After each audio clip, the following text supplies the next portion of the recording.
welcome to Expeditos Global Logistics Conference 2024.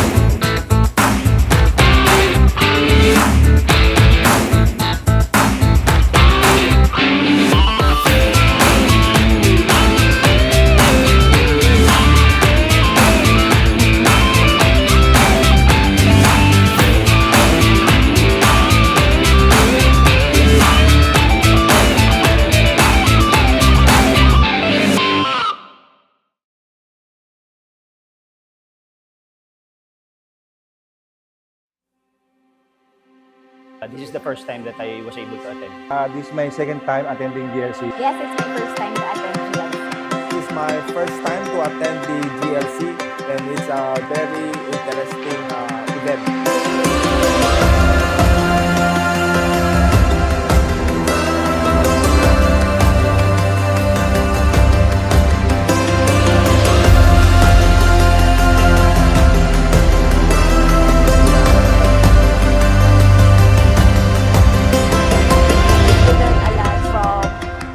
Having a data-driven AI. For Expeditos, thank you so much for inviting Cargill. The topic I like the most is all about digitalization. I remember specifically a while ago it was mentioned about modeling, how it's not about to predict the future, but it's about identifying what are the things that we need to do to prepare for possible futures. I find it very interesting, very enlightening, and I've learned a lot actually from it, from a global logistics perspective and also of local regulations, because there were guest speakers from the Bureau of Customs, from PEZA, and the rest of the agencies that are playing a major role in the logistics services of the market.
Good morning, ladies and gentlemen, and welcome to Expeditos Global Logistics Conference 2024. We will be your host for today. My name is Cheryl. And I am Aaron. Before we begin, just a few reminders. As a courtesy, may we request each and every participant to mute your phones to avoid distracting our speakers and the person sitting next to you. We will have breaks in between sessions. Please make sure to return to your respective seats on a timely manner. Please reserve your questions after each presentation. If we are unable to cover all questions due to time, please write them down and we'll make sure to return to you with responses. We will also share a copy of presentations and send it to you 2 weeks after this event. Lastly, we would like you to enjoy each other's company. Do take time in knowing the person sitting next to you or during our breaks. Thank you, Aaron. To get the program going, may we call on Ms. Sonia Milanovic for the welcoming remarks. Ms. Sonia Milanovic is our Director of Account Management for South Asia, based in Melbourne, Australia. Ladies and gentlemen, let us all welcome Ms. Sonia Milanovic.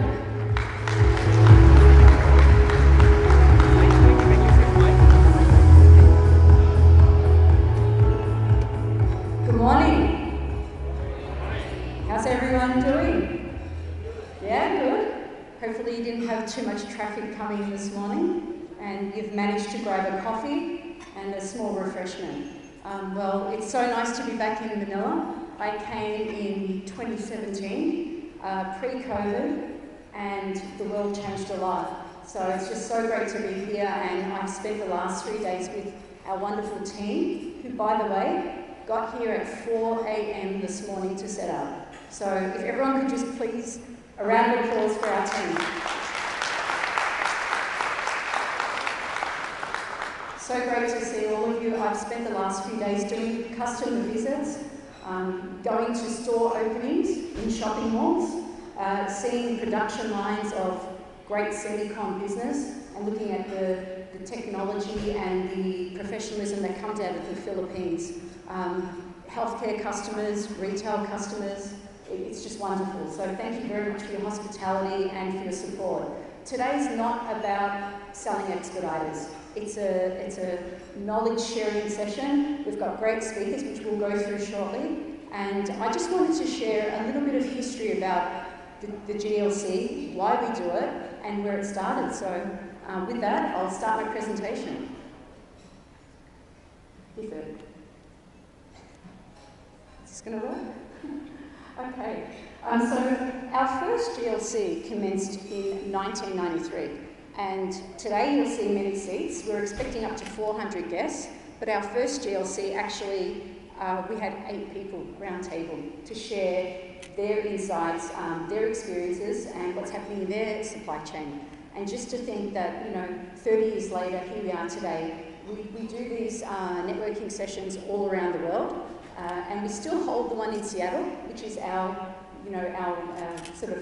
our flagship location, and that happens annually in May, and it runs now for 3 days, where people come into Seattle and join us, and there's just a lot of information sharing, different supply chain experts coming together and sharing their knowledge and networking and getting to know other people that do their job. So we really encourage a lot of interaction between all of you today. Try to meet new people and introduce yourself.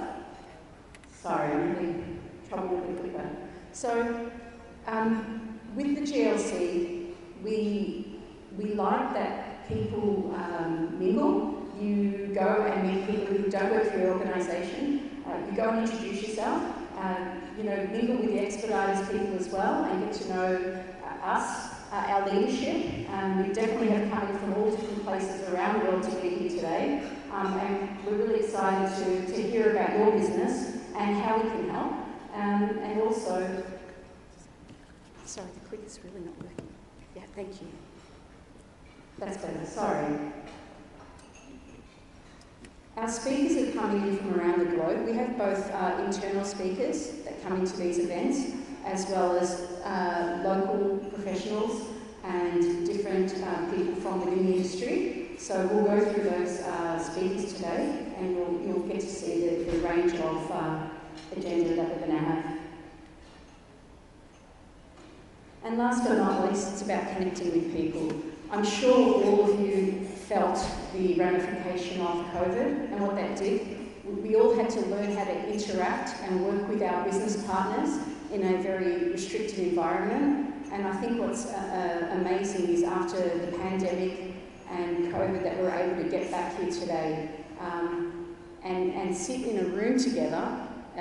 We don't have to socially distance anymore, and we can come together and talk and just be free with our information, our relationships, and our partnerships. So that's just wonderful. So yeah, please do mingle, meet people, introduce yourself, don't be shy, and we really hope that you enjoy the event today. And yeah, I will pass this back to our host, who will go through the agenda and all of our speakers. Thank you very much, and thanks for joining us.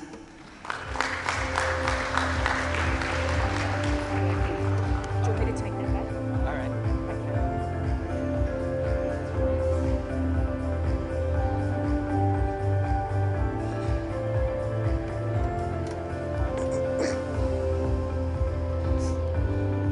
Thank you, Sonia.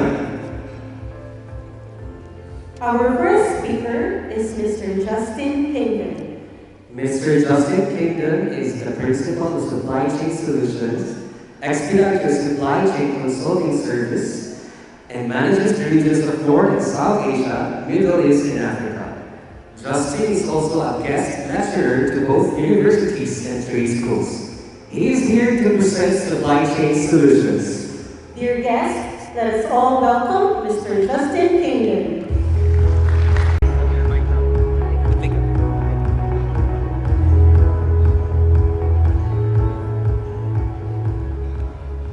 Thank you very much. Thank you.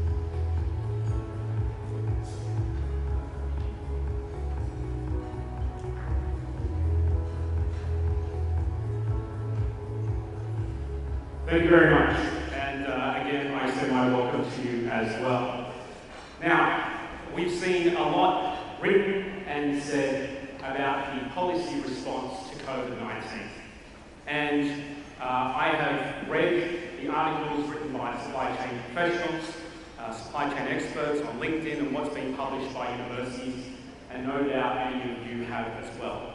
And if we're going to look at all of this material, a way to approach it is to come back to first principles in an argument. And the argument that all of these people seem to be making is that the truth requires an investment. Now, we can test if that is correct if we consider another industry that was also disrupted by a major event, something that transformed that industry forever. And we all have one of these in our pocket. And I'm not going to give a discussion on what Steve Jobs did to mobile phones. Instead, what mobile phones did, the industry that disrupted, was telecommunications companies. Prior to mobile phones, the main infrastructure they had to concern themselves with were lines above the ground and copper lines under the ground. That was their infrastructure. Then, when we all got these in our hot little hands, we wanted one thing. One thing that we're even checking right now, and that's signal strength. We go anywhere to get good signal strength, and we measure the bars on our phone to see if we can do the thing we need to do. And during COVID, at the beginning, we were going and driving up under cell phone towers to get enough signal strength to join a Zoom call to have a meeting. And we count the number of bars on our phone to see if we can execute against that. That's truth. That's getting the information we require from this. So the pressure, the enormous pressure that industry had to go under, the telecommunications industry, was to suddenly go from building wires and underground cables to building cell phone towers. They had to transform, they had to adapt in order to deliver us the truth. So I think, and what I'm going to discuss today, is that in supply chain and the impact of COVID-19, we have to invest in the truth. And the study that I think suggests this the most was actually published by Boston Consulting Group. And they suggest that there are a vast number of companies who are stagnating or just emerging when it comes to taking seriously the digitalization of data of the supply chain. And we may call it visibility, we may call it traceability. But the overarching idea is that we can see. We want good signal strength through our entire supply chains. And right now, you could probably think of parts of your supply chain where you have great signal strength, you have great visibility, and other parts where that signal strength is either weak or not at all. Now, the biggest risk that we have ahead of us is this idea that supply chain is going to go back to being a cost center, right? Post-COVID, there was this idea that we need to now invest in systems and technology and really get our arms around supply chain. It felt like there was going to be a renaissance in supply chain. Because business has been caught with not enough inventory, there's too much inventory, and then, well, we don't know how to plan. Our forecasting has never been that great, we have to do something. So there are articles like this and others which suggest, no, supply chain is firmly something that's in indirect procurement, and as a consequence, it's a cost center, and costs have to come down. And they say back to pre-pandemic views. Well, is that 2018, 2017? How pre-pandemic is the view that supply chain is a cost center? And I want to go back to the GFC. And the GFC is when we got these headlines from the Big Four consulting groups. Their response to saving money in a business was to aggressively cut costs in supply chain. And we know that in the 16 years since this has been successful, because when you go on LinkedIn, you see these types of job titles, where supply chain is an adjunct to another role. Supply chain isn't standalone. And the best one that I found recently was this gentleman, who seems to do everything except mop the floors and turn out the lights on his way out of the office. Supply chain isn't the primary focus. It's because supply chain tends to be merged with other things, so on and so forth. The investment in this is being taken out. And the reason why this could occur, the reason why the strategic knowledge inside a business could be completely outsourced to service providers is because of this. What I call the FOB China supply chain. Highly stable, highly predictable.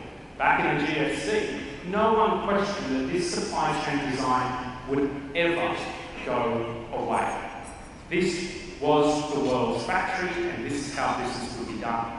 You had all of the companies you were buying from centralized in particular regions inside China, so you could get them fighting against each other for cost. You therefore had all of the carriers, forwarders, service providers concentrated in particular ports. You could get them to fight against each other for costs, and they were delivering the same terminals all around the world. So this was just the stability. You could take 10% a year out of supply chain, no problem at all. And they did. And as a consequence, we have supply chain by spreadsheet. And the connective tissue, the communication between all these different parts of the supply chain is email. And this is what we see with 98% of businesses around the world. So if you're sitting here thinking yours is the only business that has supply chain by spreadsheet, you are not alone. And a bit of a poll, you don't have to put your hand up, don't worry. I want you to honestly write down in front of you, my supply chain is run using spreadsheets. You might grade yourself number 1, 2, or 3. Now, you may say, okay, it's 2024. You work in supply chain solutions, Justin. Can I digitalize this type of supply chain? Well, the answer is yes, you can, and yes, we do. But it's very difficult. But what I'll do first is set the stage for what is a digital twin, play a very short video that's just worth popping up on the screen, and then we'll come back to this supply chain by spreadsheet.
pesos and pesos, and then all the data created moving the freight and putting that into a virtual simulation.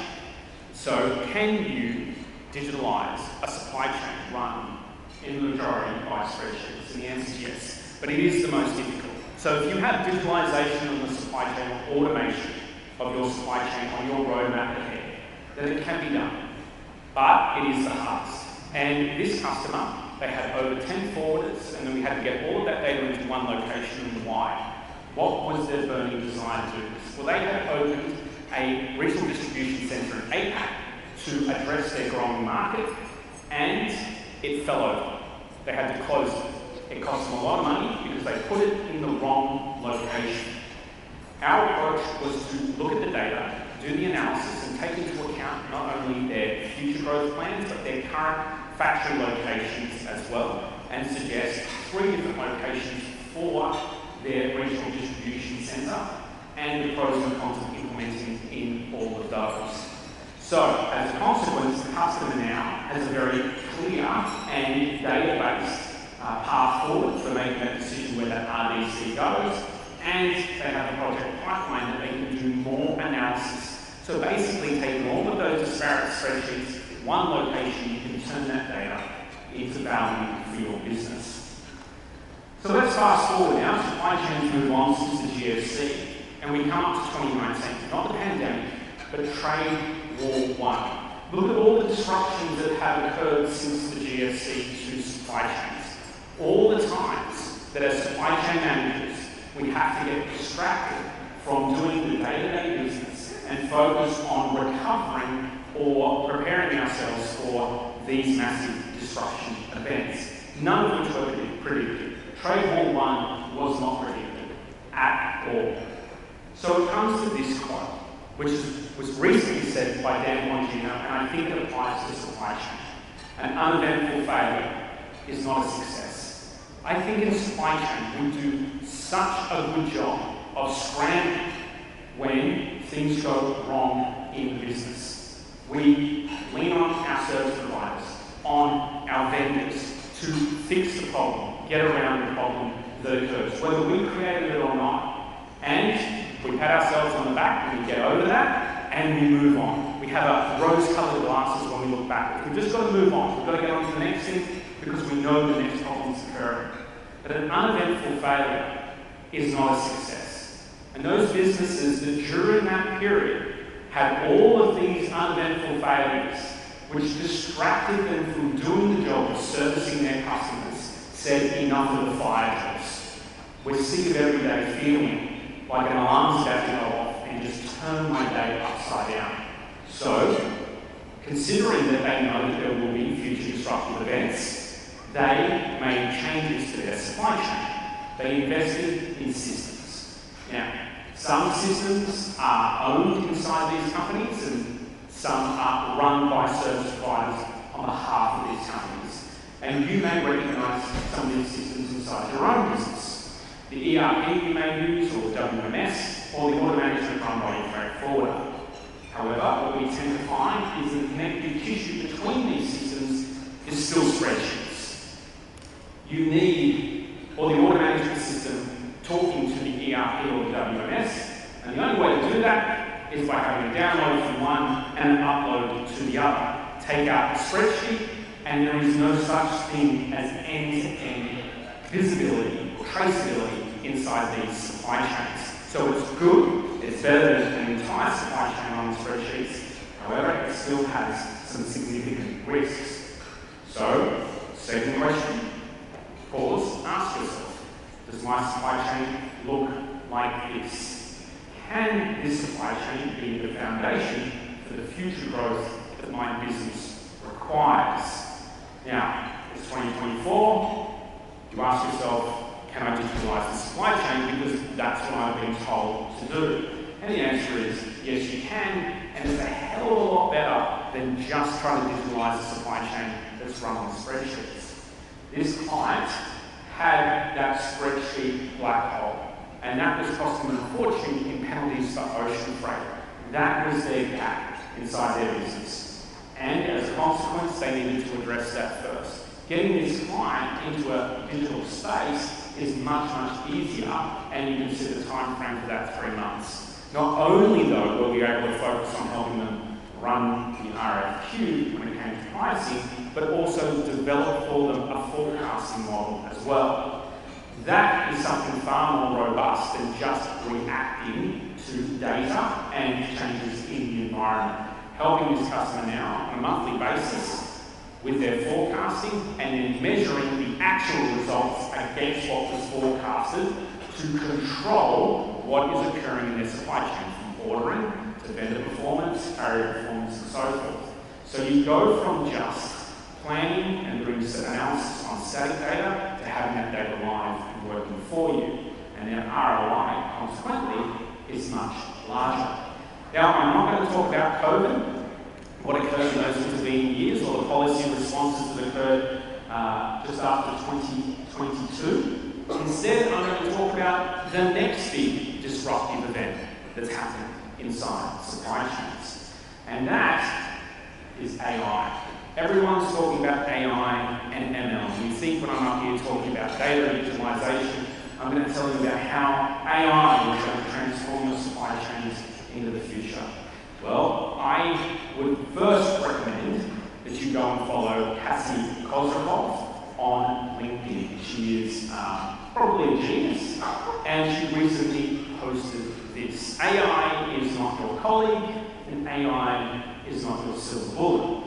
You see, the dirty little secret about AI is just statistics. And you might have heard the saying, lies, damn lies, and statistics. Now just say lies, damn lies, and AI. Okay? You have to have high quality data that you can train your AI model on for it to deliver the results that people who stand on stages like this promise you.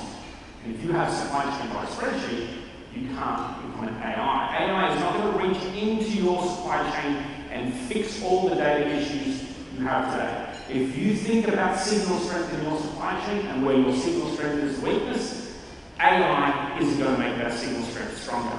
You have to put the effort in and improve the data quality, because supply chains are now looking like this. That FOB China supply chain is now a thing of the past.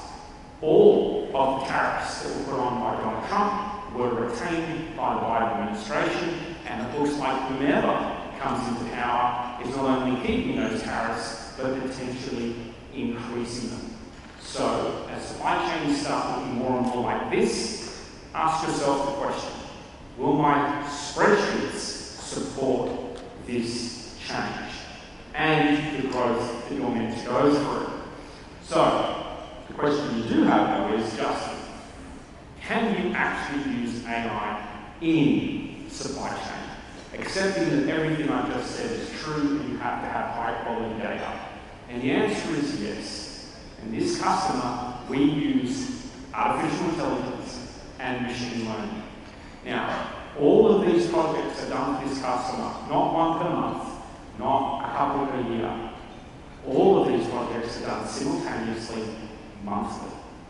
And we're able to do that for this customer because we've had their data inside our digital twin for 10 years, a decade.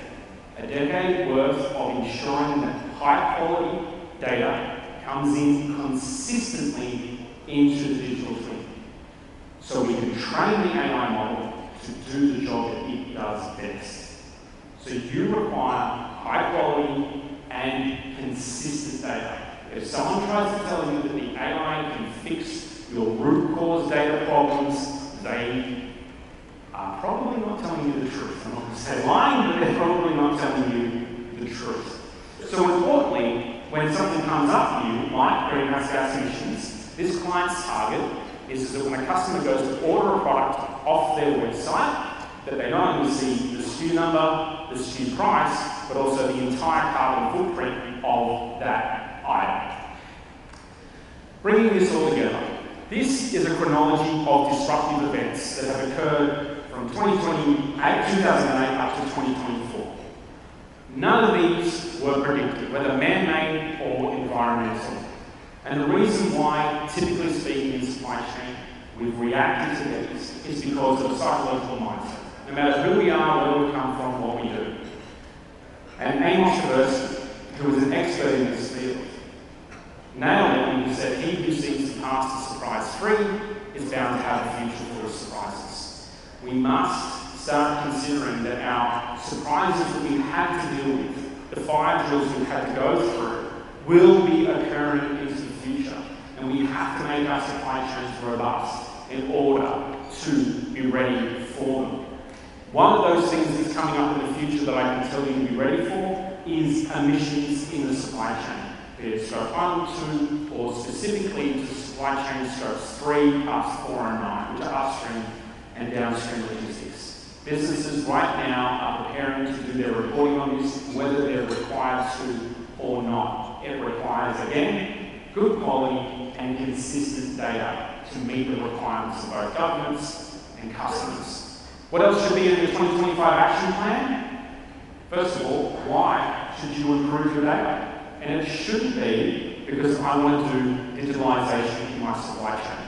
That is a surefire path for failure to digitalise your supply chain. It's not good enough. Customers who do this process have something bigger in mind. Normally, it's customer-driven, what they're in order to retain or grow their customer base. So find out what that why is to improve your data and set that, because it's going to take more than a year. Then I want you to not actually go after the data. I want you to do something else. In espionage, there's two types of ways of getting intelligence. There's signals intelligence, so we'll call that data gathering, and human intelligence, humans. I want you to go out and do human intelligence gathering. We've all been locked up in COVID and for other reasons as well, company policies, etc. Go out, talk to your vendors, map the processes, get all the strategic knowledge that since 2008, 9 and 10 got sent out to the field and get that back into your business. Write SOPs, map processes, map supply chain flows, and get that human intelligence back in. Why is that so important? Because when it comes to then doing the data analysis, the human intelligence, what actually occurs on the ground, gives you all important context. And that context tells you why data is missing, why my signal strength is weak. Maybe I chose a service provider that had a wonderful price, but has no systems themselves and can't give me that data anymore. Okay, they just don't have that available to them. So I need to either get them up to date, or I need to find someone who can support me. Thank you very much. We're open for questions.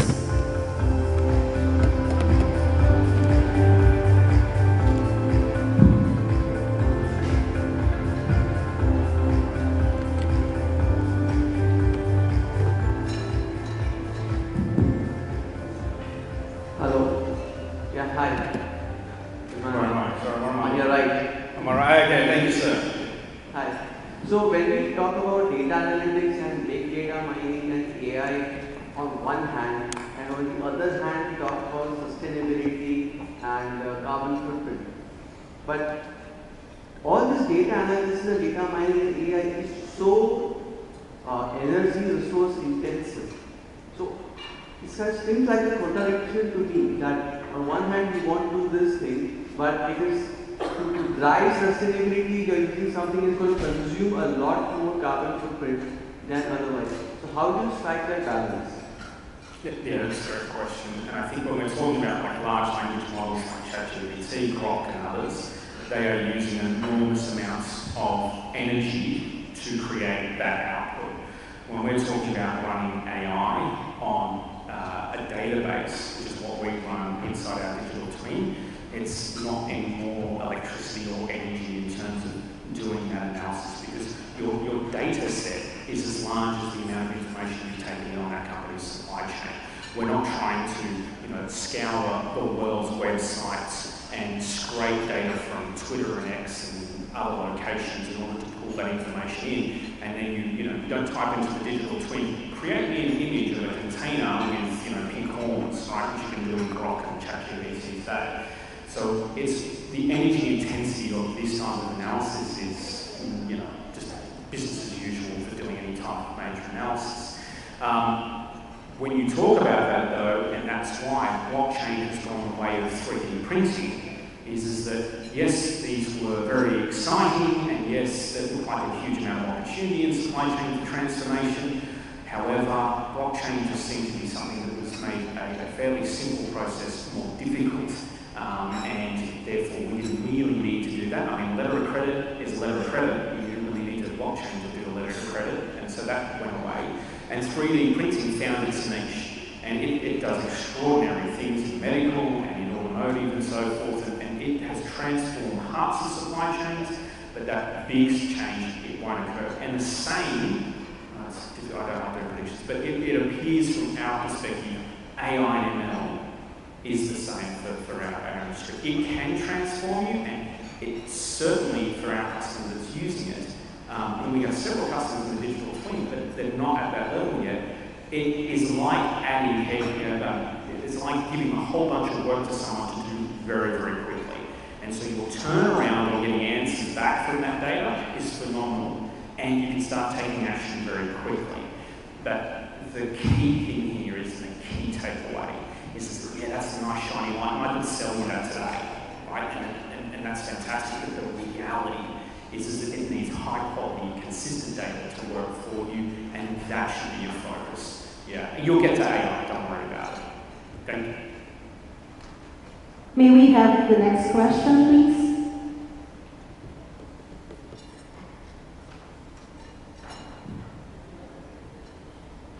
I have a question from just one follow-up question on the same thing. You spoke about the importance of data cleansing and the quality of data. Yes. And to me, that's the ability. So that's the weak spot, because yes. So any thoughts or suggestions on how do you go about this journey of the mess that you have today to cleansing your data and having high quality data? Okay, yeah, it's a mess. You have to roll your sleeves up and get it clean. So my customer in Australia, so we're bringing them into a digital twin from door so origin to destination, and they wanted to put their warehouse data into the digital twin, and I said no. So when I'm back in Australia, we're running a 1.5-day workshop to put discipline into their teams in the way that they not only take stock off the shelf, but also enter the information. So inside their warehouse, they have a room that does remanufacturing of products, and their salespeople come into their warehouse and just take stuff off the shelf and take it out to their clients. That happens all around the world, don't worry. So they have this lack of discipline in their warehouse, and I simply said, we aren't going to bring that bad data into the digital twin. We'll bring everything else in, because that looks clean. It's got some challenges, but that we can work on that. We'll bring that in.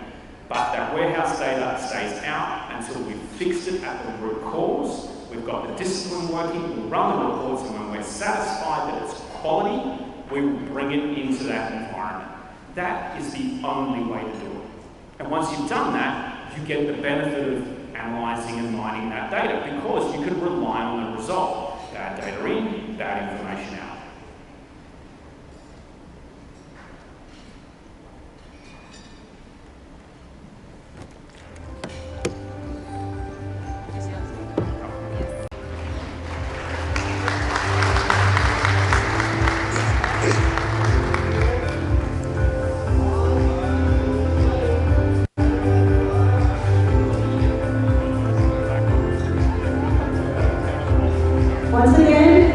Mr. Marchand is the International Container Terminal Services Incorporated, or ICTSI's Global Director for Manila International Container Terminal and Manila Multipurpose Terminal. He is also the Director of Bawang International Port Incorporated and Director and President of Laguna Gateway Inland Container Terminal Incorporated. He has 40 years of experience in the port, shipping and logistics industries. Ladies and gentlemen, Mr. Philip Marchand.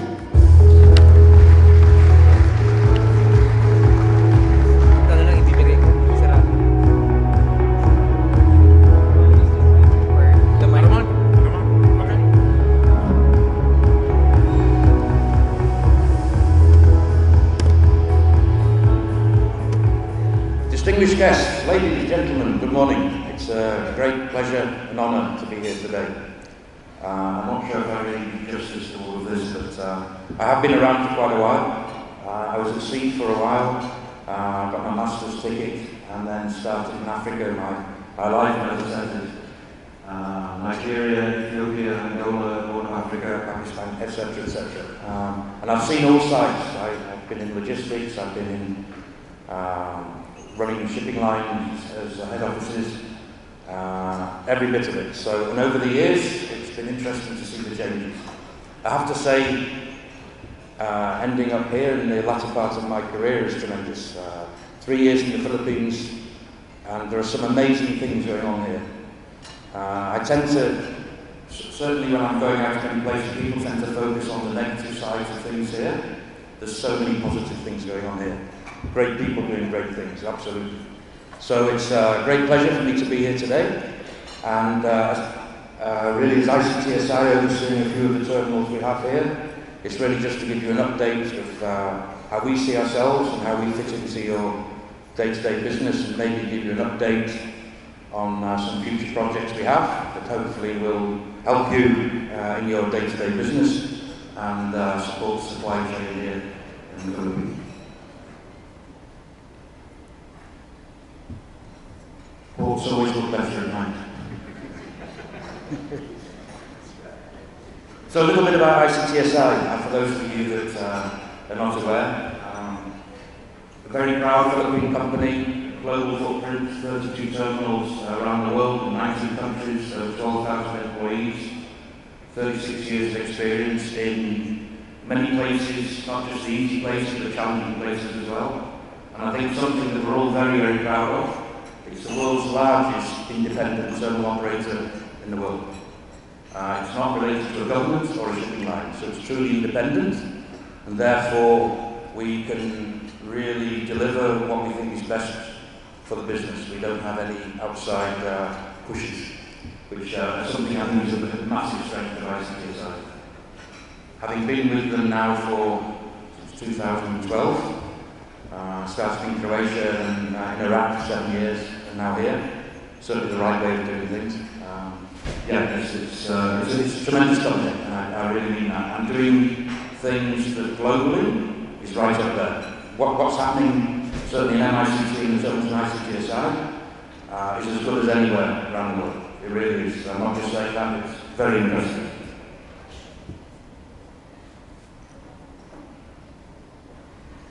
Again, global footprints I've talked about, 8 terminals in Africa and Europe, 15 in Asia Pacific, many of course in the Philippines, which we'll talk about, and then of course 9 in the Americas. So global footprint, growing all the time. Every year there's only 1 or 2 joining. So as I said, it's very proud, I think a very proud company for the Philippines and the growth that's going on. It looks good for the future. So we talked about, and I think just you touched on many things that I think is really in the DNA of ICTSI. And I think there's many things I'm going to repeat, but in a slightly different way. So Justin's done a great job of basically talking about those things. So thank you. I'll give you my plaque later. But of course, the challenges we all know in the room. And I think global schedule reliability. It's pretty good pre-COVID, right? Most of the shipping lines globally were doing pretty good, 70-80% reliability. Of course, dropped considerably, started to pick up, got up to about 65%, and then all the different crises that you've mentioned have brought it back down again. I think that, in a global supply chain, there's so many bits that can go wrong. Obviously, the shipping is quite important. But what does that mean to us as a terminal here in the Philippines, and probably in terminals all over the world? If you look at the bottom chart, we rely on shipping lines coming in. They all have a scheduled time, like at an airport, and then if they come on time, everything comes in, everything's very efficient. If we take the last quarter, only 91% of all vessels arriving were off window, we're late, but not really. Not their fault. I'm not blaming any shipping line and saying that that's the way of all the disruptions and how it affects. But of course, from a Philippine perspective, You know, when the ship arrives, all these ships arrive late. There's no plan, and of course delays come, which in effect adds stage to the supply chain. That increases costs, etc. And of course, with all the, we don't really have any direct calls here, so everything's being transshipped, Singapore, Shanghai, etc. When they get the delays there, the knock-on effect is also here. We quite often, sometimes shipping lines are bringing 3 ships on the same day. So of course, you know, a couple have got to wait. I have to say that we've really been tackling it in the last couple of months.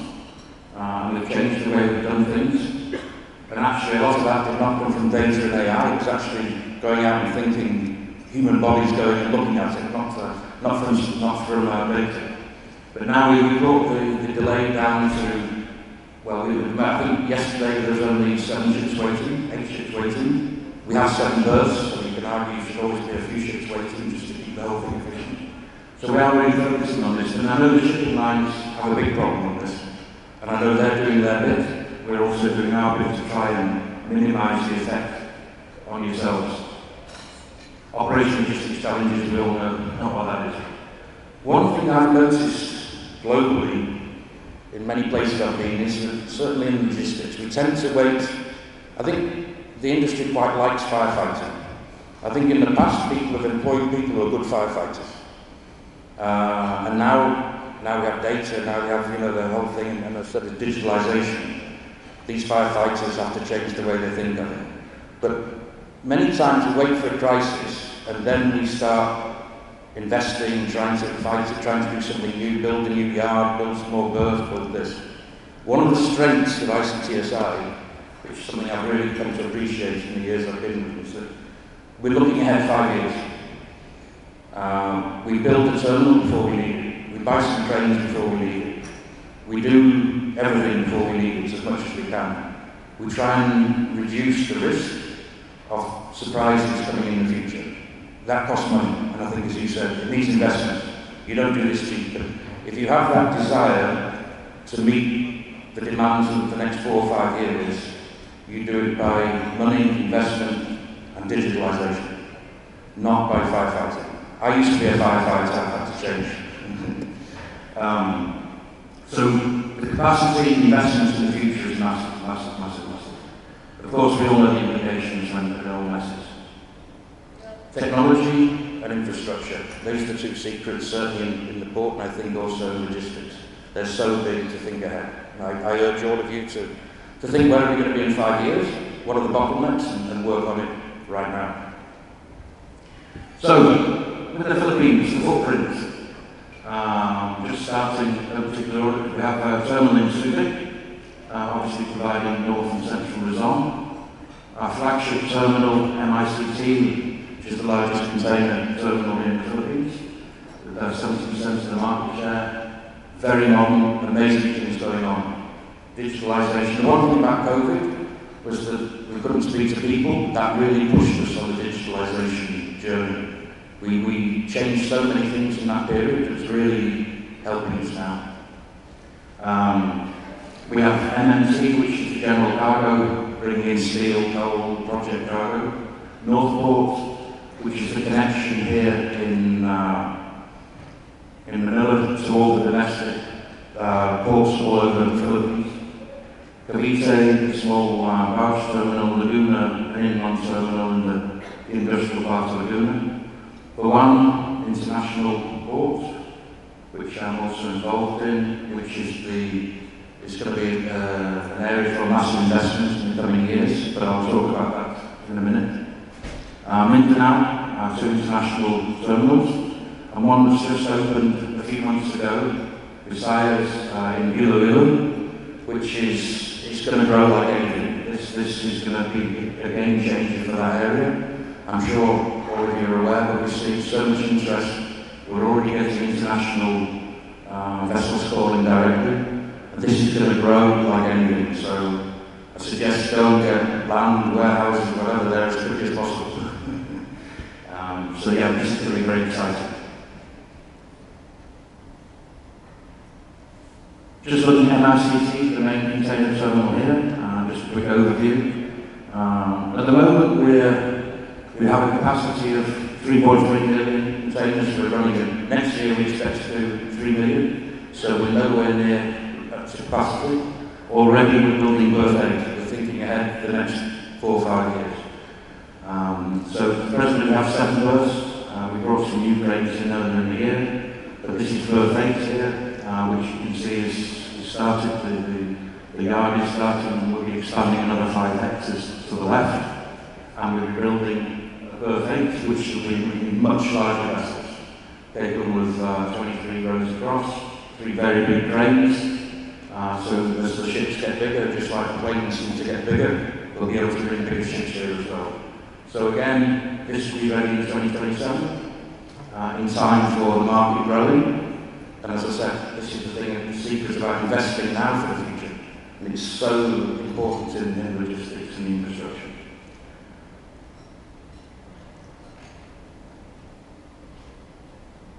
Changed here, but not. Okay, as I said, value-driven technology. Certainly in my days when I was first at sea, and my first port was, where was it? It was Tinkan Island in Lagos in Nigeria. And even then spreadsheets was we used T-cards to move all. I don't know if anyone has ever heard of the T-card system. I guess not, it shows my age. But every container, you got a piece of cardboard which was shaped like a T, and you wrote the container number on it, and you had slots on the wall. When it came off the ship, you put it in the slot that said discharge. When you moved it to a stack, you moved it to the bit that said the stack. When it went on a truck, you moved the card around. I mean, we handled all the containers like that. And actually, Nigeria was a big port for us. It was a very big wall with things that moved on a lot. I think I'm showing my age, so we move on. So this is a lot of things we developed. It's been developed over the last 10 years, but COVID was the real thing that spurred everyone on. We're now very proud of the app, which is linking all the terminals in the Philippines. The usual stuff, vessels, container, truck tracking, billing, online payments, etc. We can also send messages directly to clients. I'm sure most of you are using it. If not, I suggest it's worth downloading. You can do everything here. Our e-gates, we've really looked at the terminal. How can we reduce the time for you to come in, pick up containers, get out? In some ways this has been a little bit too successful.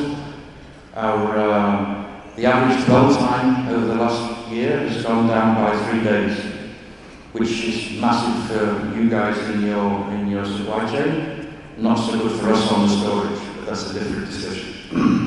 But overall, it's very healthy for the whole business. So the e-gates, all the trucks have RFID tagging, we know where they are, we call them in, there's a booking system. Nobody comes on a Sunday or a Monday. So if any of you want very quick, speedy service, book your trucks on a Sunday or a Monday, because nobody comes. The ships work 24/7, and the trucking, picking up works 5 days, 4.5 days a week. So if you really want to do speedy, then please have a look at that. We have an e-wallet, so if anyone has to do small payments just to get the container out, you can do it. Everything online.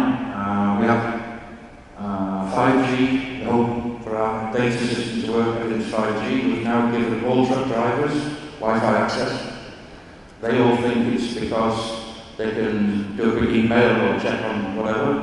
What it really means is we can communicate with all of them individually, tell them when to move to the stack, you can customs release, you can go to the gate, we can actually move the guys around, and that's really helped a lot. We've also Gallify rewards, so they get home points every time they come in, a bit like airline miles. So they're busy running around trying to come as quickly as possible to get a couple of free jolly beans every now and then. Operations side, we have very, very sophisticated video surveillance, keeping it secure, that we can watch, really as Big Brother's watching inside the terminal. Of course, GPS tracking and all the stuff. Customer experience. Everyone talks about it. And to me, it's become like for many companies, I feel it's more just on the wall. It's some nice posters behind the reception and meeting rooms. What does it really mean? ICTSI, I think, again, something I've been quite surprised when I first joined, but it's actually really something that I think means a lot. I think if you take the average terminals that I've been used to in the past, you come there, if it's raining, they want a bit more money, if it's weekend, a bit more money, it's sort of, everything's a bit of a, we make the rules, you come and follow. For us, sort of every discussion starts, how do we make it better for the customer? How do we make it quicker? How do we cut costs? How do we, from our customers' supply chain, how do we just improve all the time? Then the second question is, okay, let's do it to help us as well. But I think once you change that bit, you make it an external thought, not an internal thing, because I think too much it's just blah, blah, blah. There's not really heart inside. But for us, this is massive. And I think we have a very nice team doing a lot of good stuff, apart from, of course, we have our chatbots and whatever. So just a quick update on some of the terminals. I'm sure most of you are aware, but just Subic, 600,000 capacity, 26 hectares. This is only 30% utilised. So there's a lot of space here for growth, for moving business here for those that are interested. This is the new one in the yellow blue. We took over a few months ago. We've now transformed it. Dredging, there's now international vessels calling here. We've brought in cranes, equipment, thermal operating systems. We're bringing it up right to the top of ICTSI standards. And this is going to be a game changer. We're already seeing massive changes already. So this is somewhere I would suggest to really focus on this area. Okay, this is the new baby, the tankers. Yeah, this is our present facility, which is basically just a car carrier facility. But this is now going to be transformed into a 50-hectare, the second largest container facility in the Philippines. It's going to have 18 metres water draft and the largest peak cranes in the world. So we're building this for the future. It's going to have all the modern facilities of a very modern terminal. So this will be operational first quarter 2028. If not, then I'll ask the job. But seriously, this is full speed ahead now to transform this whole area into something a little like an ICT. And of course, we all know the areas that it covers. So this again is something that's on the radar in a few years' time. It's going to be very exciting.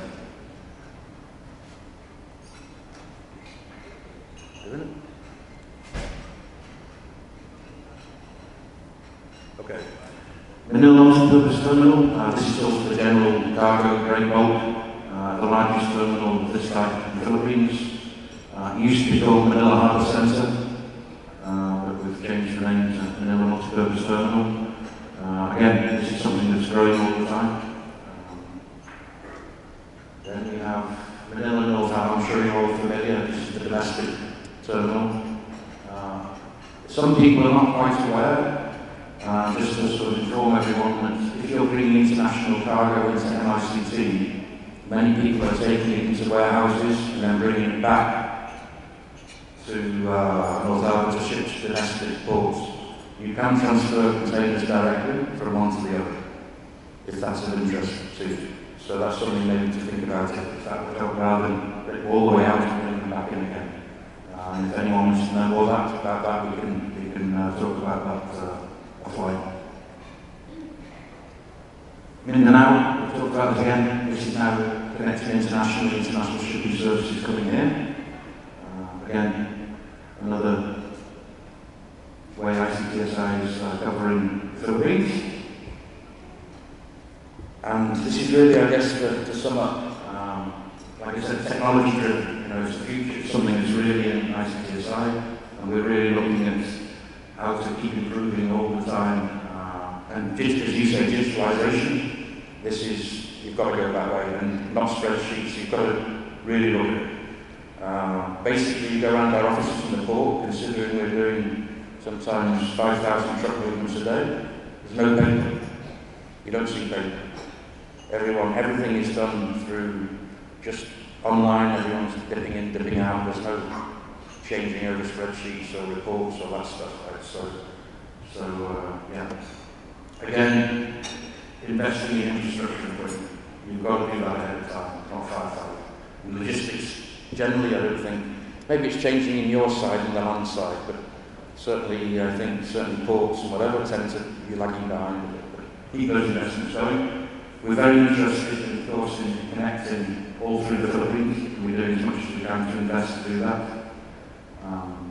So I think that's really giving you an update on how hopefully we can help you. We take it very seriously that we do understand our position in the supply chain and the importance that the port can do. So if there's anywhere where you think we can improve, we can change, that what we're doing is just stupid or not, we try to listen to as many people as possible. We try to base it on what customers want, not what we think, but we can't always get it right. So please come and tell us. And before I end, I just want to, I think I'll touch on an old story. But having been in the logistics and shipping game for many years, these days there's all these buzzwords, and ships have been around for a long time. I'm very fortunate to have a small cottage in the Lake District, which is the northwest of England, in the middle of nowhere. And there's a small little museum that I went to visit last summer, and it actually just struck me. So, 20 AD, which is a long time ago, the Romans came to this part of England to mine copper and tin from the mountains. So it was about 30 miles from the coast. So they built a port in Raven Glass, which is still there today. They built a track where all the horses and mules could carry them up to the mines, and the mines were in the hills. They built a Roman fort to protect the guys doing the mining, because my ancestors didn't really want the Romans there, so I guess we were fighting them every day, right? So they brought all these soldiers in to protect the supply chain. So these guys mined in the middle of nowhere. And actually, if you see it today, it looks the same. You can still see the ruins of the Roman fort. You can see where the track is, which is now a small railway line for tourists. They brought all this stuff down to the coast. The ships came from the Roman Empire, and they took it out. I read a bit of the stuff then, I thought it was quite interesting. Even then they had quotas. One ship came every month, and they had to have enough silver, tin and copper and to fill that ship. And they had a list of all the Romans who were in charge of that supply chain, like the boss of that area. And they changed every 6 or 8 months. And it was because they didn't meet their quotas. So you went there, and you had to fill that ship every month with so much stuff to take back to the Roman Empire. And if you didn't, you were gone. Has anything really changed today? I'm not sure. On that note, great pleasure, have a great day, and thank you. Let's bring it on stage for Q&A. Okay. The floor is now open for questions.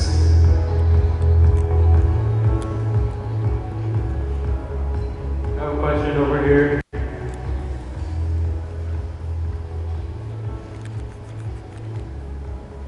Hi sir, good morning. Morning. So one of the major supply chain disruptions which we are having nowadays is the port unrest. The labor, the unions fighting against the port operators, and we are seeing that happening in the US, Canada, Germany. So from your extensive experience, how would you handle this labor union unrest, especially when the key point is against automation? Well, I mean, I think every case is different.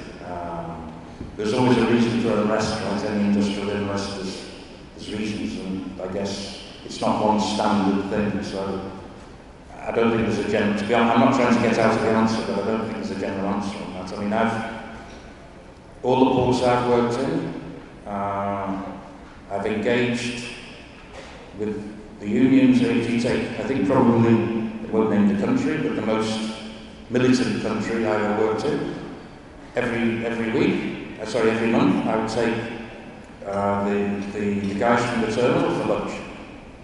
And we drink far too much, and we'd eat, and I'd say, whatever problems you have, let me know. And I'd answer honestly, and where we could help, where we couldn't, explain why.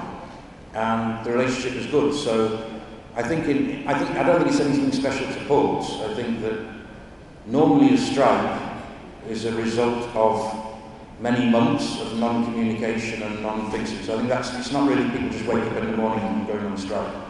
So I think that, generally speaking, most people are reasonable and want to go to work and want to provide for their families. So I think as long as you have an understanding, close dialogue, many of these can be avoided. But generally speaking, I mean, the details, the different reasons for people going on strike is very different. Right? I remember in Liverpool, when I first went away to sea in 1970-something, 17 years old, the Liverpool dock workers went on strike because they wanted pilferage money, because containerisation was just coming in and they couldn't steal anymore. So they wanted extra money to stop stealing, because they couldn't steal cargo and take it home every day. And they went on strike and negotiation, whatever. So, the American, I think where Justin's from Australia, right, they also have some challenges every now and then. But I think the reasons are very different. So I don't think there's a magic silver bullet that solves all issues. It's just management and the workforce understanding each other. I think strike is a result of a breakdown in that. That didn't really answer your question, but that's, I guess, my take on it. May we have the final question, please? Another one. Good morning, and thank you for your presentation. Thank you. I have a question. You mentioned that in several ports there's extra capacity, right? And you're really investing to make sure that you are supporting the future. So what is the timeline that you're seeing that you will be able to utilize that capacity? And my follow-up question would be, what is that role in making Philippines like a hub for South Asia when you have that extra capacity available? Thank you. Yeah. I mean, I guess our business is a bit like building a big airport and hoping an A380 will come and land there. So I mean, we're just looking more at, the Philippines, which I think is a great testament to the country, is a growing country. It's looking very positive for the future. So that means more trade, more containers, more business. That means that more capacity is needed. Whether that's filled in year 1, year 2, year 3, we don't know. We're thinking that 2028 down in Batangas is a reasonable time to have something efficient to cater for the future. I mean, for sure the Philippines market is going to grow. I think I imagine everyone here believes that. We're going to bring the facility with the shipping lines, of course. I mean, generally speaking, just like airplanes are getting bigger, ships are getting bigger and bigger. So the Philippines geographically is a little bit off the main east-west route, but not that much. And I think a lot of shipping lines are struggling, right, with the existing networks they have. Most of the delays are coming because even the big ships can't get berthing on time. So, yeah, I mean, I guess it's a bit like you open a hotel, you're not quite sure who your guests are going to be, but you're going to get some guests.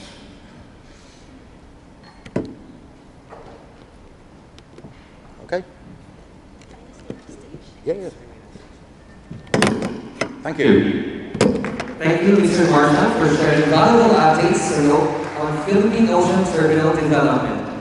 May we call on stage the Director of Ocean Services in South Asia, Mr. Jeffrey Tan.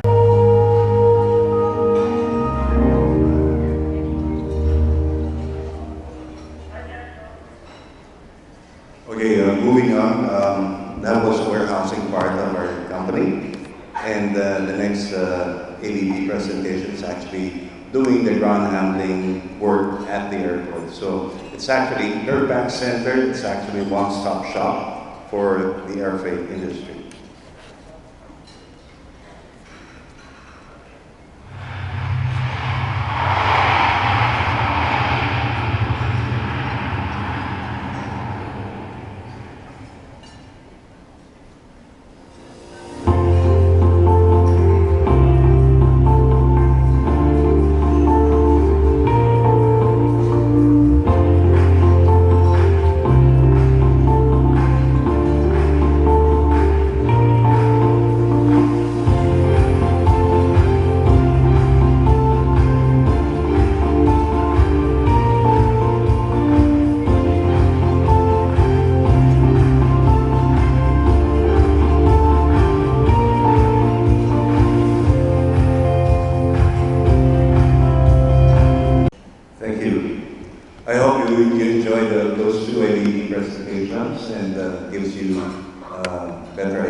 Moving on, can we move on to the PowerPoint presentation?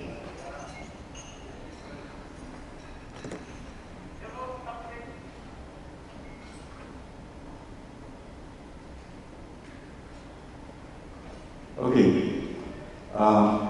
Air Cargo started way back. It was established in 1987 with an extensive warehouse space for cargo storage.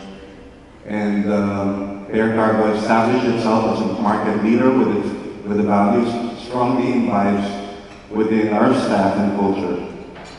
Beyond the decades of service and experience, the company has exemplified its commitment to values by continuously being one of the most collection ports of the Bureau of Customs. Along with a modern computerized program in the airport by the Philippine Bureau of Customs and its subsidiary CDEC, Air Cargo has been providing vital support and technical capabilities to the Bureau to help reach a higher level of efficiency. This is our mission and vision.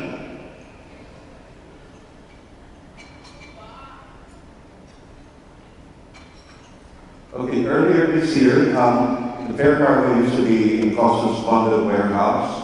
And with the recent development for the Philippine Bureau of Customs, they have changed our designation to a Customs Facility Warehouse.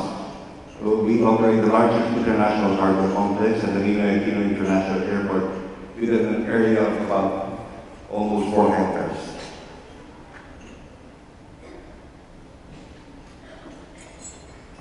This is showing you the storage areas for air cargo and PAX. By the way, PAX is actually doing the export handling of cargo.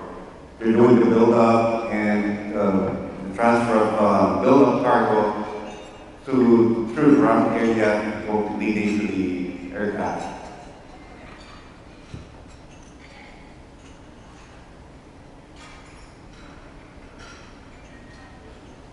We have special storage areas like for dangerous goods. As you've seen in the ABB presentation, we have cold storage areas. We have 3 chambers actually for chillers, freezers, and for normal cold room areas. We have also refrigerated vans in store in case we have seen the increase in the volume of perishable shipments coming into Manila. We have a valuable vault, we have a livestock quarantine area, plant quarantine area, with electronics corral and collective corral.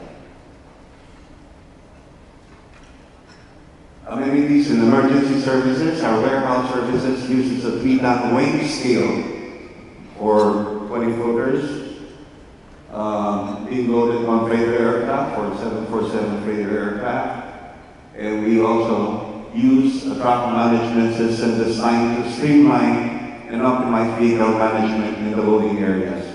I don't know, you are aware that through the earlier in the years, we were experiencing some congestion at the cargo docking area.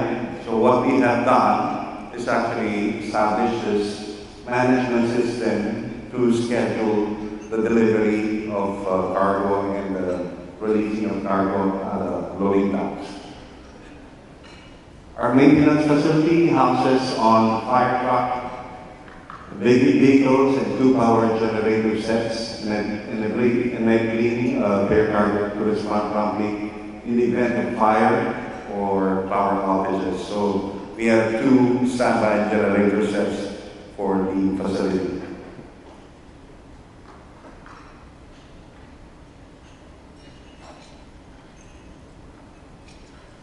Okay, security features. This is e-safeguard, and as well as required by the Bureau of Customs,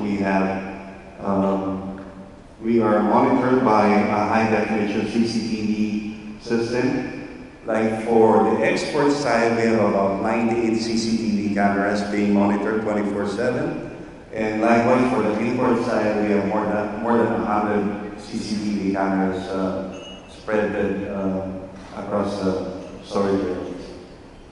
We're also using PSA-approved X-ray units.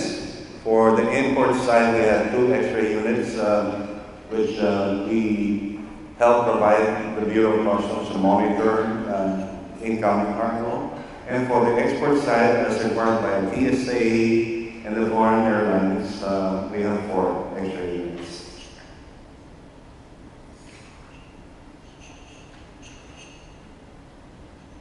As you can see here in the screen, this is our equipments.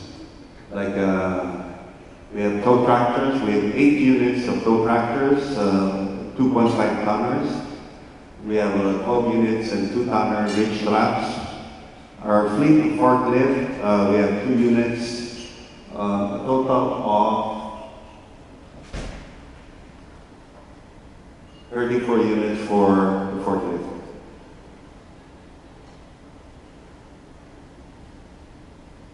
This is a simple import flow or process flow of import cargo.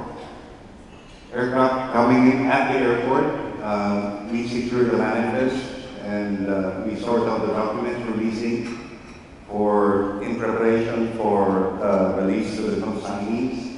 Of course, the Bureau of Customs requires us to submit all these documents as well.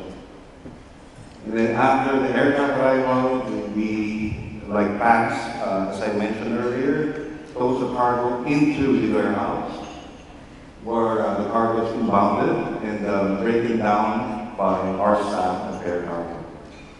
Of course, after breaking down, we store the cargoes in their designated areas based on the nature of goods and requirements. Like for dangerous goods, we have a compatibility chart because not all dangerous goods can be stored in the same area together. And of course, after releasing from Bureau of Customs, cargoes and released to the docking areas.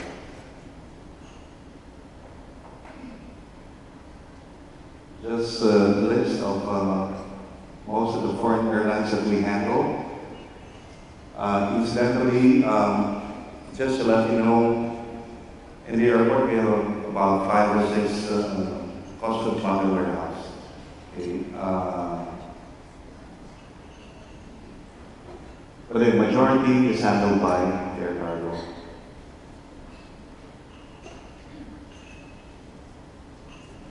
We actually opened the cargo facility in Clark a few years way back. And soon, actually, we're now in the process of constructing another cargo warehouse at the Davao International Airport.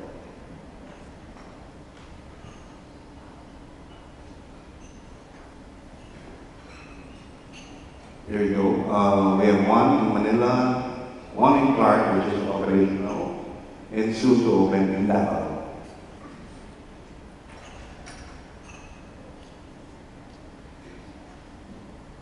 Okay, market analysis, People's Air Cargo, market share is about 85%, and the largest contributor to the Bureau of Customs revenues within the port of Manila.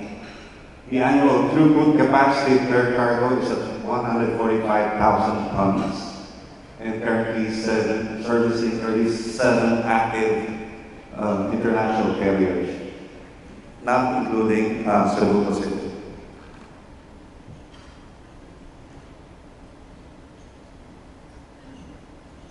Just to show you what's happening through the years, you can see actually the trend on how much volume we are, how much volume is coming into NAIA. As you can see, in 2019 we have almost 119,000 tons. And it went down in 2020. It's quite similar to what Philippus showed earlier in the sea freight boat. And of course, you might be wondering why 2021 it has jumped and increased so much volume, simply because there are no more passenger traffic because of the COVID-19 pandemic.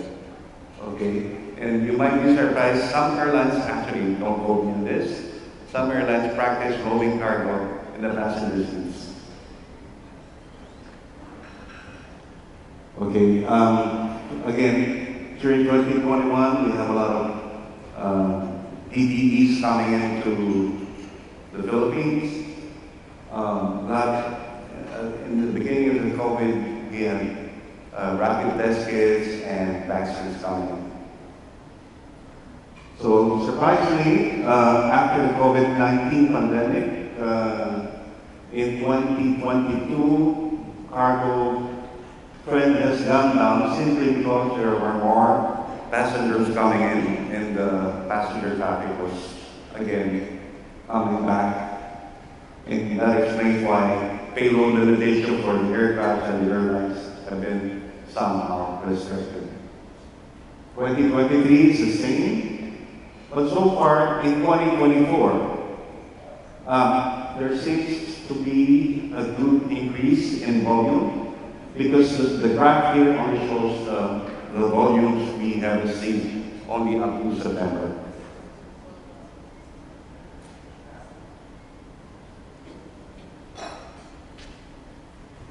This graph shows you the export air freight market handled by banks.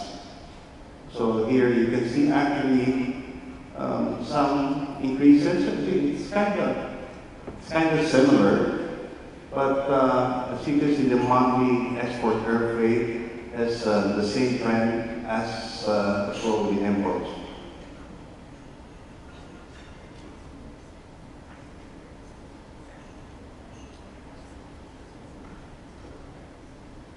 Thank you very much.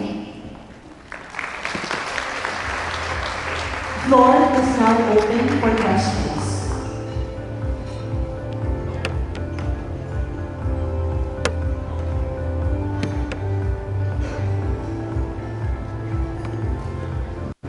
One over there on the right side.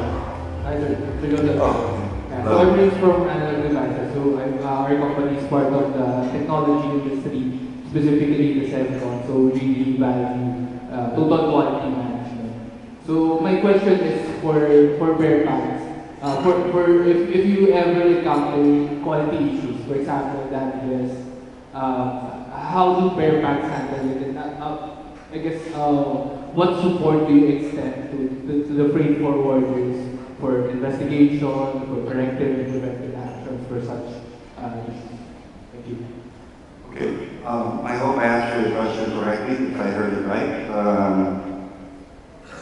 You mean corrections in case of any problems for any handling. Okay, we continuously try to improve on services by collecting data, by doing research, and we have this customer feedback or comments that we receive monthly.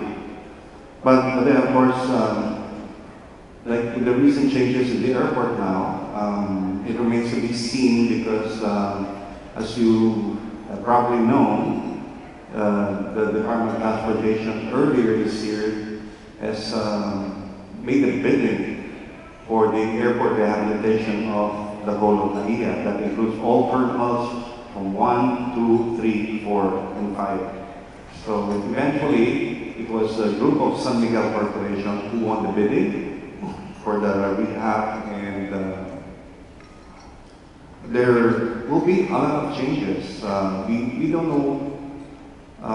We can address the congestion initially. I mean, I think that's the initial plan of SNC or NNIC to improve the congestion at the cargo complex. But I've heard some news, unconfirmed reports that they're planning to have another cargo facility on the other side of the airport.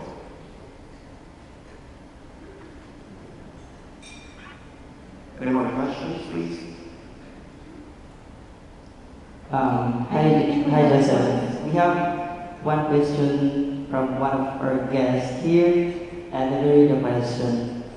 Does Bear Cargo or Bear Bags has planned to enhance the handling of terminal temperature control, to align with GDP GMP certified? Thank you.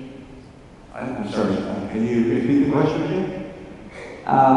Does Bear Cargo or Bear Bags has planned to enhance the handling of temperature control to align with GDP GMP certified? Thank you. GDP? GDP GMP certified. Okay, I'm not sure how to answer that question, but definitely we have plans of, improving services. So I don't know how will that attribute to your question. So I'm not so familiar with it. Maybe you can probably expound so I can probably answer the question properly.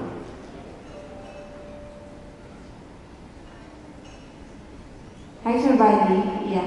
Let me expound the questions. I think the question is about the capacity of BERPAGs to expand your capacity in handling temperature controlled shipments. I see. Okay. As I said earlier, we had this, we tried introducing the route management system earlier this year to decongest the area, but we are not yet so sure about how expanding the area would help, because we're now in the process, or SMC is now, NNIC is now in the process of doing the rehab at the airport, at the Ninoy Aquino International Airport. So we're still waiting for some news or their plan developments before we do something. And hopefully, of course, we want to expand the warehouse storage areas. We want to increase the capacity because that improves the economy as well. Hope that answered the question.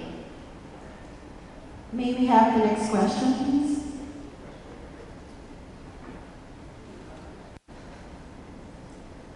Hi, sir. Just wanted to ask, for Bear Cargo, do you have plans for warehouse automation to make it more efficient? Because from our experience, not all our shipments are palletized. Yes. Some are loose. And there are cases wherein when we get the shipments out from Bear Cargo, there are some missing boxes. It's seldom, but it does happen. So I just wanted to know if you have planned innovations for the warehouse. Thank you for the question. Actually, that has been a wish list for me for the longest time. But I think warehouse automation needs a lot more space, more of an area. Probably and hopefully with the new development plans at the airport, and if the new operators like SMC will allow us to have another warehouse, we can probably do the same thing. Thank you. May we have the final question? Sir, good morning. Good morning. I don't know if you're the right person to ask for this question. How long it will take for pair packs or pair cargo to release claims in terms of damages? Because recently we have been experiencing difficulties in asking for back orders of our shipments. Probably there are reasons behind, internal reasons. Okay, probably I can explain to you the process flow of if there are any damages, we do back order report or cargo irregularity report when the goods arrive at the warehouse.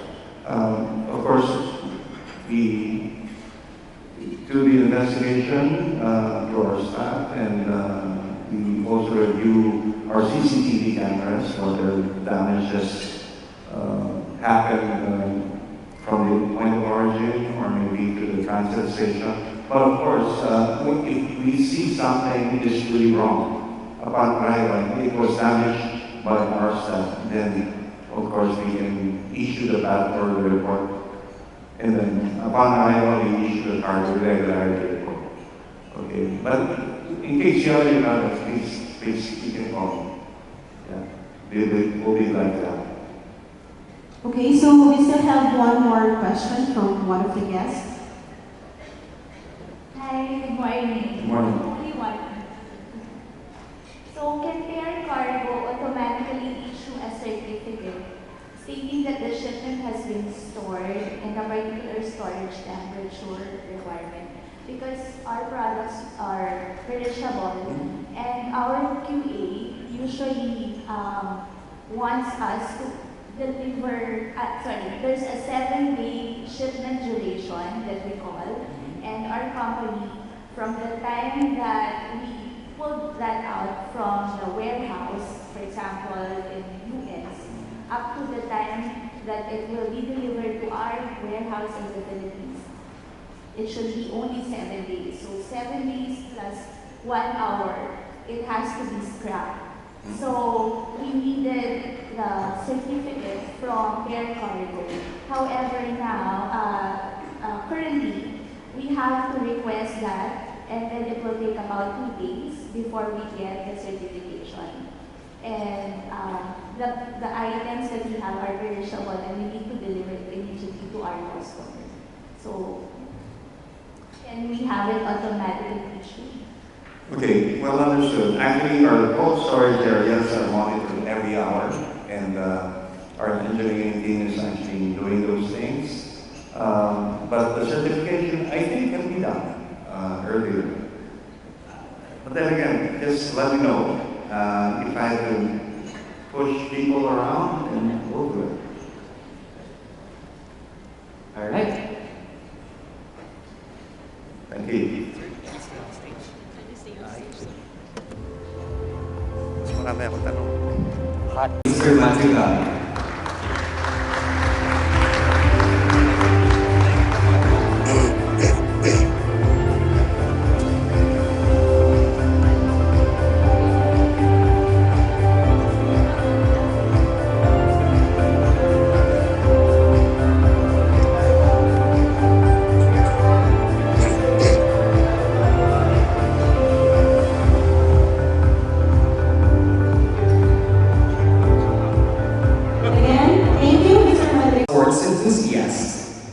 Together with Expeditos Group, he served Olympics logistics in Beijing 2022 and Paris 2024.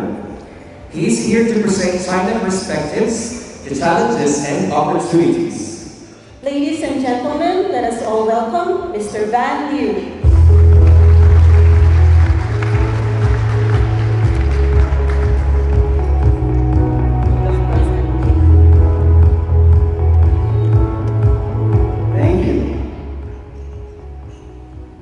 Magandang umaga po, Kumasta.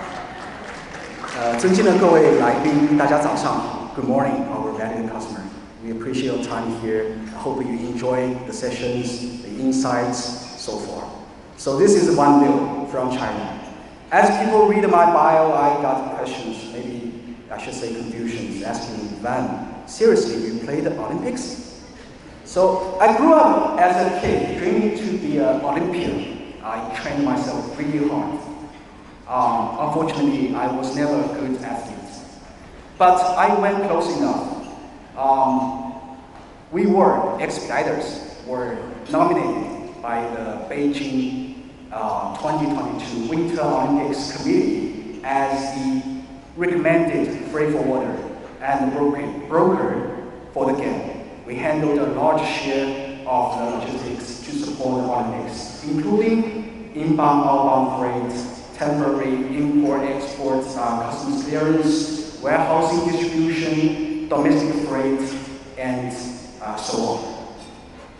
This is quite a big deal, being an American company nominated by the Chinese state-owned committee to support the big game. I think that tells something about our investment, infrastructure, and capacity in China.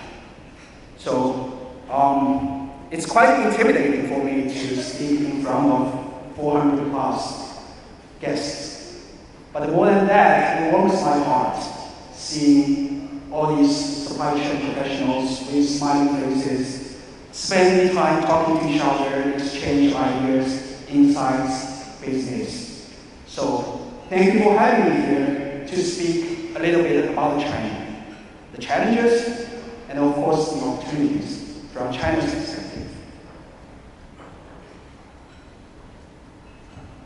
So before we dive into China, what's the global market?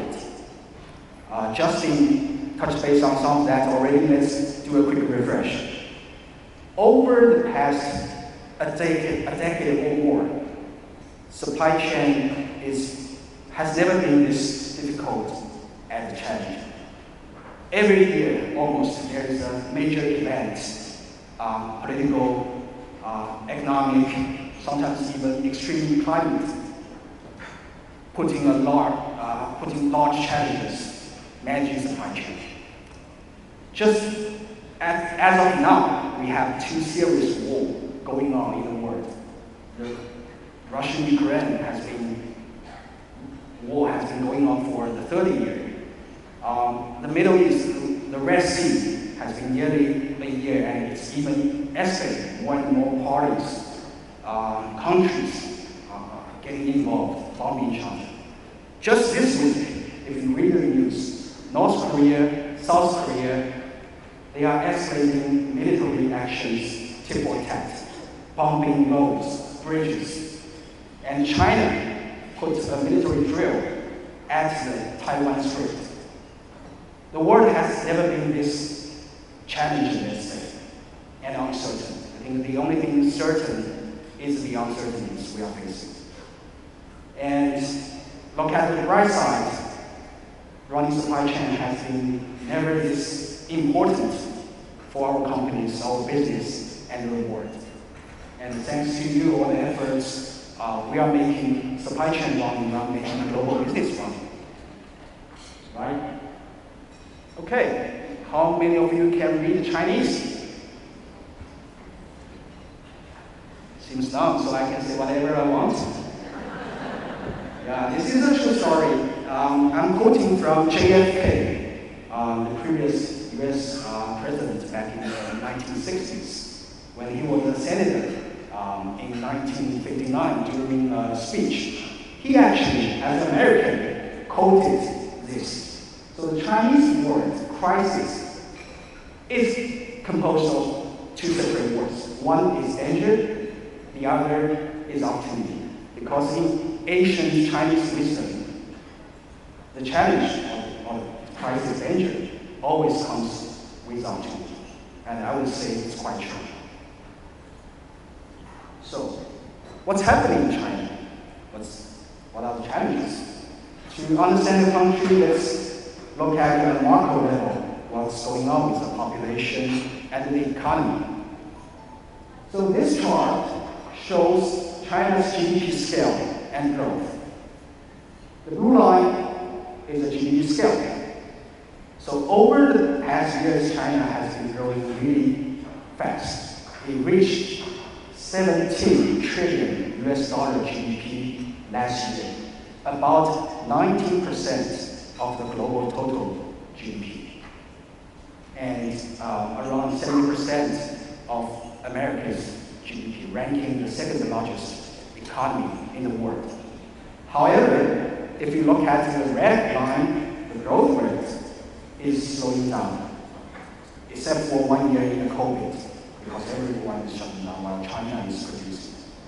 So China hasn't seen any double-digit growth for a while, not even 7 or 8% growth for a while. Last year's GDP growth is 5.2%.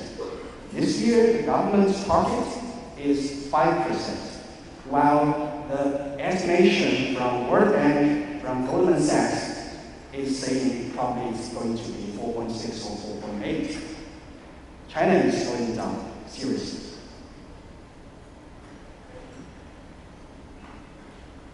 What about the population?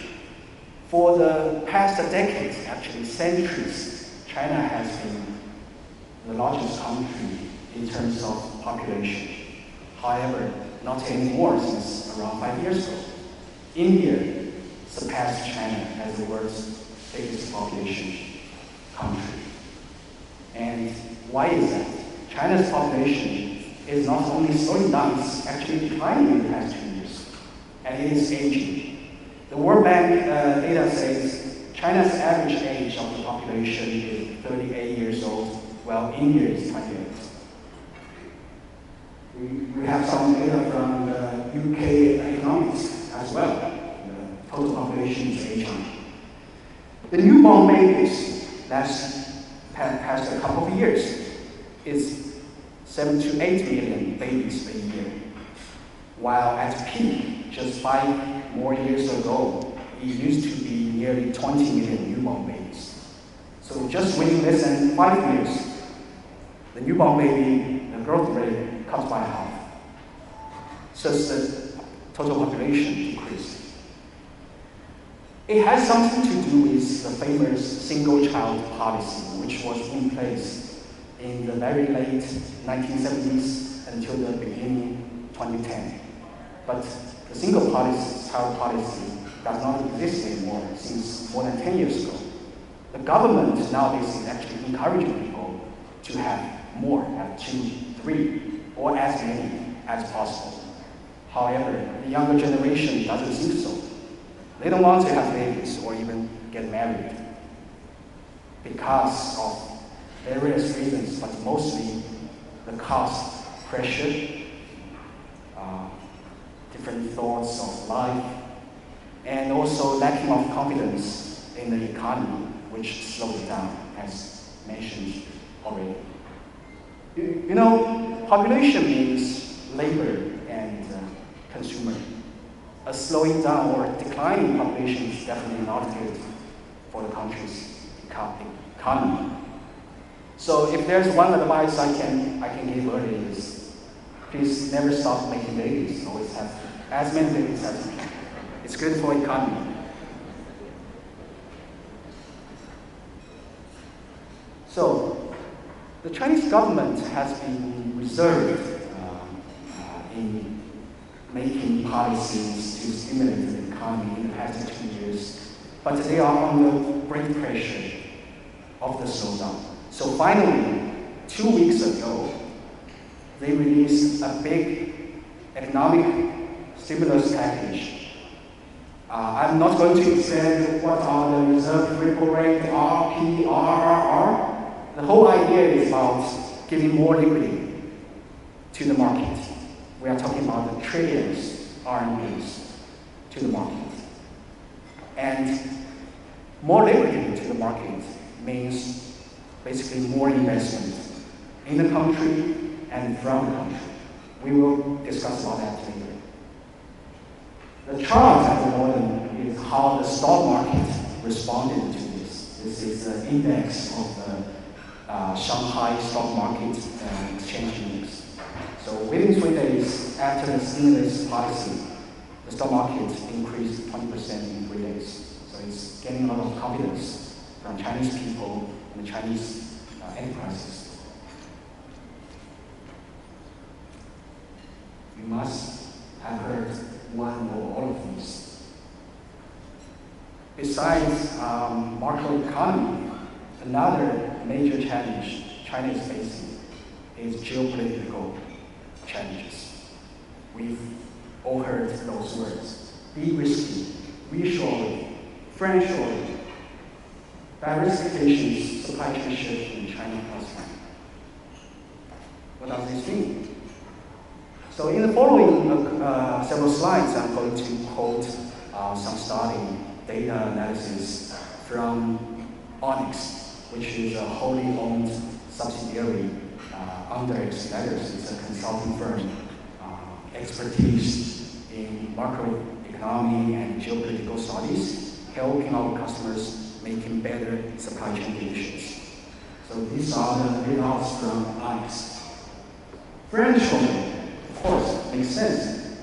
Moving productions to those allied countries. Nowadays, there are fierce competitions among countries, but mostly China and the US. US being the biggest import and consumer market is working really hard to move those productions to allied countries like Mexico, like Southeast Asian countries because of the history and everything. Nearshoring and reshoring are basically similar. It's about moving productions closer to the market, if not into the market.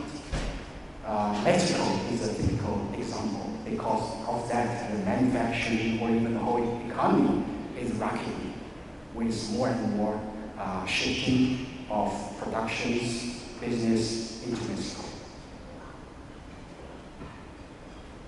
So, for the reasons mentioned, the FDI, foreign direct investment into China, sharply declined over the past 4 or 5 years, reduced by 60%.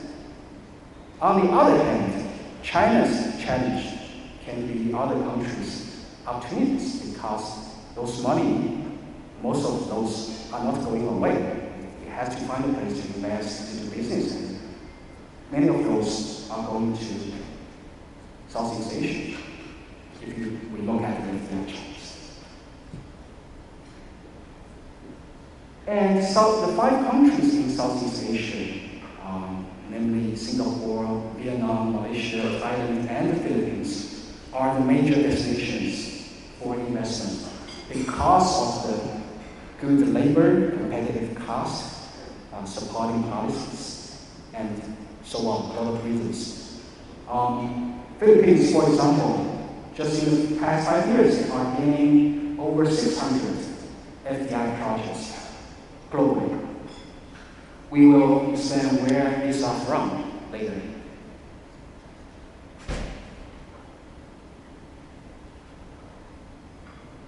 However, replacing China is not impossible, but it's going to take time. If we look at the chart at the left side, it's a comparison of the manufacturing output. China versus Southeast Asia, 5 countries combined. China is quite leading because of all the past 3 or 4 decades. China made itself a world's factory. China has the world's most complete and integrated manufacturing and supply chain in the world. Other than some high-end chips, China can basically make everything from very raw materials to intermediates and to finished goods. And the interesting fact from data we monitor is China's, though the finished goods export reduced to certain markets, the exports of intermediates, parts, are increasing significantly to Southeast Asian countries. So China, to some degree, is also behind the supply chain shift. While we cannot export directly to the final markets, it's supporting other countries' supply chain and production.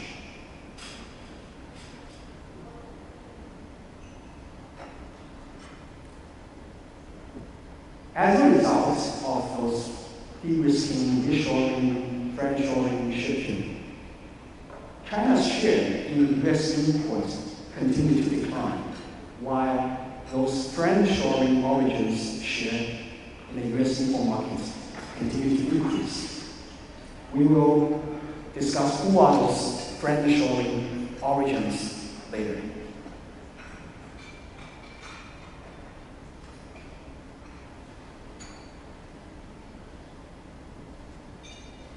Okay, this is from FDI intelligence.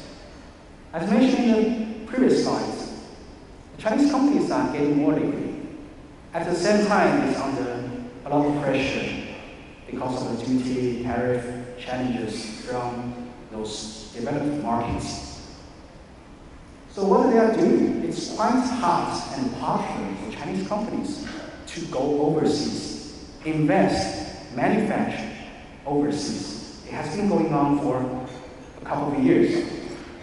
They call it the internationalization of Chinese companies. So the data says a third of Asia's manufacturing foreign direct investment last year, a third came from China.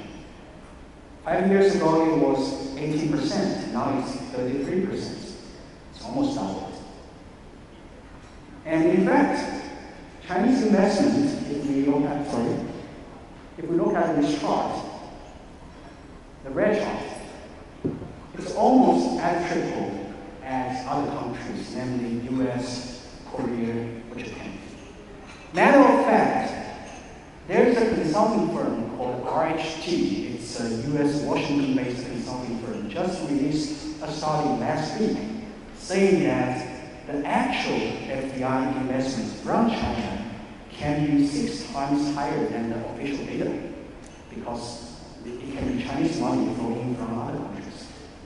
Chinese people, companies, business are really investing heavily overseas to keep the business going on. I think with that, we should see a lot of opportunities with constructions, manufacturings, freight in and out of China, and so on. So, who are those friendshoring origins? As we mentioned, let's take a look from the US point of view. On the left side is those decrease in trade dependence on the US in terms of the change and in terms of the level of dependence. We see Russia at the bottom left, what a surprise. Brazil, India, and Indonesia is, together with China, is actually a little bit surprising. At least for me, I thought they should be increasing, but data says they are not. And of course, those countries increasing trade dependence with the USA are Taiwan, Korea, Japan, those long-time traditional allies, also Australia and Southeast Asia, 5 countries, Philippines being one of them. Let's take a look from China's point of view. Increasing trade dependence on China, US, basically in Russia's spot as the previous chart. And those decreasing countries basically mirrors those countries increasing with the US. Nowadays, it seems you have to pick a side. It's either US or China. And while those countries, again, Russia is priced at the right top, Brazil, Indonesia, India, you see something interesting here? Philippines is one of the very few, or maybe the only one, major economy increasing trade dependence and scale with both countries. It's very rare to see, and I would call this like the smart move. It's really smart. Okay, when we talk about China, there are course, many things we can speak about. But there are two things I cannot skip. One is EV, electric vehicle. What about EV? So this is a chart of last year's top-selling EVs in China domestic market in terms of their leaderboard position and their price. So many of you know Tesla has a gigafactory in Shanghai. It is the largest one globally, producing nearly 1 million cars a year. And the Model Y is a really great car. It's the third best-selling EVs in China with the highest price. But other than Model Y, all the number 1, number 2, and number 4 afterwards, all Chinese cars with much lower price. At the cost of 10 to 30,000 US dollars, you can get a really decent car. I don't want to make this slide a car promotion for Chinese, but if you get an opportunity, you should check out. It's quite amazing cars at such price.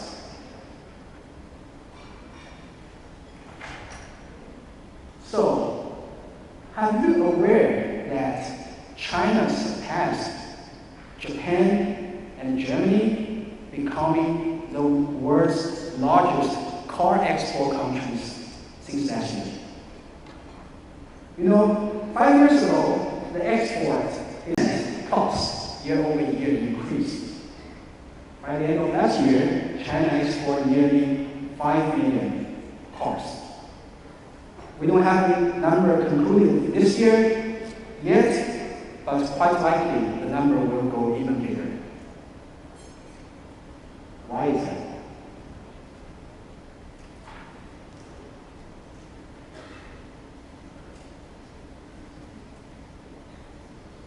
It's, of course, not 100% EVs, but EV played a role. 5 years ago, 1 million cars, less than just 7% are EVs. Last year, 5 million, nearly 5 million cars, nearly a quarter are EVs. And mostly are Chinese car exported. The total car sales exports are increasing 50% year-over-year, while those EVs are increasing nearly 100%. It's doubling every year in the past 4 years.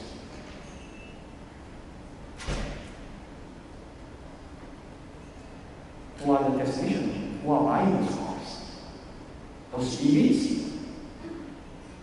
It's mostly for EVs. It's Europe and Asia. Latin America is also coming up. We can monitor that from Ro-Ro and container ship data.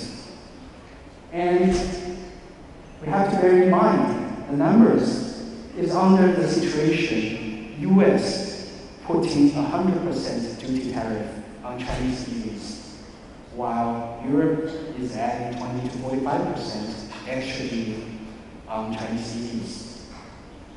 And even with that difficulties, the Chinese automotive industry are doing pretty well. And it's not just only finished cars exports. By the way, those exports, they use both Ro-Ro ships and also container ships. A 44 container can load 2 to 3 cars. It's impacting the ocean market as well.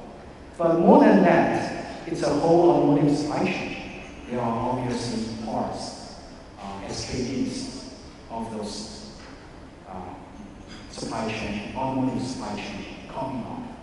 And I'm almost sure that it will be coming to Philippines, Southeast Asia markets, either just sitting here or maybe even one day, like those Chinese competitors producing here one day. Other than EV, the second thing we cannot skip is e-commerce. How many of you are shopping online? Yeah, I see a few hands. Yeah. I don't want to sound like a dinosaur or biased. I hate e-commerce. Not because my wife and kids are buying a lot from them, not because I feel it's lack of human communication touches compared to buying from the department store. It's disrupting the air cargo market. Let me explain why. So as you know, China needs a global e-commerce market as a consumer and a provider. China, the e-commerce market size is over $2 trillion US, way ahead of those developed countries. We have famous e-com platforms, some of you might are shopping on, the Temu, Shein, Alibaba, Taobao, and TikTok. They are really big and popular not just in China, but also in other countries, even the US. If you look at the Apple App Store popularity, they are ranking in the top most popular downloaded apps. The teenagers and many different generations are buying from them because the price is really competitive, if not say cheap, but the quality is quite accessible based on that price. So why I say it's disrupting the air cargo market. So if we look at the data, cross-border e-commerce was only shipping like 10% of the total air cargo volume back in 2017. Fast forward to 2022. 1.5 years ago, it's 20% of the global air cargo capacity are taken by e-commerce. And according to a study, it's quoting from McKinsey, it's going to be 25 to 30% total global air cargo capacity being used for e-commerce now. Why? They are using air freight for cheap stuff. There are reasons. First is people always want fast. It makes no sense if you wait weeks to get your order. So for customer experience reasons, they use air freight heavily, despite of the cost can be 10 or even 20 times as ocean. We knew those big e-commerce platforms, and according to our conversations, it's nothing official, but quite close. Temu, this all kinds products e-commerce platform, is shipping 5,000 tons air freight out of China and Hong Kong every day. Shein, let's call it the online version of Zara, selling dresses at $5–10, is shipping 3,000 tons air freight a day. TikTok is catching up. Now it ships 1,500 tons air freight a day. Plus some smaller players. All those e-commerce combined, remember, out of the global air cargo capacity is 20%. Out of China and Hong Kong, it's over 50%. We've been talking to major airlines and airports, terminals. They are even telling us bigger numbers, 60 to 70%. And when I went to those airports, it's quite true. Just by seeing the airports, a large portion of the cargo sitting there are e-commerce. And they are taking a majority portion of the air cargo capacity out of China and Hong Kong, which will raise up to a quite relatively high level compared to pre-COVID. And it's not just China and Hong Kong. They are coming to you. They are finding all the possible cost competitive space out of China and Hong Kong now. Japan, Korea, Taipei airports, they are fleeing for space. in Singapore, and maybe already happening in Southeast Asian countries, Bangkok and Manila. They are getting space here, as long as it's cost competitive. They are buying space here to ship their orders. This is a big challenge to the air cargo capacity. But on the other hand, the US and the Europe governments are taking some actions. Maybe soon enough we will see more and more limitations on those e-commerce hubs. Let's watch it very closely because it impacts air cargo market globally and heavily. Back on real business, what about China and Philippines trade? As you all know, the RCEP was signed end of 2020. Ever since that, the trade among China, Asia, and of course other countries accelerated. The RCEP is so far the world's largest free trade agreement, covering 30% of the global GDP and a third of the world's population. So less than 5 years ago, the US and Europe are the top 2 trade partners for China. Nowadays, according to the Chinese customs data, Asia is the top 1 trade partner with over 3 trillion RMB trade just in first half this year, with the best growth rate at 7% plus. It's growing really fast, the trade between China and the Asian countries. What about Philippines? As you said, over the past few years, the trade between China and the Philippines are growing really fast. The import from China is at around $30 billion on an annual basis, and it's basically increasing every year. The export to China, if we take out the COVID years out, is also increasing, and now it's at around $10 billion size. China, from a market perspective, is Philippines' second largest market with 15% share. But if we take Hong Kong, China and Hong Kong combined, we are definitely the number 1 market for Philippines. The import as the origin as a supplier for Philippines, there's no argument. China has been Philippines' number 1 exporter, trade partner for a few years, with nearly a quarter import from China. Even more impressively, if we look at the top commodities, over half of the commodities Philippines now exporting into China is electronics, which means high-tech, high-value, good business. Okay, so we talked about challenges, opportunities. There must be solutions, always solutions with this. So allow me to spend a couple of slides to talk about Expeditos, China.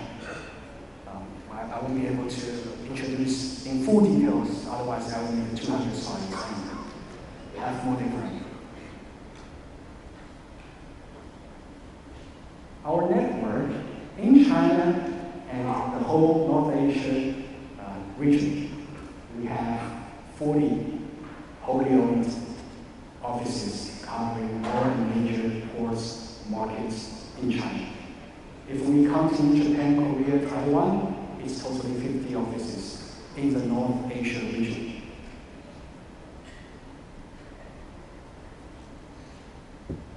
We listed some numbers at the bottom to confuse our customers, but what we are trying to say is we are really doing good and well in China. We are one of the first global forwarders entering China market over 3 decades ago, in the early 1990s. We rooted in China, growing fastly year over year, and now becoming China's one of the top forwarder, or let's say supply chain solution providers in the market.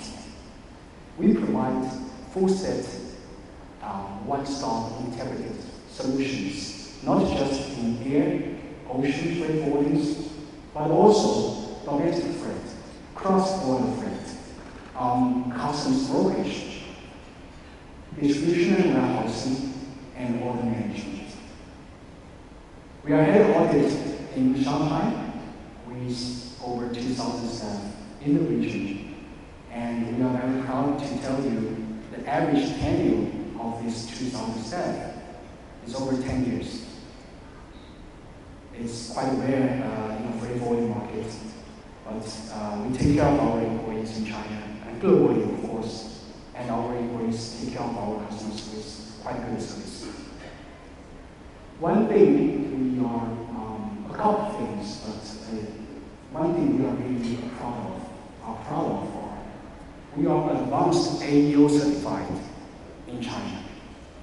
So to those of you who don't really know about that, it's really a big deal because we were the first, and for a very long time, the only one global freight forwarder and broker gaining this advanced AEO certificate by the China customs. It's the highest credibility a forwarder broker can ever get.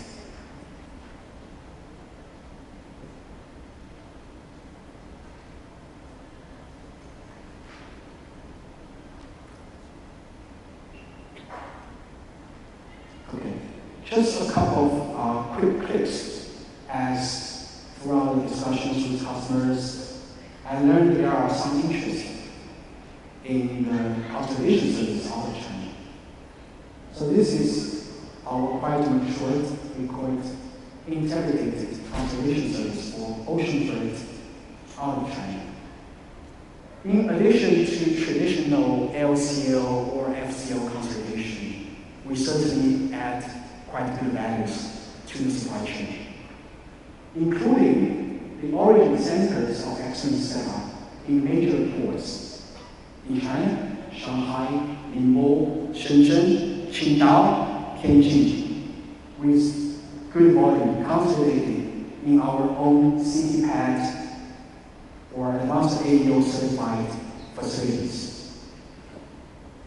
We talk about digitalization, so not only we provide the customer with full visibility on tracking, reporting, analytical systems, we use more digital tools like the cargo planner to add visibility and further improve the container utilization and improve the cargo security, minimize damages by using those technologies.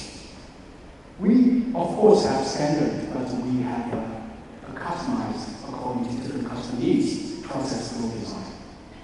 And if needed, we can further advance the service to your supplier management, monitor your supplier's performance, helping with document assembly, and report the data back to you.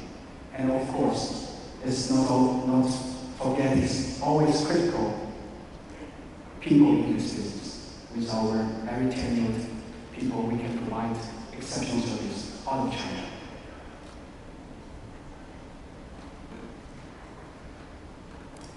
This could be another hot topic as I talk to customers, the project cargo. Throughout the supply chain shifting, de-risking, we are handling more and more production lines or even factory move from China to Southeast Asia.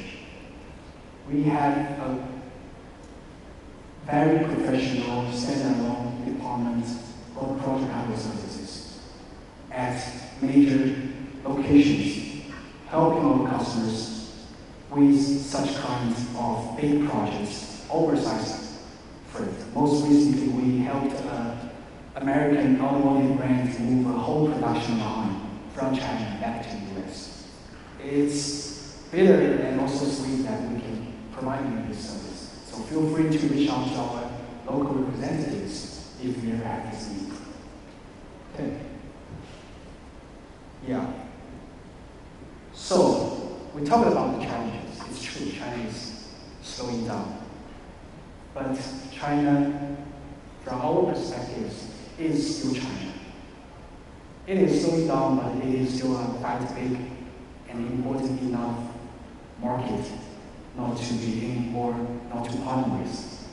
And we believe you need a strong, reliable, compliant partners with own infrastructure, own network in Philippines and in China. And look no further. Thank you. Thank you very much.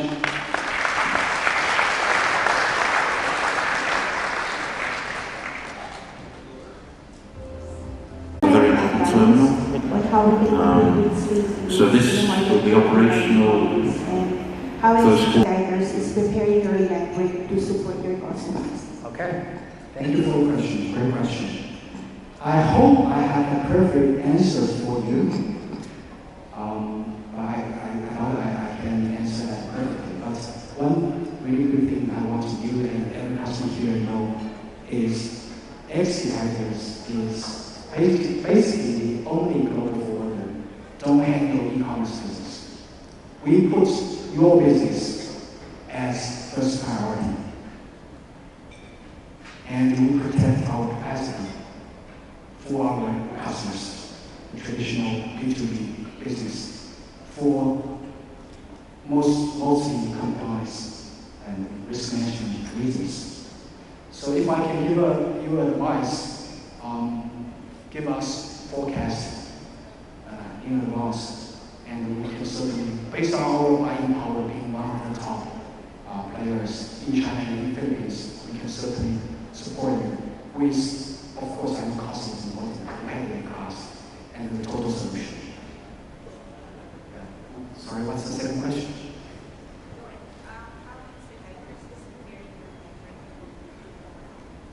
Yeah. How Expeditos is preparing ourselves in competing with the market. Maybe my colleagues can further supplement, but with our market positions, we have a so-called GCPA program, the Global Capacity Purchase Agreement, with core air and ocean carriers every year. A good portion of our forecasted, actually our customers' forecasted volume are protected by this global procurement program. Of course, we always have our flexibilities for those ups and downs based on the market's availability. Please. Hello, good morning. My question is, Expeditor Philippines have a plan to have e-commerce to support our B2C end customer. Yeah, I don't know if I can answer on behalf of truth. Yeah, but of course, if it's your business, just the end customers e-commerce related, we can certainly support you. We have good setup in warehousing, distribution, domestic freight. We have the capability. What I just mentioned, maybe be more clearly, it's just we don't really do business directly with those e-commerce platforms. May we have the final question, please? Over here. Hi, Van. Good morning. Good morning. How does Philippines make the smart move for geopolitical alignment with U.S. and China that makes Philippines unique? Yeah, I wish I can answer that. I guess that's just your people's wisdom. Yeah, anyone want to supplement? But I can share you the data source so you can look in depth. Okay, we still have room for one more question.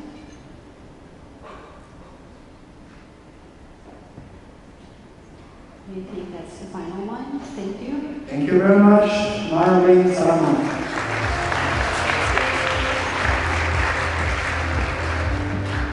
Thank you, Mr. Value. May we call on stage the Expeditos Philippines District Manager, Mr. Jude David, and the Director of Account Management in South Asia, Ms. Sonia Milanovic, to present the plaque of appreciation.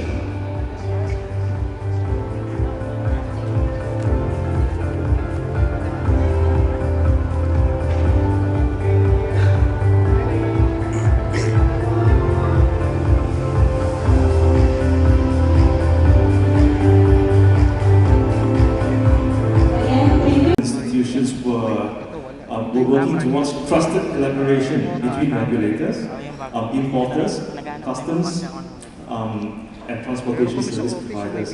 Think about things like the trusted trader and AEO programs. They were working towards improved processes. Those focus on the use of information technology and data and clarity. 10 years ago, this was a big thing. Now, of course, if you look at it, almost every customs authority uses that. This is a normal thing, but not so. People,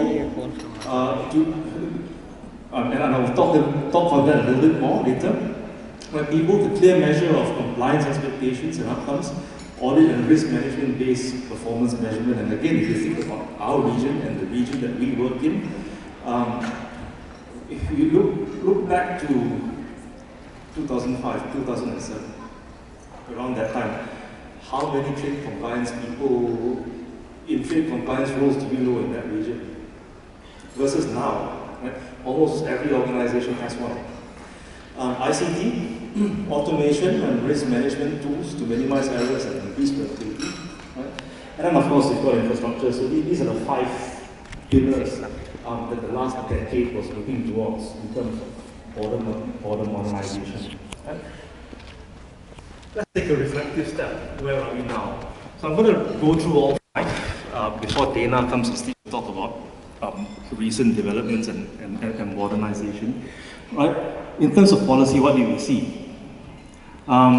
Key accomplishments for our region. By 2015, really almost all countries, with very few exceptions in Southeast Asia and Oceania, had in place an AEO or a trusted program of some sort. This started really to accelerate after 2010. Bilateral MRAs are continuing to grow. MRAs are mutual recognition agreements for AEO programs, and these are typically signed between 2 countries wanting to recognize each other's AEO programs. Right? So MRO on AEO signed on 19 September 2023 amongst all ASEAN members. Now this can be a little bit surprising for some people why this took so long to sign. Yeah, but this really is the latest monumental one, all ASEAN countries, mutual recognition. But of course, with accomplishments, there are some setbacks as well. And the setbacks are not necessarily limited to one country. Most of these are our observations. It's not science necessarily, but it's our observation from the industry that the informed compliance collaboration with the private sector especially seems to be quite limited to AEO, and this could be because organizations like WCO was pushing the AEO program very hard, right? But outside of Australia and Singapore, engagement can be a little bit sporadic, right? And few updates or upgrades to existing programs for a number of reasons, right? Negotiators get pulled into negotiating other kinds of agreements, right? On the processes, key accomplishments, the majority of major MNCs now have in place good self-monitoring and compliance programs. Most governments in the region really have responded to this, either by introducing a permanent or a voluntary compliance scheme, or extending the temporary ones. But the flip side of that is we've also seen a significant disparity between global MNCs and SMEs. I'm sure you will agree, right? Whereas most major MNCs can afford to put this kind of processes in place, you find that small businesses, small and medium businesses tend to get left behind a little bit. Right? Now, in terms of people, again, majority of major MNCs have in place best practices.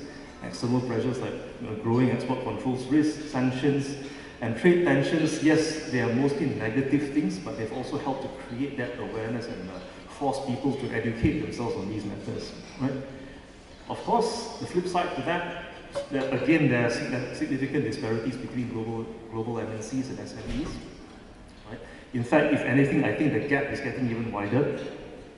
There are still challenges in developing countries in the region. And there's also a skills mismatch that we've noticed, that we've seen in the industry between public and private sectors, simply because of the priorities that each sector is driving. Right? Now, ICT, key accomplishments. Most countries in South Asia can accept in principle, like paperless clearances, digital payments of duties and taxes, EDI connectivity, right? Of course, there are setbacks to that. Dana and I have been traveling the region. Some administrations are still quite heavily paper-based. Some are hybrid-based, where you lodge the digital clearance online, but still have to print out paper and submit that, which actually sometimes increases the workload. Now,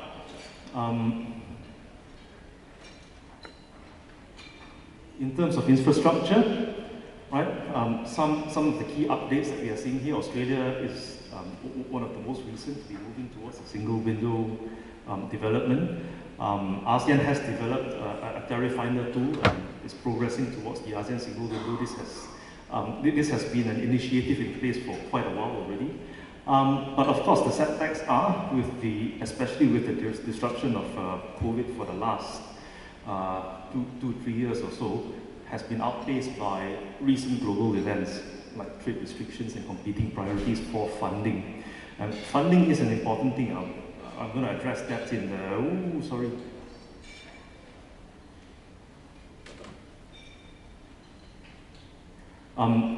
and funding is an important thing because, in my last slide here, I'm going to show you especially on the third one here, why funding is so important.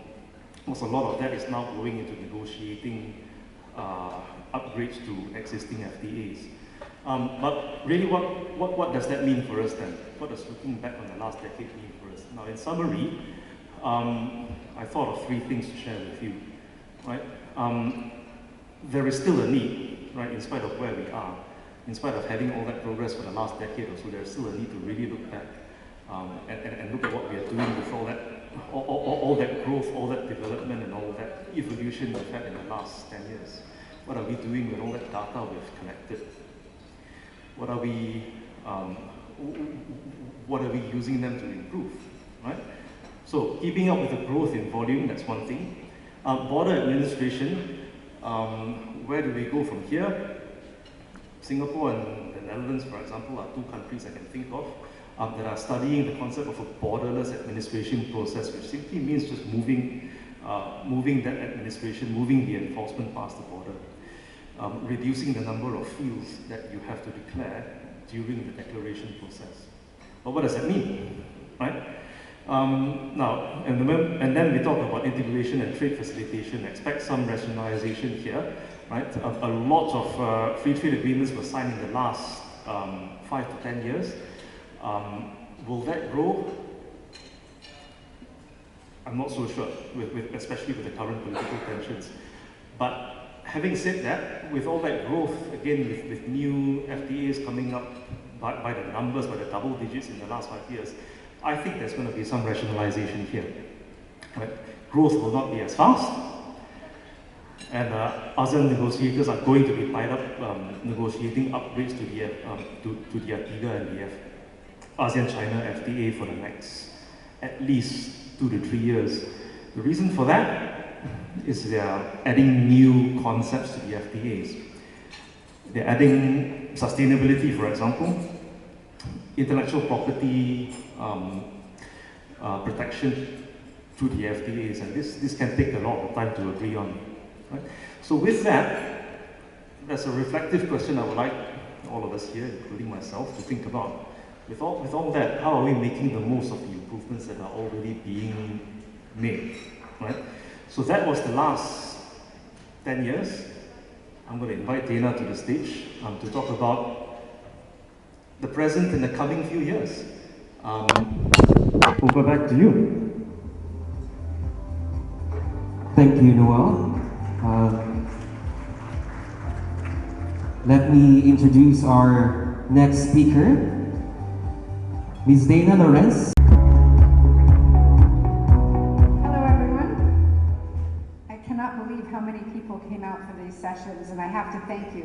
It is quite impressive. I have the pleasure of attending our Global Logistics Conference in Seattle, Washington, once a year in May. And we consider that the historic flagship because that's where our global headquarters are. And I will say that the Philippines has made it look small and cute in comparison. So thank you all for coming.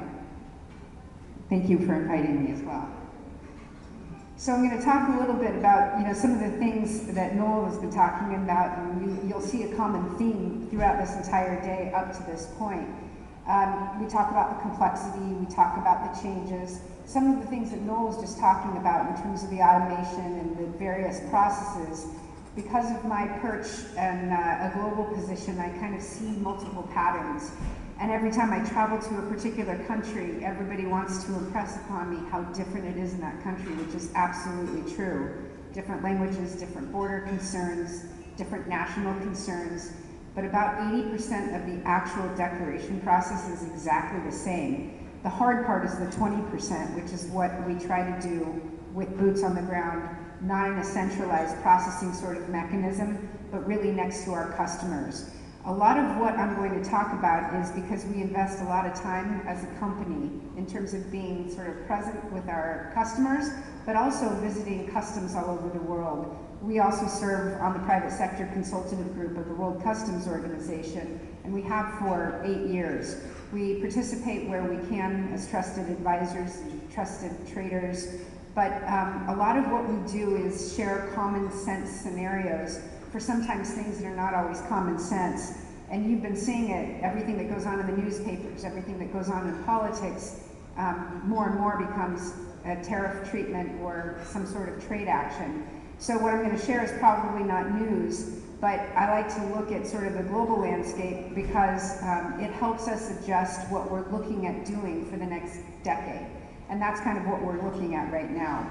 So more and more, you're dealing with customs in a lot of different countries, I'm sure too, but in the Philippines as well. A duty of a customs administration is to collect duties and taxes, no doubt, to also assess penalties when things are not working according to the regulation, and it is a huge revenue driver for a lot of countries.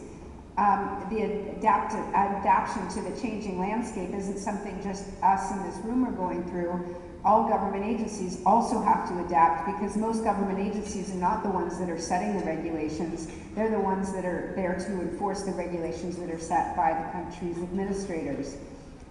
Detecting and apprehending people that want to do harm to those national laws are a really big responsibility of the customs administrations and other government agencies. And protection of organizations, protections of entities, protecting intellectual property rights is also a border concern. Protecting the general welfare of the people within those countries, collecting accurate import and export trade statistics for free trade agreements and future collateral trade, to facilitate the legitimate trade across borders, and to enforce multiple government agencies. And so when we're talking about things like the single window or automation or government-to-government partnerships, a lot of times the intention is to simplify, but what I'm going to share with you as a spoiler alert is that it has not made it simpler at all. The rest of this presentation basically explains that. So the first thing about complexity is it's never been easy, just so everyone is aware. And sometimes automation is confused with simplification. And in fact, I will tell you, there was a gentleman earlier that asked about AI and doesn't that take more energy? I will tell you that data has to be entered by somebody somewhere or it doesn't become data. So it's not like it magically appears as a data format. Someone has to type something into a system somewhere.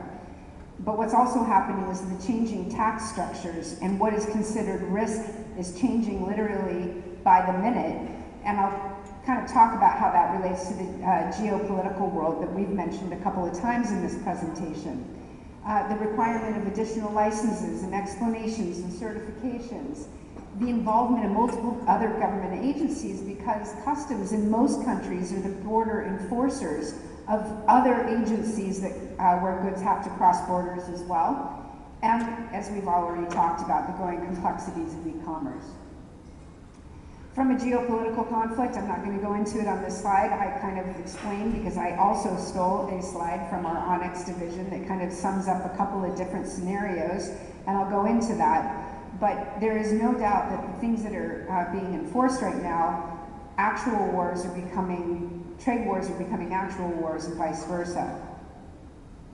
In regard to the changing customs systems to keep up with all the automation that's out there, when Noel was talking about sort of moving into a digital environment in this region, I will tell you that in most countries, there's some advanced systems that have been created actually after the original first custom system. And what's happening is that the quest for more data is requiring more systems upgrades, and there is an absolute explosion in requirements for data that require constant updates to your systems and to custom systems. The trust and check for authorized economic operators, the convergence between security initiatives and also compliance initiatives, and the single window channel isn't really a window, it's more like a kaleidoscope right now. And then you have technology advancements. I will probably pepper my comments.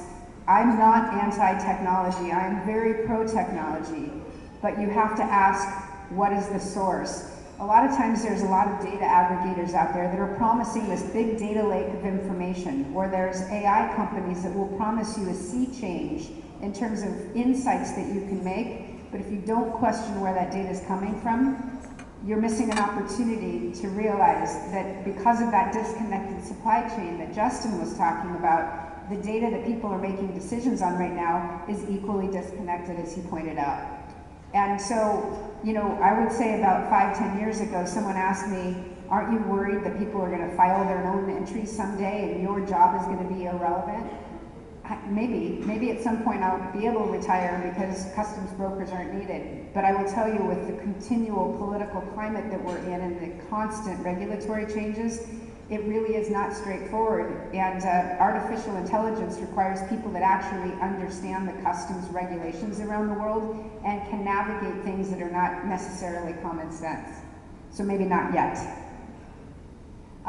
We've talked about this too, but 20 national populist elections are going on right now, and the United States is obviously on the verge of selecting another president, and it definitely has an impact, as we all have been talking about. But companies are under pressure right now to build resiliency plans for a lot of reasons, but with massive shifts in electoral votes and what can happen from literally one day to the next in terms of policy changes, it's really, really difficult from a compliance standpoint. If your job is to comply with the laws, and the laws literally change overnight, you have to be pretty flexible, and you also have to have a lot of people that are scouring regulations out there to make sure that you do not sort of leave anything behind because of just ignorance, quite frankly. Oops. So real quick, this is a slide from our Onyx group. They do a lot of research, and a lot of it is very data-driven. But with the geopolitical fault lines changing, all the things that we've been talking about, you have the Russia-Ukraine war, you have what's going on in the Balkans, you have the South China Sea and China-Taiwan actions, and you have Israel, Hamas. It's very, very unstable right now. And while that doesn't necessarily bleed into trade, I'm going to tell you to look all the way to the end, because Customs is a government agency there to protect the borders. And right now, protecting the borders, the Russia-Ukraine equals sanctions on Russia. Balkans is more border closures in Eastern Europe. You have South China Sea and China-Taiwan, more disruptions, more sanctions.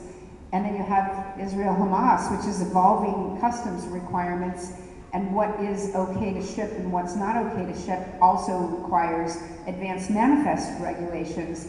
And that is the customs part of customs that's not the declaration part. It's about really understanding what's going to cross the border before it actually ships. And that's becoming massively complex as well.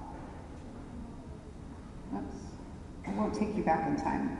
So with all of the things that are going on in terms of the world, the sanctions, the regulatory changes, who really is producing the goods through e-commerce, where are they being manufactured, how are they being manufactured, and by whom, and what are the component parts, who's selling to who, all the things that we've been talking about now, in terms of the handwriting on the wall, we're seeing a huge move to upstream traceability. At some point, you're gonna have to know your third, fourth, fifth, sixth tier suppliers, so it may not actually be part of your supply chain. We're already seeing that with a few things. So originally, with the signing of the Trade Facilitation and Enforcement Act in the United States as an example, everybody was thinking free trade. They were thinking trade facilitation, goods moving across borders without friction. That sounded great.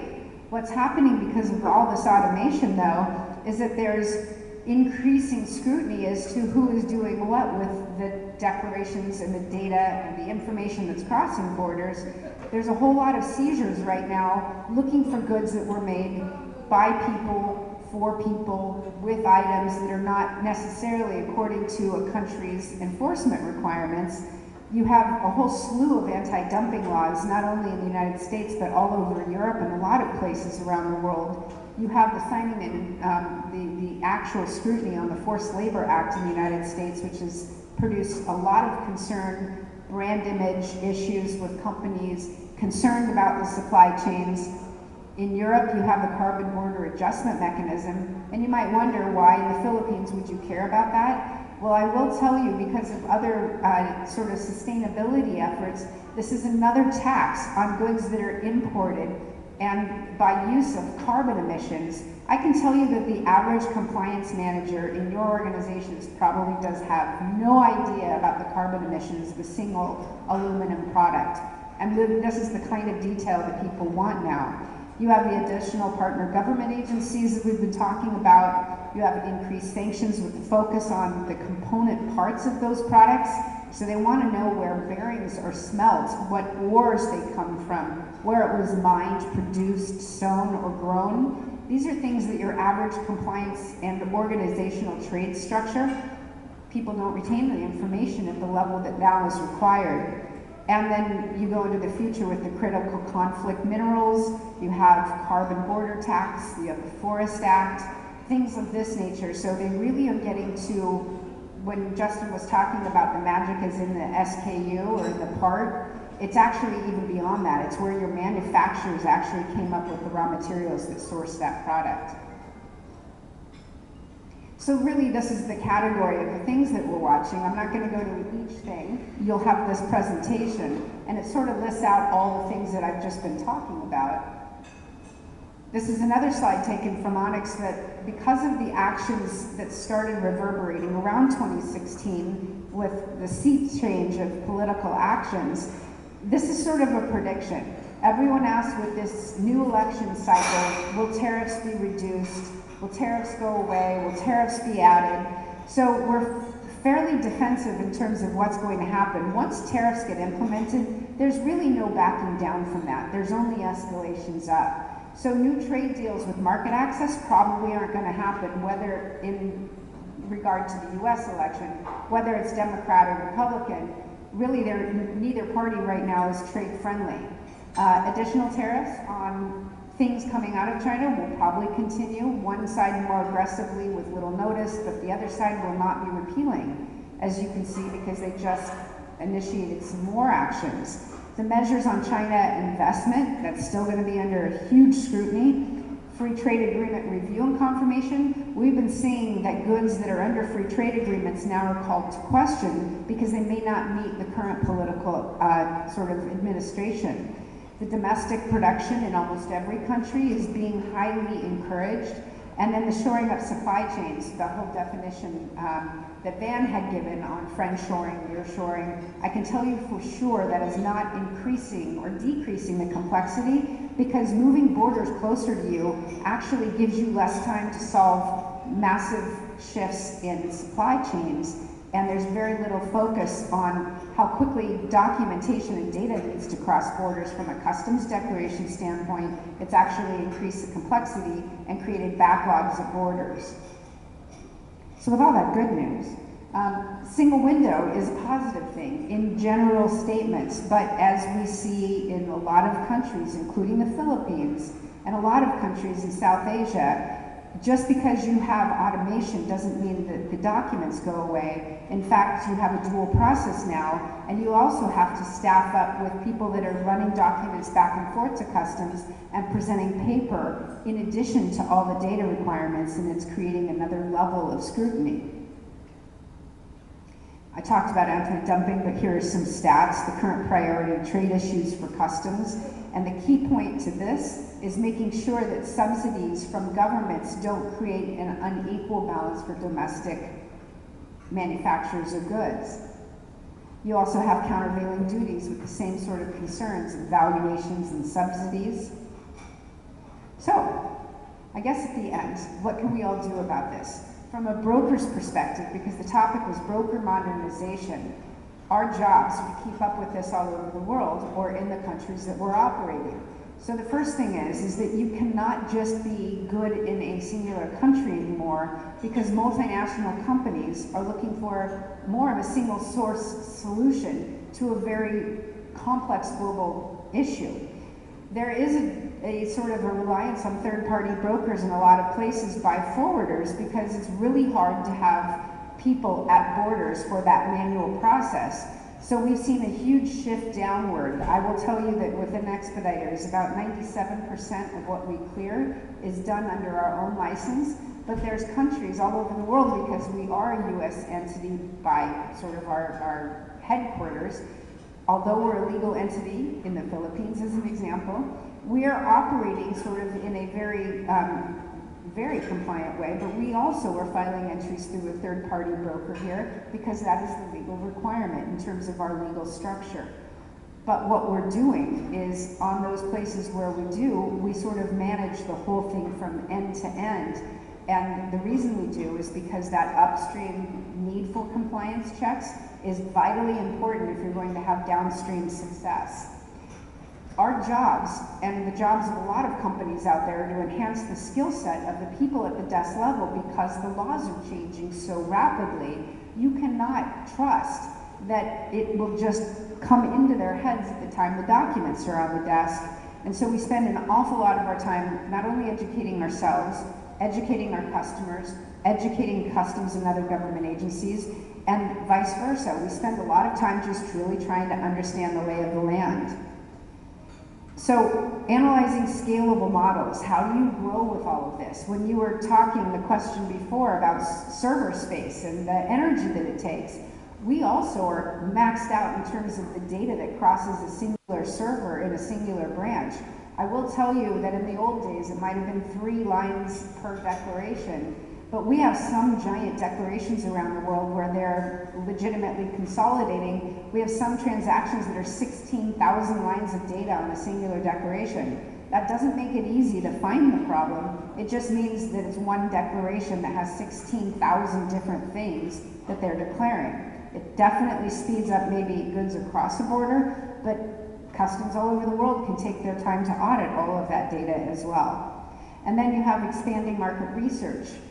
We are definitely investing in things that will brew sort of what's going on in terms of regulatory murmurs, so we can better prepare, so it's not just reading it in the paper and tomorrow you have to have it enforced or regulated. We really are taking great pains to understand all over the world in which we operate and our customers operate, what regulations might be brewing out there that we have to be prepared for now, which is kind of what I'm sharing.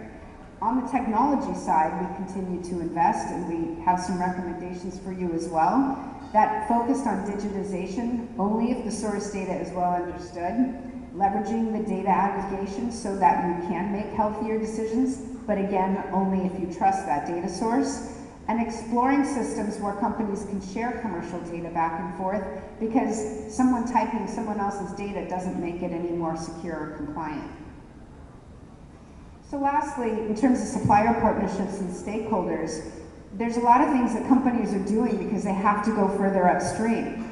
You have to have every part of your supply chain, every part of your sourcing, every part of your finance and your sales organization involved in trade these days. And this is not a short-term problem. I can tell you that this issue is going to continue to grow because supply chains will not get less complex.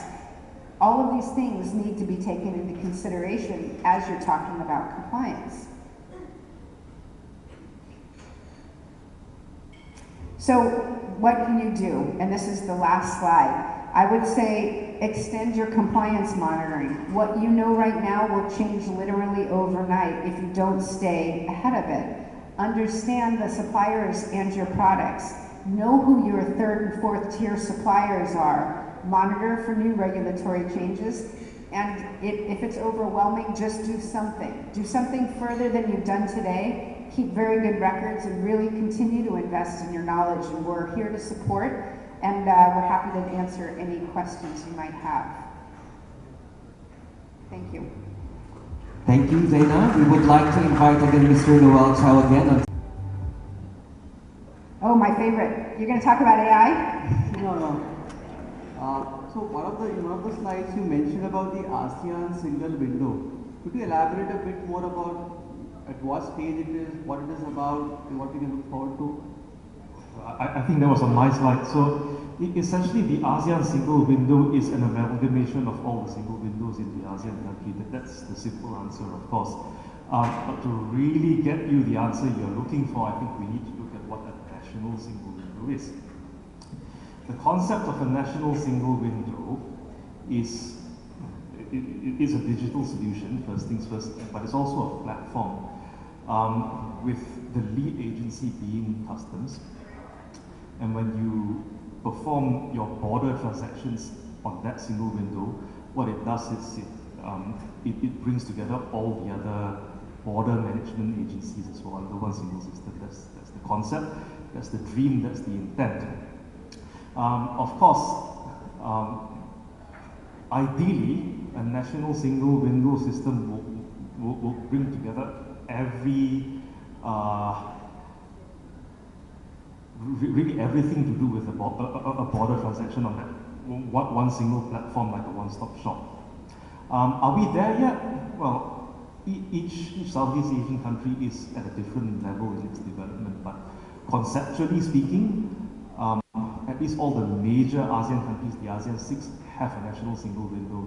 So the next stage after that is to join up all the national single windows to become the ASEAN single window. Now, this was a vision and has been a vision for at least 15 years now, maybe longer. The intent is for that for that single window to manage seamless transactions of the flow of data and the flow of information when ASEAN trades with another, when one ASEAN country trades with another ASEAN country. Now, are we there yet? We're even further from that. Right? I hope that answers your question.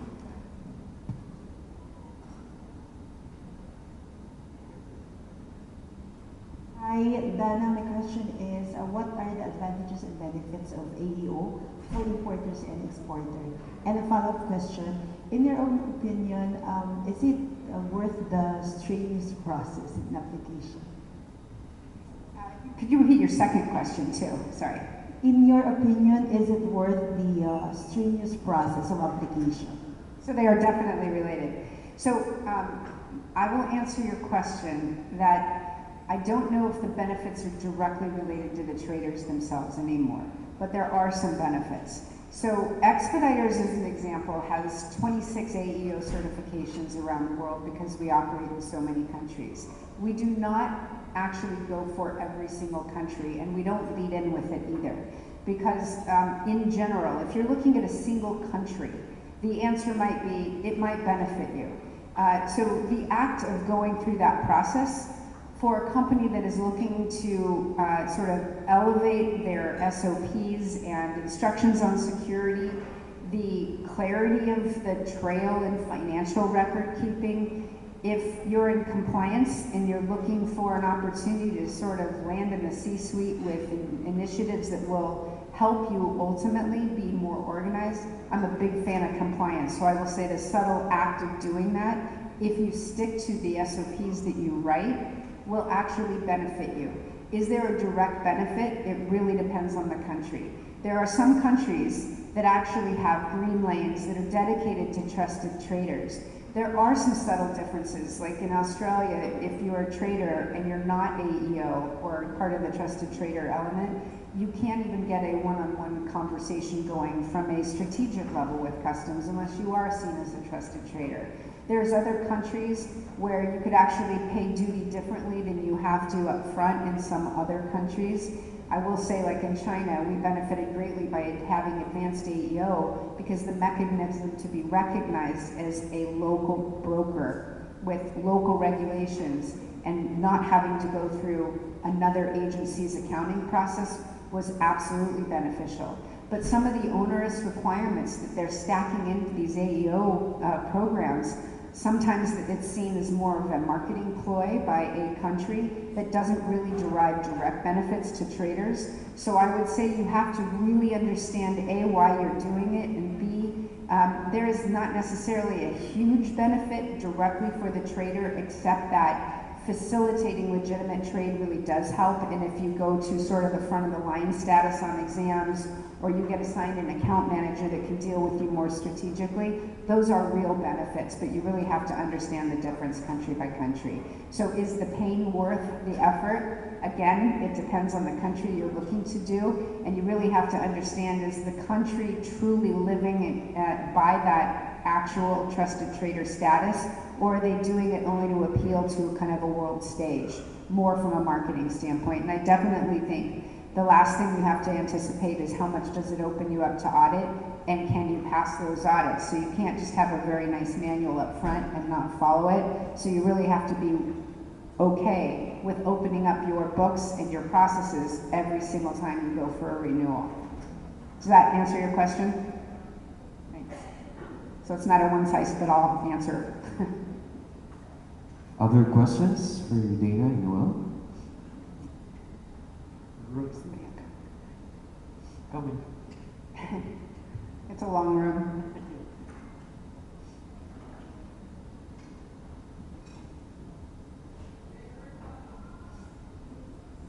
Hi, Dana. So you mentioned that companies should explore systems where companies can share commercial data. I'll tell you, obviously SAP, Oracle come up. There's data aggregators that I'm not necessarily so fond of because they don't own the data source. So if you're looking like in an enterprise solution within a company, I would say the closer you can stick to the software as it's laid out, the less expensive it will be and the easier it is to implement, but it may not suit your process. So if you're looking at artificial intelligence companies and you're looking to find source of maybe forced labor and that kind of thing, there's a whole host of companies that offer some solutions. Some are more science-based and others are more data aggregator-based.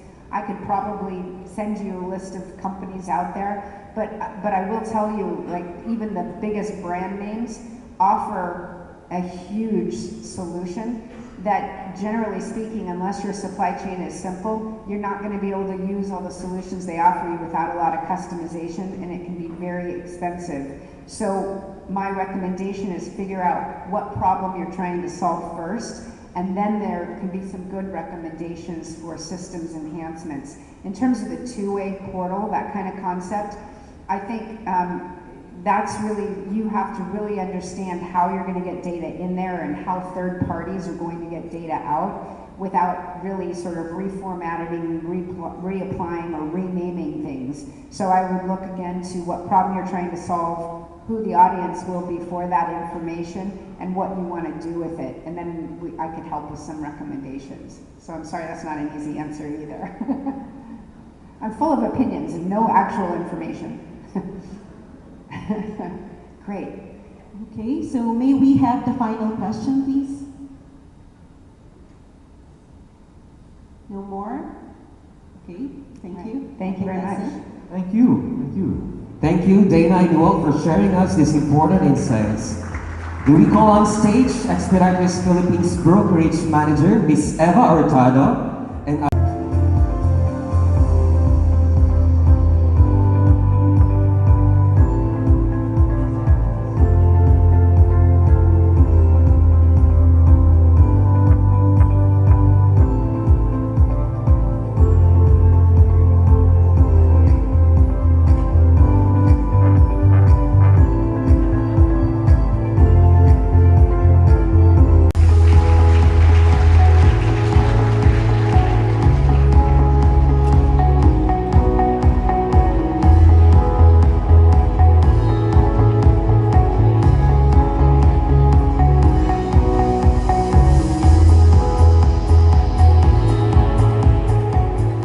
Good afternoon, everyone.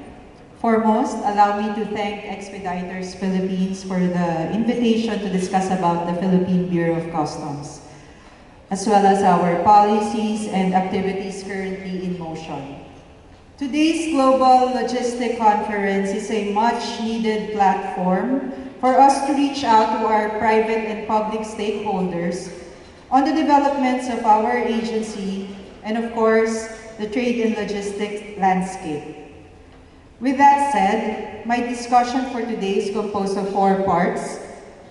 First, a brief overview of the Port of Naiya. Second, the implementation of the Atocarne system. Third, the Philippine Authorized Economic Program of the Philippines. And finally, the updates on the projects and activities of the Bureau of Customs. As earlier mentioned in my introduction, I am currently the District Collector of the Bureau of Customs, Naiya. To provide a brief background about the port, I am assisted by 4 Deputy Collectors for Administration, Operations, Assessment, and Passenger Service. So the port remains at the center of ensuring balance among our mandates, which is to maximize the collection of lawful duties and taxes and other charges, strengthen the enforcement and security of our borders, and ensure unhampered facilitation of international trade. Recently, we celebrated our 64th founding anniversary with the theme, Championing Partnerships Towards Customs, Progress, and Modernization. I believe that our attendees today, and even my co-speaker, especially Ma'am Vivian from PEZA, are in one way or the other our partners in pushing forward improvements to our customs administration. This is the very reason for the establishment of our own Customs Industry Consultative and Advisory Council, because we are aware that our stakeholders who are situated in the receiving end of our services can actually relay issues experienced on the ground and recommend feasible and practical solutions. Allow me to further share who we are as a collection district through this video.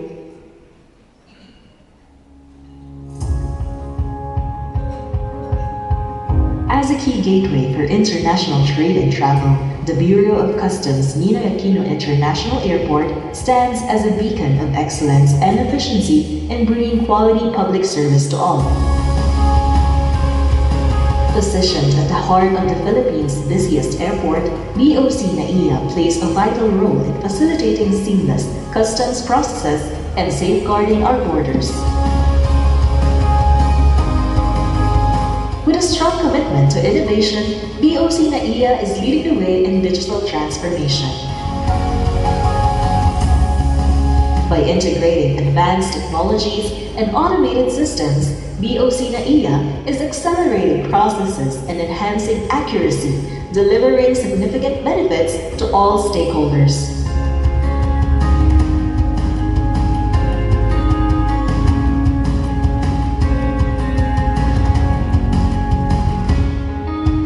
Contributing to the revenue collection of the agency, BOC NAIA showcases dedication and unwavering commitment to consistently raise performance standards for the benefit of the country's trade landscape.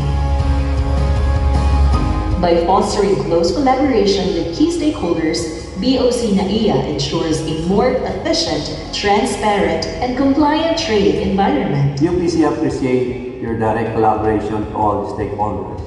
That alone is already a big progress in the BOC, specifically the NAIA office. UPC is one with you in supporting this goal and vision of progress and modernization of BOC NAIA. By continuing to work together, we will be able to overcome challenges and seize opportunities that will benefit the whole nation.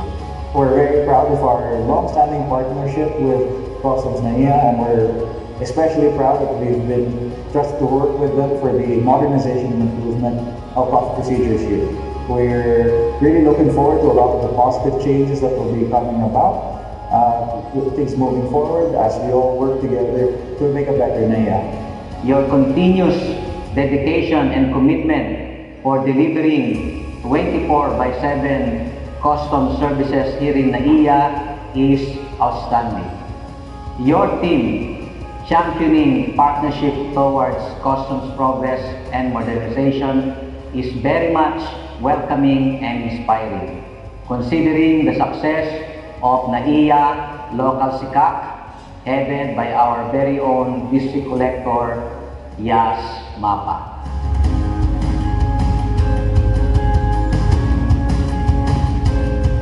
These partnerships strengthen BOC NAIA's capabilities to protect borders and facilitate the flow of legitimate goods. Mula sa ideya sa pamumuno ng ating Regional Director ng NCR, Emerson Rosales, gusto niya magpasalamat sa ating task group dahil halos araw-araw naman nagagampanan natin ang ating mga trabaho. Halos araw-araw meron tayong operation, interdiction. The Bureau of Customs has also been a key player in the Philippines' overall anti-money laundering, counter-terrorism financing, and proliferation financing regime. As the primary agency responsible for overseeing the movement of goods, including currencies and their negotiable instruments or PNIs, across borders, the BOC plays a pivotal role in preventing the misuse of the country's financial and trade systems for money laundering, terrorism financing, and proliferation of weapons of mass destruction. Streamlining procedures while maintaining strict security measures is central to the BOC NAIA's mission.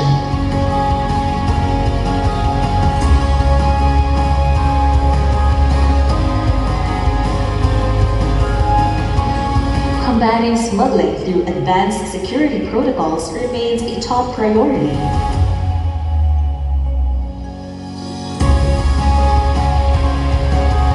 Proactive measures implemented ensure that trade remains fair and secure, protecting both the economy and the public. BOC NAIA also invests in its employees' welfare and development.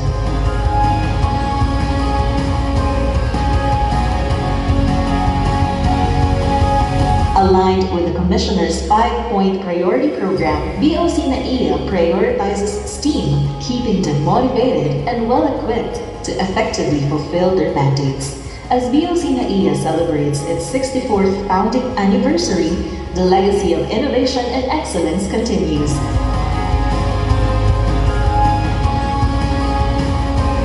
Bureau of Customs NAIA, championing partnerships towards customs progress and modernization for 64 years. Indeed, the operations of the Port of NAIA is fast-paced, processing air shipments and catering to our travelers to and from the country, and often require advances to cope with the demands of its urgent nature. This is also why the implementation of the ATA-Carnet system in the Philippines comes in very timely. The implementation of the ATA-Carnet is in accordance with the World Customs Organization Convention on Temporary Admission, or the Istanbul Convention. Serving as the passport for goods, The ATA Carnet allows the temporary admission of goods into a customs territory with relief from duties and taxes. The Philippine Chamber of Commerce and Industry, or PCCI, has been appointed as the National Issuing and Guaranteeing Association, or the issuing authority for temporary admission papers in the Philippines. Since its implementation in July, the Port of Naiya has already processed 64 ATA Carnets as of September 2024, involving concert equipment and materials, goods for exhibit and for demonstration. Pursuant to the Istanbul Convention and CAO 2-2022, the processing of ATA Carnets shall be limited to the following goods eligible for temporary admission, subject to the applicable conditions and period of re-exportation. So goods for display or use at exhibitions, affairs, meetings, or similar events, professional equipment, containers, pallets, samples, and other goods imported in connection with a commercial operation, goods imported in connection with a manufacturing operation, goods for educational, scientific, or cultural purposes, travelers' personal effects and for sports purposes, goods for humanitarian purposes, and animals. So here are the salient features of the ATA Carnet system. First, the tax-exempt endorsement from the Department of Finance and the bond that is previously required for temporary admission, they're no longer required with the ATA Carnet system. Unlike before, where goods declaration is required to be filed in the E2M system, once you have the ATA Carnet, it shall serve as the goods declaration and processed through the informal entry division of ports or through airport terminals. Likewise, hand-carried goods and accompanied air cargoes may be cleared 24/7 at any international airports here in the Philippines, while unaccompanied cargoes may be cleared during regular working hours. For the period of re-exportation, it varies from 6 months to 1 year for goods other than the traveler's personal effects, which shall be re-exported at the time of the departure of the traveling holder. To provide more detailed context, including its benefits, you may visit our BOC official website. So for our next agenda, it's the Philippine Authorized Economic Operator Program. As mentioned earlier during my introduction, being the former head of the interim AEO office since its inception in 2020 up to 2023, I understand the worth, the benefits, the global recognition of the AEO program. I was able to catch a question from Ms. Dana's presentation earlier if AEO is worth it. Yes, it is worth it. We have conducted several campaigns, and I believe I stand amongst the highly compliant stakeholders who are here that you will surely qualify for the AEO program. To begin, our journey to the implementation of the AEO program started in 2005, when the Philippines committed to the safe framework of standards to secure and facilitate global trade. However, it was only in 2016 when the Customs Modernization and Tariff Act was enacted, which incorporated the provision of AEO in the legislation. In December 2019, the AEO Philippines was launched, and in 2020, the interim AEO office was established. Our AEO office is divided into 3 units concerned in the accreditation of members, post-validation of their eligibilities and security criteria, and the mutual recognition arrangement unit. Our membership has 3 levels, and for our pilot implementation, we are focused in accrediting importers and exporters only at this point. In the next years, we envision to extend accreditation to other entities in the entire supply chain. Currently, we have 4 AEO members with 3 level 2 members, which is Toyota Motor Philippines Incorporated, Panasonic, Coca-Cola, and we have a level 1 member, which is Sony Philippines. The AO office currently provides briefings and consultations to prospective applicants to the AO program, which are required to meet the general and security criteria. Our members are granted various benefits depending on the level of accreditation. I will just name a few benefits for level 1 members. First, you will enjoy the exemption of renewal from customs accreditation. So whether it be for accreditation as importer or other accreditation that we regulate, you will be exempted from that. Second is expedited clearance. And third, a dedicated help desk to their account managers. On the other hand, level 2 members also enjoy, among others, a dedicated processing lane, advanced clearance process, and expedited customs clearance for exports through a reduced intervention from partner countries with whom the Philippines has a mutual recognition arrangement. As I mentioned earlier, some of our participants today may be members of the Super Green Lane existing in the Philippine Bureau of Customs. They are already enjoying a number of benefits. However, the mutual recognition arrangement is only available for AEO members. And this benefit alone should be a major consideration in transitioning as an AEO. In context, the MRA is an agreement between 2 or more customs administration in which AEO programs are recognized and accepted between the signing parties. Basically, AEO members of the Philippines are recognized as an AEO of the country which we have an MRA and are accorded all the benefits enjoyed by the AEO members. So this global recognition allows for an immediate clearance and seamless transactions with other customs administrations. As of this time, we have 2 signed MRAs. First is our China partners, and then second is the ASEAN. Our MRAs with Hong Kong and India are currently ongoing negotiations. So for our interested applicants, to know more about the criteria and benefits of an AEO member, you may visit www.customs.gov.ph/AEO. I hope I answered the question of our attendee. It is worth it. Okay, for the last part of our discussion, I will be discussing the developments on some of the projects and activities of the Bureau of Customs for implementation in the next coming months. First, we have the Customs Auction Monitoring System, which uses a web portal to allow online registration and bidding across all ports conducting auction. From a manual face-to-face proceedings, the e-auction system will provide a more convenient, easier, and transparent way to witness and participate in the auction at BOC and to further generate revenues from other sources. Next, we also have our BOC ePay portal, which refers to online payment of miscellaneous fees using credit card, debit card, and authorized digital wallet. This is also further explored to include payment of duties and taxes for passengers arriving at the terminals and postal items processed through the CMEC. Third, the Enhanced Electronic Certificate of Payment, which will feature a tracking and monitoring system addressing the concern to the current system, which will also interact with the LTO, enabling real-time updates and validation. Fourth, the BOC Cares portal.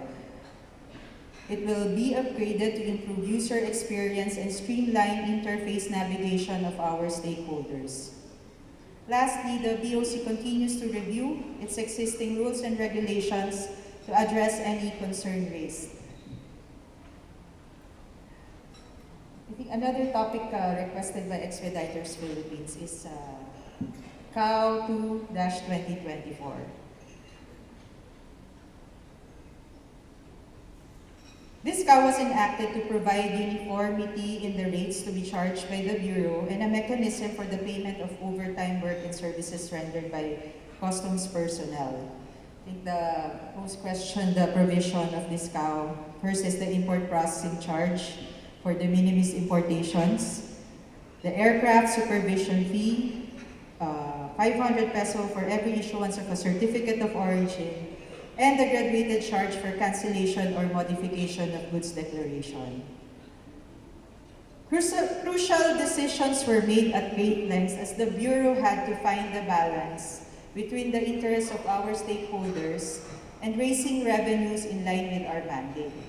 But through a series of consultations with our stakeholders, and because the Commissioner accords such high regards to the impact of the imposition, the Bureau of Customs proposed clarification to the CAO, to the Secretary of Finance, to revisit the rates, especially for the de minimis shipments, and defer the imposition of some of the charges to a later time, such as the aircraft supervision fee and the issuance of certificate of origin.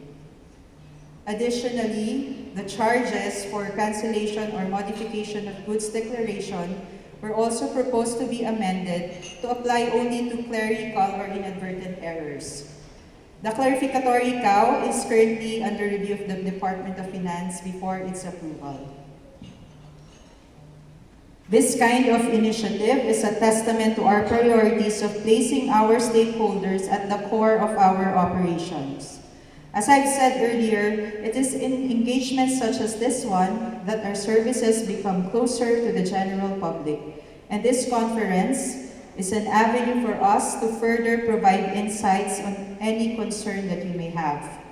With that, I end my discussion, and if you have any questions, the floor is open. Thank you. Yes, so the floor is open now. Usually we're being mixed with chemicals, pharmaceutical, and medical device.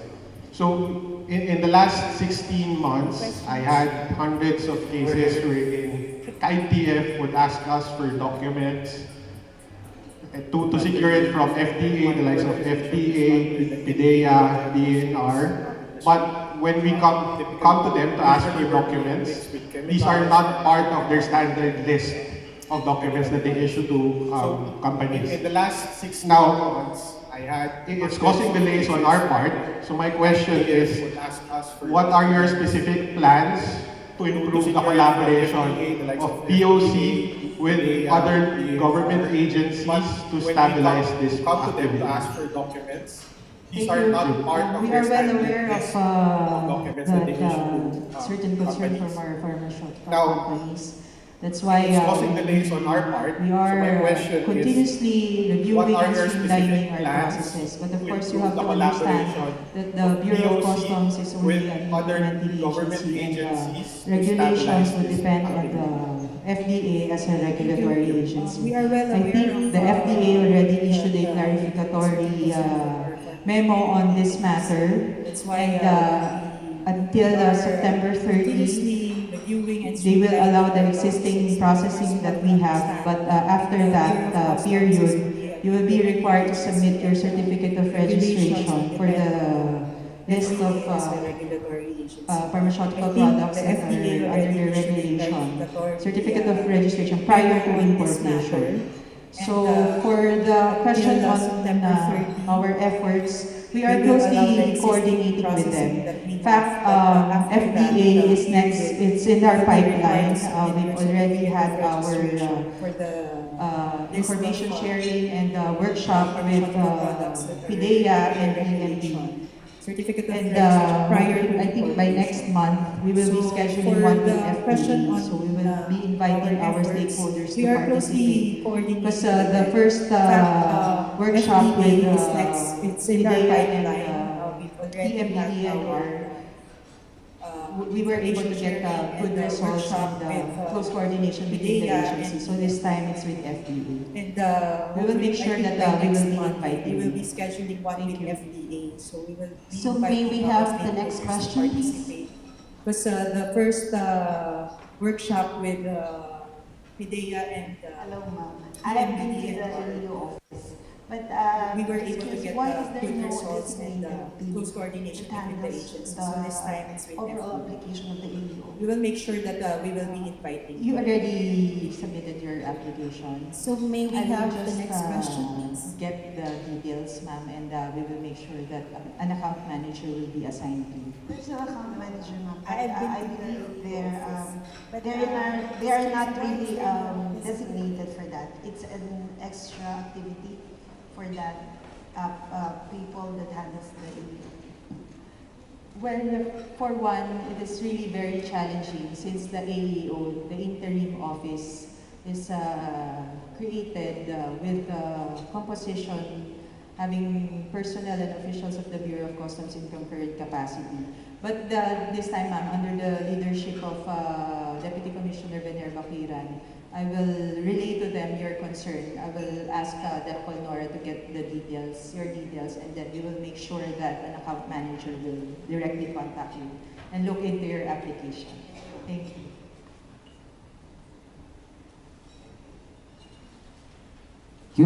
Thank you. Another question? Good afternoon. First of all, I would like to thank the Bureau of Customs for implementing electronic certificate of origin earlier this year. So my question is about the status of the prepayment account for cargo transfer fee.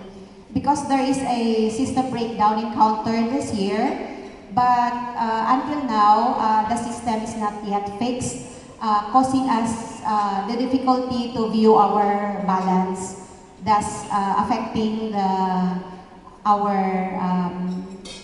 fund deposits. So I would like to know the activity of the Bureau of Customs to address this problem. Thank you, ma'am. That is noted. However, as of this time, I cannot directly answer your query, but I will make sure that I will be in contact with the concerned office on that matter and get back to you. I will just ask my colleague here to get your details so we can give a feedback directly to you. Thank you. Thank you. May we have the final question? Over here. Hello. So we have the ASEAN Free Trade, wherein it's to encourage trade between the ASEAN nations. Connecting to that, if we look at Singapore, it takes them about a day for items to be released. Malaysia, 2 to 3 days.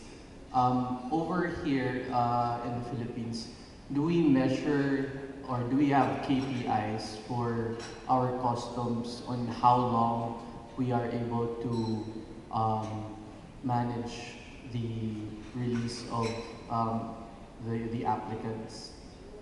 Yes, thank you. For the Philippine Bureau of Customs, of course, we have our Citizens Charter, which provides for the period of processing. At the same time, we are currently in the process of having a time release study. This is sponsored by the WCO through our National Trade Facilitation Committee. So it's an interagency effort for us to identify the gaps and how we can further improve our trade facilitation. We have to understand that it is not just the Bureau of Customs in the entire supply chain. So this time, we will make a holistic approach of the time release study to cover all other agencies as well as private entities that may be involved in the supply chain. Thank you.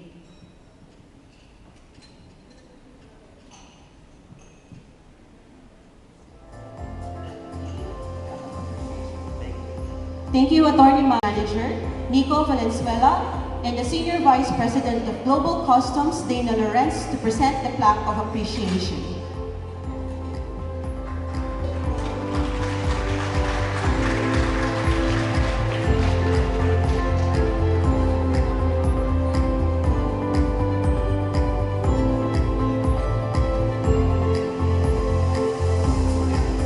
Once again, thank you, Attorney Mapa.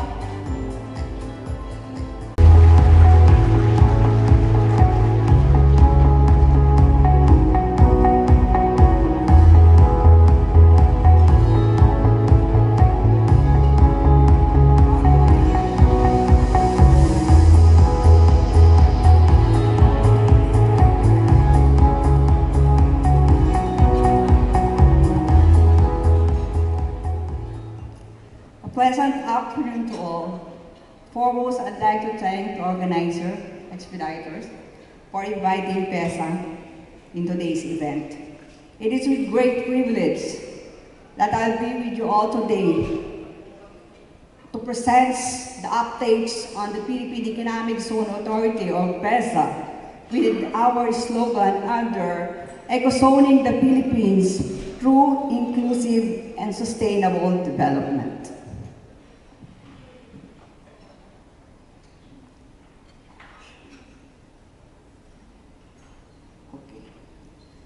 Our President, Ferdinand Romualdez Marcos, in one of his so nice statements, stated that with the Philippines GDP being among the fastest in the region, coupled with our burgeoning population and significant trading outputs, we aspire to transform the Philippine economy into a smart and sustainable manufacturing and for services. This boosts our efforts in PESA to continuously attract both foreign and local investments, where various business and investments awaits in our economic zones. On the leftmost side, you can see the plus points of the Philippines on why our President continues on stating that the Philippines shall become an investment destination, and the ecozones will be fully supported to attract strategic industries. Created under Republic Act 7916, otherwise known as the Economic Zone Act of 1995, PESA is an investment promotion and incentive granting agency, primarily tasked to oversee the creation, policy development, management and expansion, and promotion of economic zones in the country. We are a pioneer in ecozone development, the first of which is the Bataan Export Processing Zone, way back in 1969, where then President Ferdinand Marcos Sr. experimented export processing zone next to Thailand.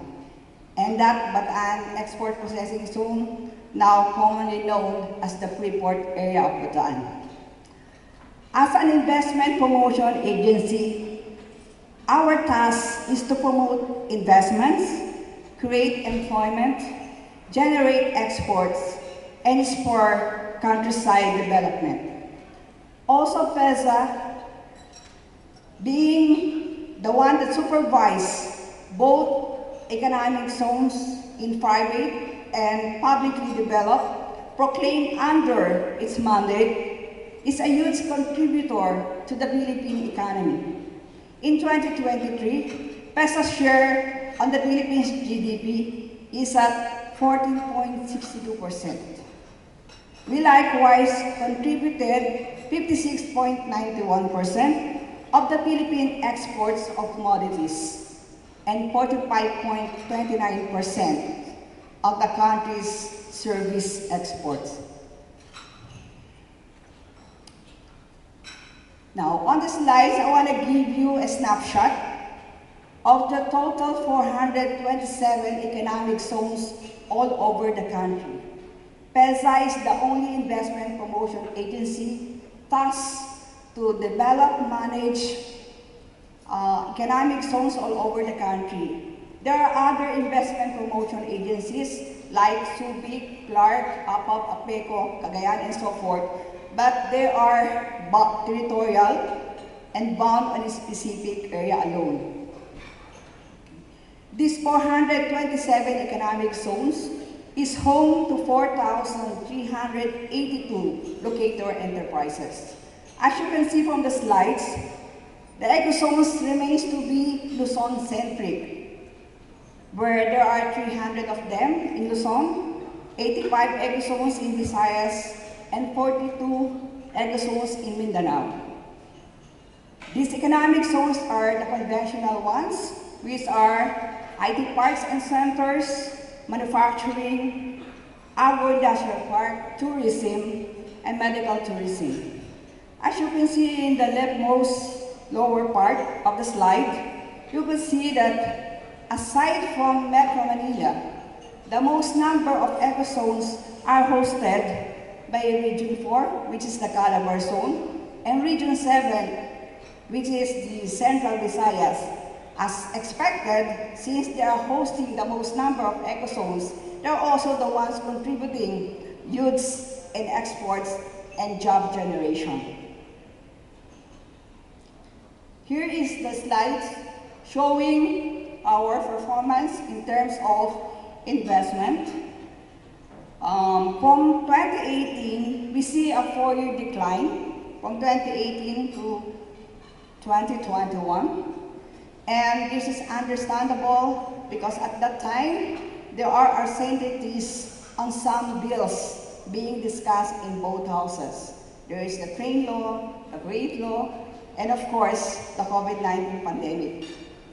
But in 2022, we rise up to the challenge and we end up the year with a positive investment, a little over that level of 2018, and we ended 2023 with a much higher investment approvals, and we continue to see an upward trajectory. And we hope that we will end the year to reach our 200 billion pesos target investment this year. And as you can see in the lower part, in 2023, a total of 11 ecozones was proclaimed by the Office of the President. And this year, just from January to September, there are already 13 economic zones proclaimed by the Office of the President.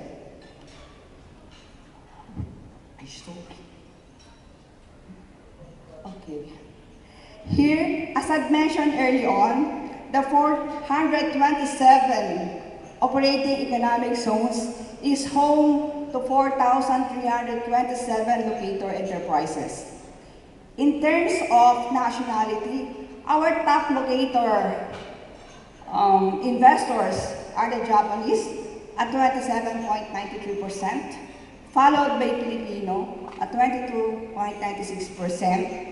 Next are the Americans with 14.16%, followed by Dutch, British, Singaporean, Korean, and all the others. In terms of product sector, our number one investors are into the electronic and semiconductor, followed by IT and BPM sector, then tourism, basic metals, equipment apparatus, and so forth. Here, of the 4,327 PESA registered enterprises, we have registered 342 ecozone logistics service enterprises, or what we call LSES. Under the Kuwait law, all logistics enterprises into integrated logistics, meaning they establish a warehouse in any of the PESA ecozone and stage or store the goods intended for their export enterprise client. And LSEC can also do the importation of the much needed equipment or raw materials of their export enterprise client. So far, these LSES contributed to a total of 9.38 billion pesos and exports of 3.82 billion US dollar, of which this value does not include the sales made by these LSES, both in goods and services, to their PESA export enterprise clients. And these LSES likewise contributed a direct employment of 7,625 as of December 2023. And on the left side are PESA's topmost logistics companies, namely You might be familiar with these companies listed on the slide.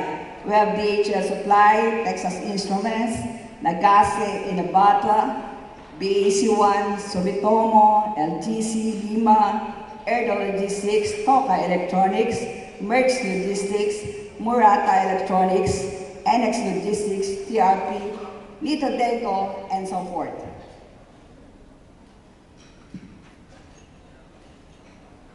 These slides, we would just like to share with you the long-term foreign direct investors of PESA.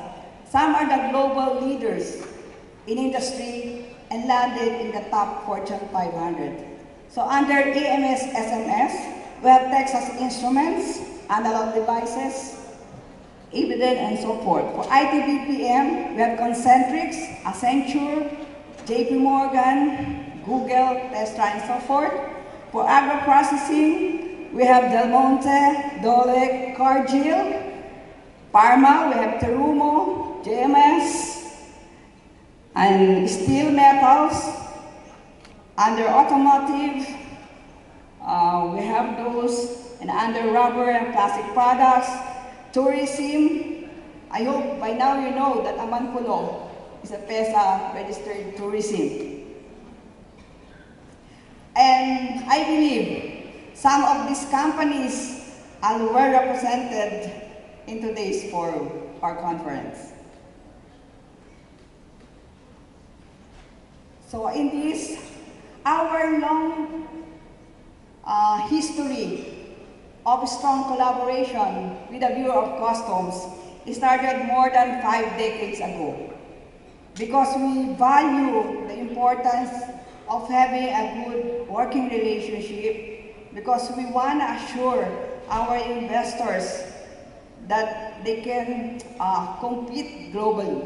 But not only with the Bureau of Customs, we continue to engage other trade regulatory government agencies or TRGAs for purposes of streamlining their processes for ease of doing business.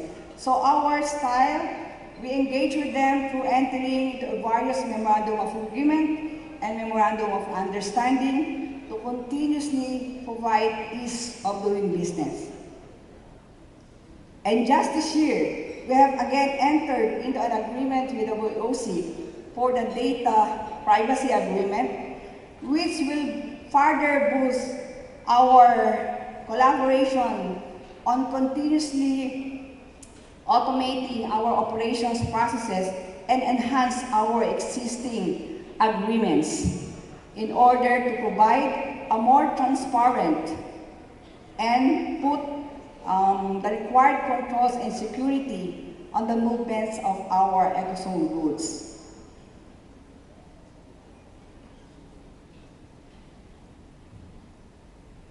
In here, we attract investors in PESA by providing these fiscal and non-fiscal incentives. These are all listed under the current Kuwait law. So these incentives includes 4 to 7 years of income tax holiday. After graduation from income tax holiday, we provide 10 years 5% special corporate income tax for export enterprises, or 5 years enhanced deduction for domestic enterprise. It was under the Kuwait law that all investment promotions agency, including PESA, can now register including domestic market enterprise, unlike before that we do register only export enterprise. So in addition, PESA registered enterprise enjoys tax and duty-free importation of capital equipment, parts and accessories, raw materials that are attributable to their registered activity. It also includes incentive on value-added tax exemption on importation and VAT zero rating on local purchases attributable to their registered activities. Also, our export enterprise are authorized to sell at least 30% of their annual output. And when the export enterprise are into the special corporate income tax of 5%, they are exempt from all national and local taxes and fees. Likewise, PESA-registered enterprises may employ foreign nationals, and these foreign nationals will be entitled to the special non-immigrant PESA visa, which is now even further enhanced. We now issue the PESA visa valid for 2 years, only between PESA and the Bureau of Immigration. We have entered into a memorandum of agreement with the Department of Justice that provides facilitation of the PESA visa between PESA and the Bureau of Immigration only. Likewise, registered enterprises can avail of the long-term lease of up to 75 years. Now, under the current rate, as I've mentioned, they can enjoy ITAs ranging from 4 to 7 years, or 10, after graduation to ITAs, 10 years, 5% special corporate income tax. Yes. But under the current law, the entitlement of incentives is sequential. You have to avail first of the ITAs before you can go to the special corporate income tax. But we have now an upcoming Create More, which was already endorsed to the Office of the President, is now waiting for his signature. This Create More, I would think, will provide more generous incentives because from the current 10 years SEIT and 5 years enhanced deduction, the Create More will provide additional 10 years of special corporate income tax and enhanced deduction. And what's more welcomed by the investors, they can now opt to choose in which regime they would want to avail of. It's no longer sequential. Upon their filing of the application, they can choose the regime of incentives that they would like to avail of. Only that, once chosen, that will become irrevocable. So with that, the farther from the metropolis and the higher the application of technology, the longer the incentives. Why? Because this mentioned incentive falls under only Tier 1. We have Tier 2, we have Tier 3. So the highest the application of technology and the farther from metropolis, the higher and the longer the incentive, the number of years of incentivized years. So also under the Create More, big ticket investment costing at least 50 billion pesos will now have 40 years. So this will just be in passing because it's not yet signed into law. But PESA is already involved in the crafting of the IRR. It began, and we expect, because the bill was certified urgent by the President, so we expect that within the year, that will be passed into law. Just a quick glance, under the Create More, those opting to be under the income tax holiday or enhanced deduction, they will be provided with a 20% tax rate for now. And there will also be a creation of simplified and streamlined tax refund system, which will be we will be overseeing by the Department of Finance. Companies opting to enjoy the income tax holiday and or the enhanced deduction will be imposed of a local tax at the rate of not exceeding 2% of the gross sales for all registered business enterprise. Also, in terms of entitlement of VAT zero rating, unlike before, that the wordings used was those all goods purchased locally for exclusive indirect use. Now the terminology used, I think, is much expanded because this, the direct and exclusive use was converted into attributable to the registered activity of the enterprise. This may include administrative costs, which before fall under the negative list.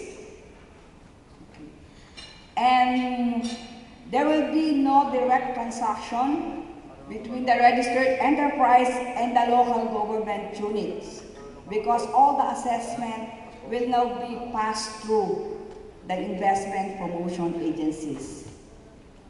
What else? In terms of powers of the IPAs, PESA included, so we are now authorized to approve projects 15 billion below, unlike in the old grade that the threshold is only 1 billion. Now, in excess of 15 billion pesos, PESA will continue to review, evaluate the application, and endorse to the FIRB. In return, it's the FIRB who's gonna approve, and for project, big ticket projects, the FIRB will endorse to the Office of the President. And what is very good about the Create More, all IPAs, including PESA, we were vindicated that the separate customs territory of the eco-zones was reverted back to the law. That means eco-zones will be treated as a separate foreign soil. And that's in the upper bottom part, retention of the cross-border, doctrine, and separate customs territory status. And of course, provided in the Create More is the adoption of 15% global minimum income tax, but that will still be subject to legislation process.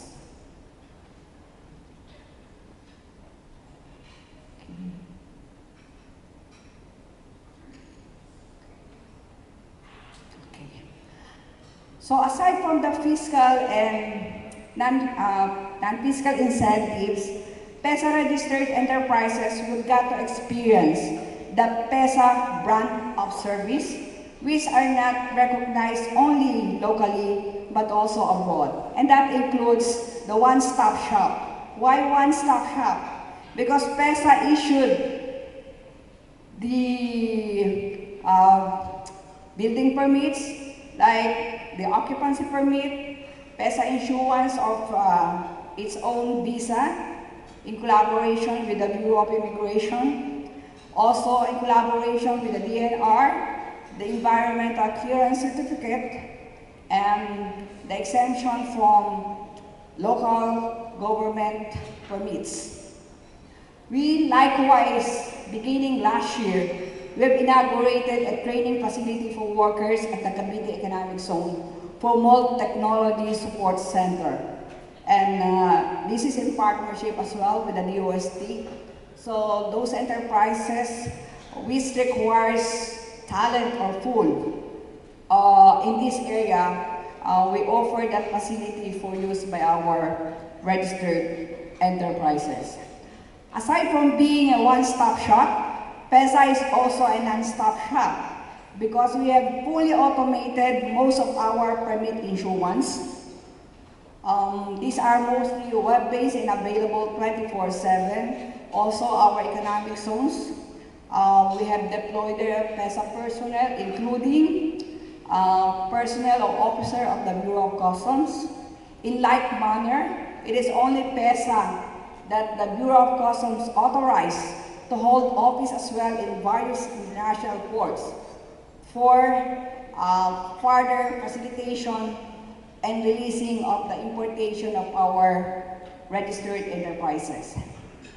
PESA also adheres to the mandate of the anti-red tape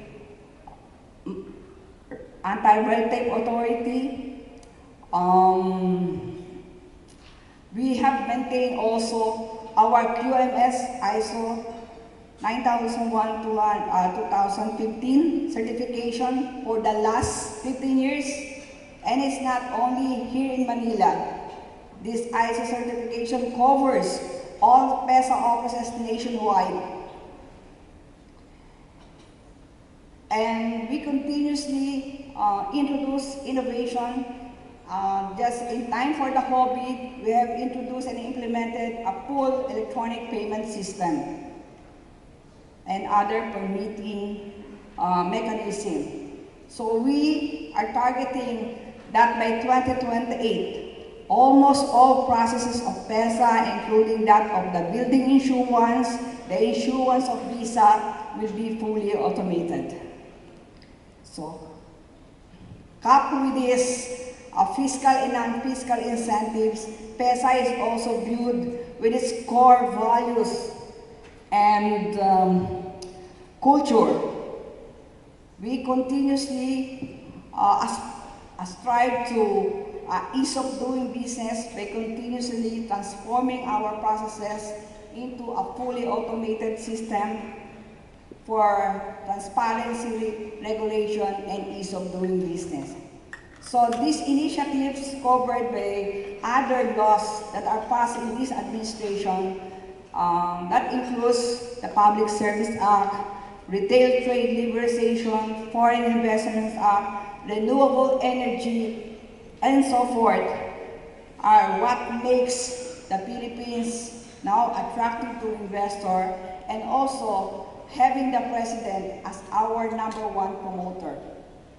And that he also issued Executive Order number 18, providing green lane to strategic industries, calling all or pulling together all agencies of the government that has to do with the registration and operation of these strategic industries.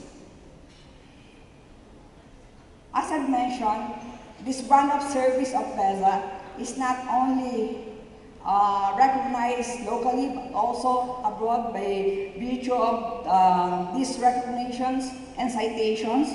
We received no less than from the U.S. International Trade Administration, the U.S. Department of State, Bloomberg, Colliers, all citing the regulatory transparency and facilitation instituted in PESA. These are the eligible activities registrable under PESA. For the conventional ones, we have manufacturing, refinery, processing, information technology, tourism, medical tourism. For economic zone development, the conventional type of economic zones are listed therein. And for the eco-zone support facilities, these are mostly support to exporters, like our eco-zone developer, our utilities facilities, the LCS being in this category, are now recognized as well as export enterprise and can now enjoy the incentives of a typical export enterprise, provided that in their application, they have to pass the cost-benefit analysis.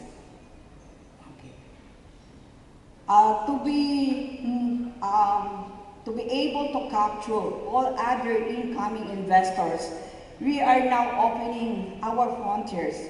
Aside from the conventional type of economic zones, we are now into accepting applications for priority industries like advanced manufacturing, green ore processing, agriculture and blue industries, IT services and frontier technologies, industrial park development, science, technology, and innovation. These are actually the purpose of PESA registering the knowledge, innovations, and science technology part, the first of which is the Batangas State University.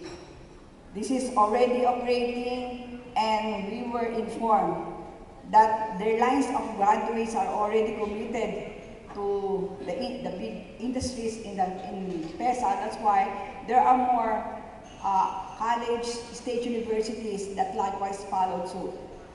They have applied for accreditation in PESA to be the KIST, making use of their idle land in their area to be tapped by locator enterprises.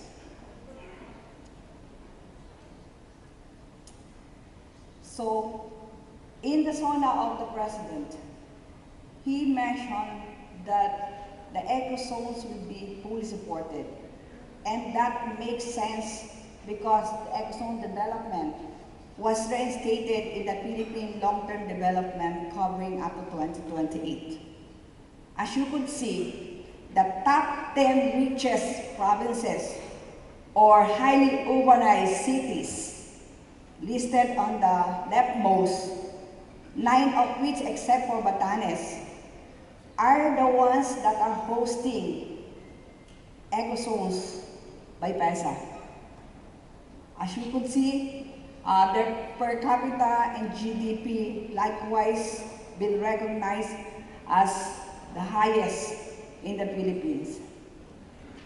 Understandably, you could see the city of Baguio topping the list, followed by city of Cagayan de Oro, city of Lapu-Lapu, Iloilo, Bataan, city of Cebu, Laguna, city of Mandaue, city of Davao. These are all areas hosting various PESA eco zones. And these are some positive developments and opportunities. You must have heard of the U.S. CHIPS Act.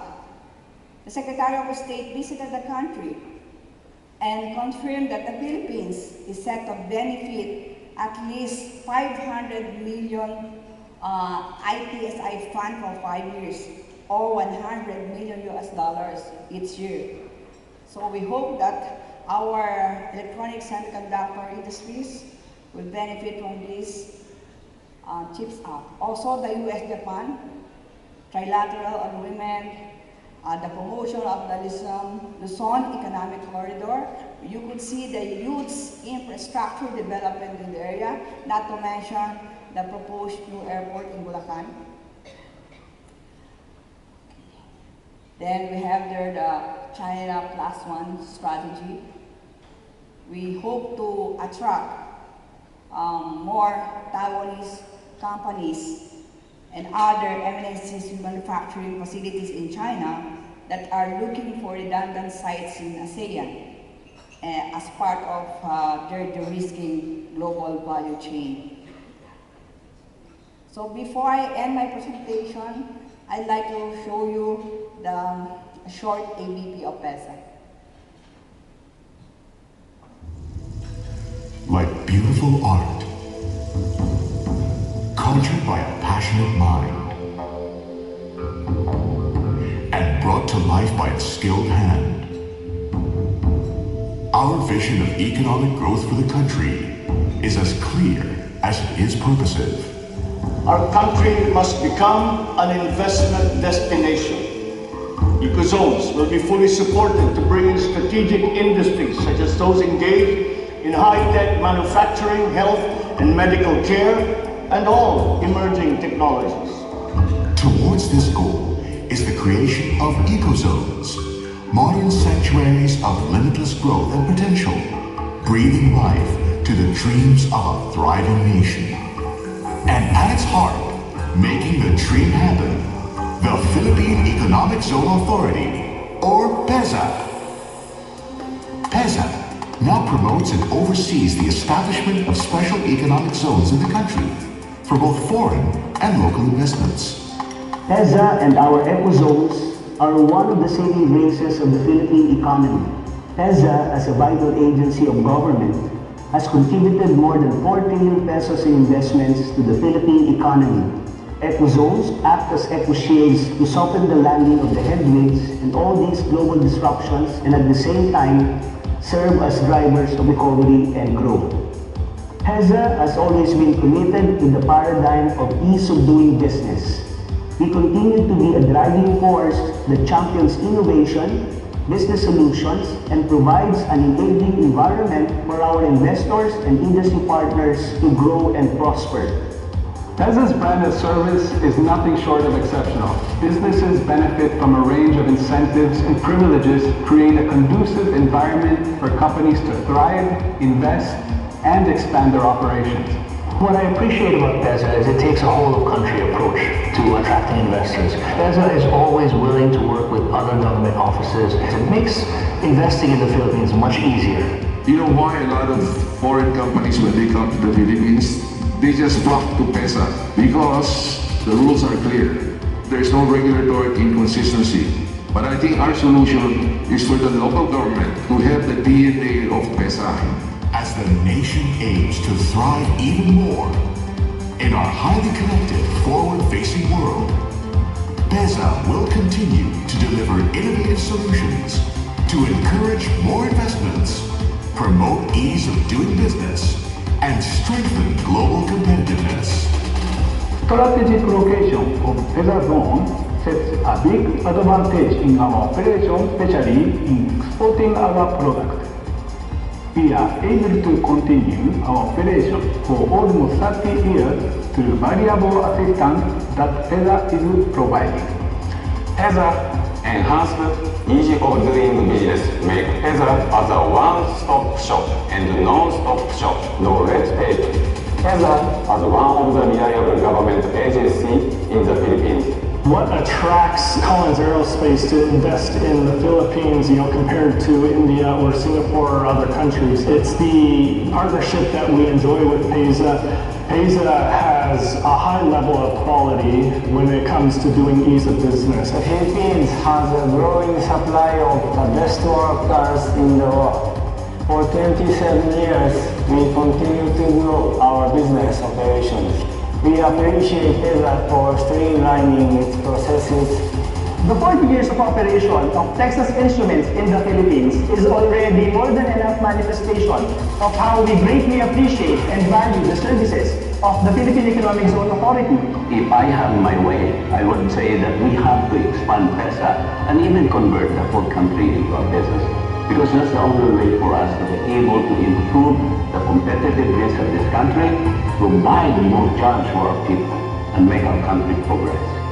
We will continue to make the Philippines an enviable investment destination in Asia, united with the common goal of building a stronger, more inclusive nation, creating jobs for the Filipino people, and quality products for the global market para sa bagong Pilipinas.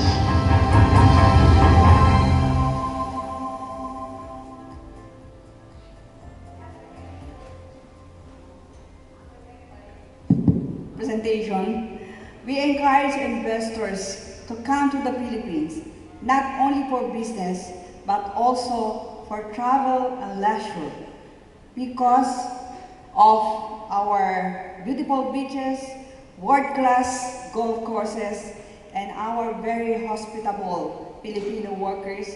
We have the youngest median age of workers of 25 years younger than Thailand and Indonesia. High English speaking, highly trainable, and would I say loyal. So with that, thank you very much. Thank you, Deputy Director General Vivian S. Santos. The floor is now open for questions.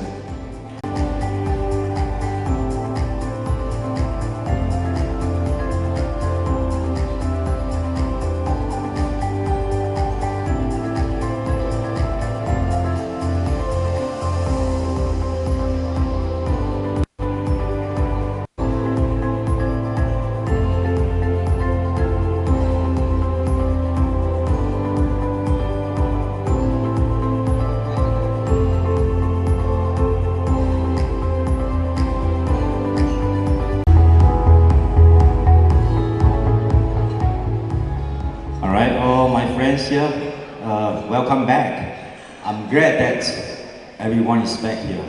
So give yourself a loud applause due to the fact that I continue to see you guys here because you have the trust in Expeditos. This also explains why you are attending this event and make this event successful. Really appreciate that. Thank you so much. So without further ado,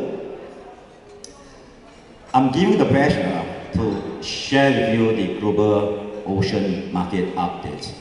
As of today, we all know that the industry is continuously evolved from time to time. It's even faster than I change my suits when I wake up. And as such, I would like to take the opportunities to share with you guys our observations, as well as to keep you aware what to look out for in the coming near future. This also explains about the agenda today, managing the dynamics of today's market and preparing for the future. Okay. Supply and demand cycle. Now, this is just the fundamental of ocean transportations, supply and demand. Take a look at the cycle here, the one in orange. When the demand increases, we all experience it. There will be a capacity shortage. Once there's a shortage in capacity, the rates will increase. I think this seems to be more prominent ever since the pandemic. Prior to that, for the past 2 decades, this cycle is still exists, but it wasn't that obvious as compared to 5 years back till today. How about the second half? We talk about when demand decreases, capacity will increase. When capacity increases, rates will fall. So this cycle will keep repeating, I would say, for the next couple of years. Why? We are going to see it in the next couple of slides. Before I move forward, let's recall back what happened in the early of 2024. If you are keeping abreast the market, more or less you will realize that the very first disruptions that kicked off was the Panama Canal. Due to the shortage of rainfall over in the US, especially on the east side, the Panama Canal draft was not as deep as before, resulted that there are a number of ships are being restricted to pass through the canal. If I remember correctly, it was approximately 34 or 36 ships allowed to pass through daily. It ended up left with only 24, and the worst situation was left with only 21. Thereafter, we encountered the Red Sea situation, the Red Sea crisis, which wasn't expected in the industries, and many of us started to adapt to the new norm, which allowing the ships to route via the Cape of Good Hope. Mayhem, I would like to take this opportunity to share with you what exactly we, Expeditos, encountered during the month of May in year 2024. When we talk about Trans-Pacific contract, typically it's kick-off effective 1st of May. And all the negotiations supposed to be carried out in the early of the year or maybe in the midst of February. During that moment, while we are talking to the carriers, trying to get the contract signed, all carriers are asking for more volume, more support. Take for example, if we are prepared to sign up an MQC of 30,000, many of the carriers start to come to Expeditos talk about, are you able to sign up 60,000, 70,000? Everybody asks for more volume. Why? Because they are not expecting that the market just simply collapse in the sense that demand actually increase or shoot up. And it caught many of us in surprise the moment when the contract kicked in, carriers are unable to support due to the fact that many of the capacity are being deployed onto the industries so as to keep the schedule on time via the Cape of Good Hope. And last but not least, the carrier's financials is what exactly we have seen in the past 5 years. I think that is something that you'll see from the slides after the schedule reliability. So the schedule reliability here is to share with you about what has caused us the poor or unpleasant schedule reliability that operated by the carriers. I think in the morning sessions, MICT did share about the number of ships that berth within the window. I think the percentage was actually not very healthy. Close to 91% of the ships are not on time. And this explains why the global strategy reliability, the one in pink, is actually hovering at approximately 50%. As for the North America West Coast, it's getting, slightly better. Why? Because I think quite a fair bit of the consignments has been rerouted via the West Coast, instead of continue to be on the East Coast. Okay? As for the rest of the trades, I would say none of it is actually performing well. Whether or not if this is going to continue to improve or it's going to get worse, unfortunately, no one has any crystal ball to tell. But as far as we're concerned, what more importantly is to continue to stay engaged and have a wide carrier footprint. It will definitely help to keep your freight to be on water at all times. All right? How about the financial performance? I think this is a very interesting chart that I would like to take the opportunity to share with you guys. Take a look at Q4 2023. I think this is the moment when the carriers started to see their balance sheets in rates, which wasn't really healthy ever since 5 years back. For the past 2 decades, we all know very well that carriers have not been doing well, and this also explains why we are seeing less carriers out there in the industries. I think Hanjin bankruptcy is one of the wake-up call to many of the steamship lines. And thereafter, we started to see quite a fair bit of alliances getting merged together. All right? So, if there are less and less carriers out there in industries, it will not bring us any value to you as well as to us. So, what I'm trying to drive here is that from the financial performance, we will know exactly the behavior of every carriers from time to time.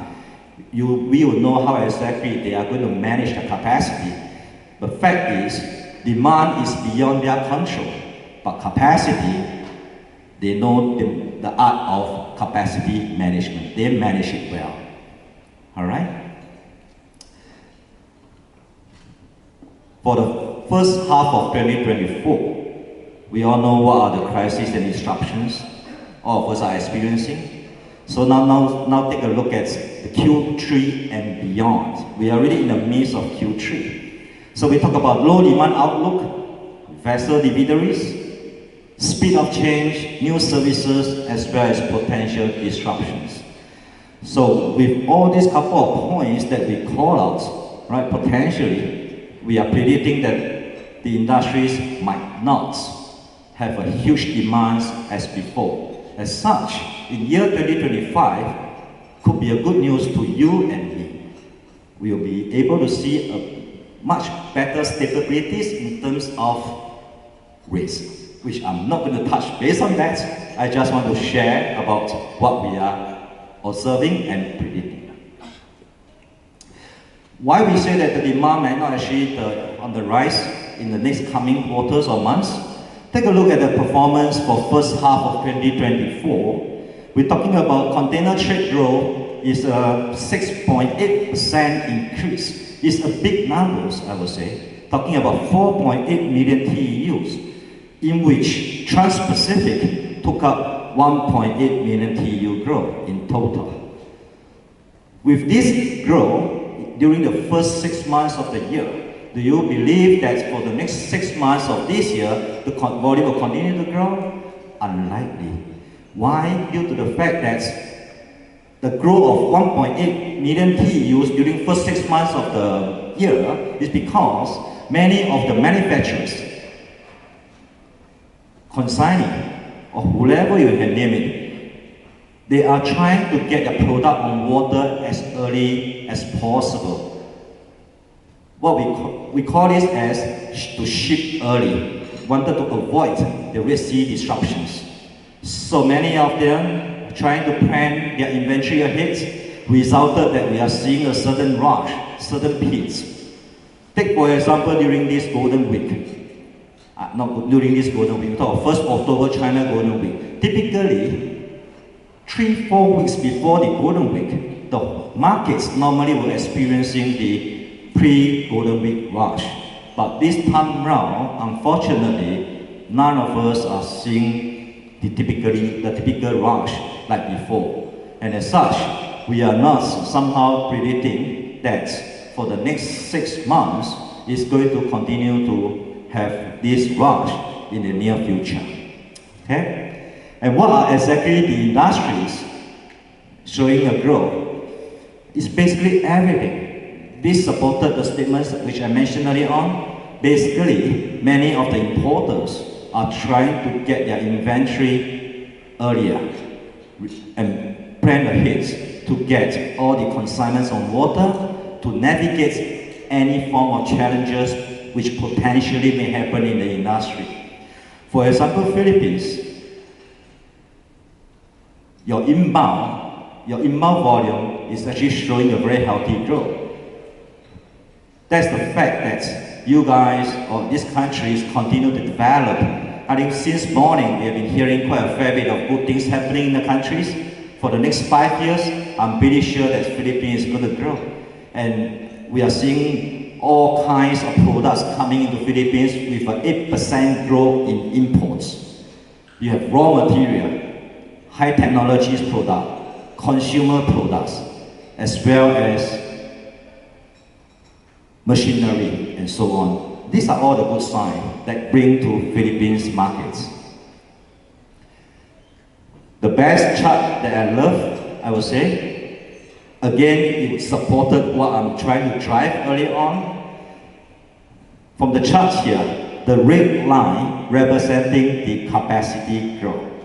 The black line is referring to the throughput growth. For year 2024, forecasted growth of capacity is close to 9.7%. As for the throughput growth, is talking about 3%. There was a gap of 6%, which is a high percentage. I did ever share with quite a fair bit of our customers, if we are reading these charts, as long as we are seeing the gap is more than 3%, it is very unhealthy to the industries. When you look at year 2025, we are talking about the gap is going to narrow down from 9.7% of the capacity growth is going to fall down to 5.1%. With the delta of the throughput growth of 2.5%, which means it's close to 3%. So year 2025 could potentially a good news to many of us here. All right? Now, left unchecked, capacity growth is estimated at 9.7% through 2024 if all new builds are delivered on time and there's no excessive scrapping. This is a catch that I want to bring to your attention.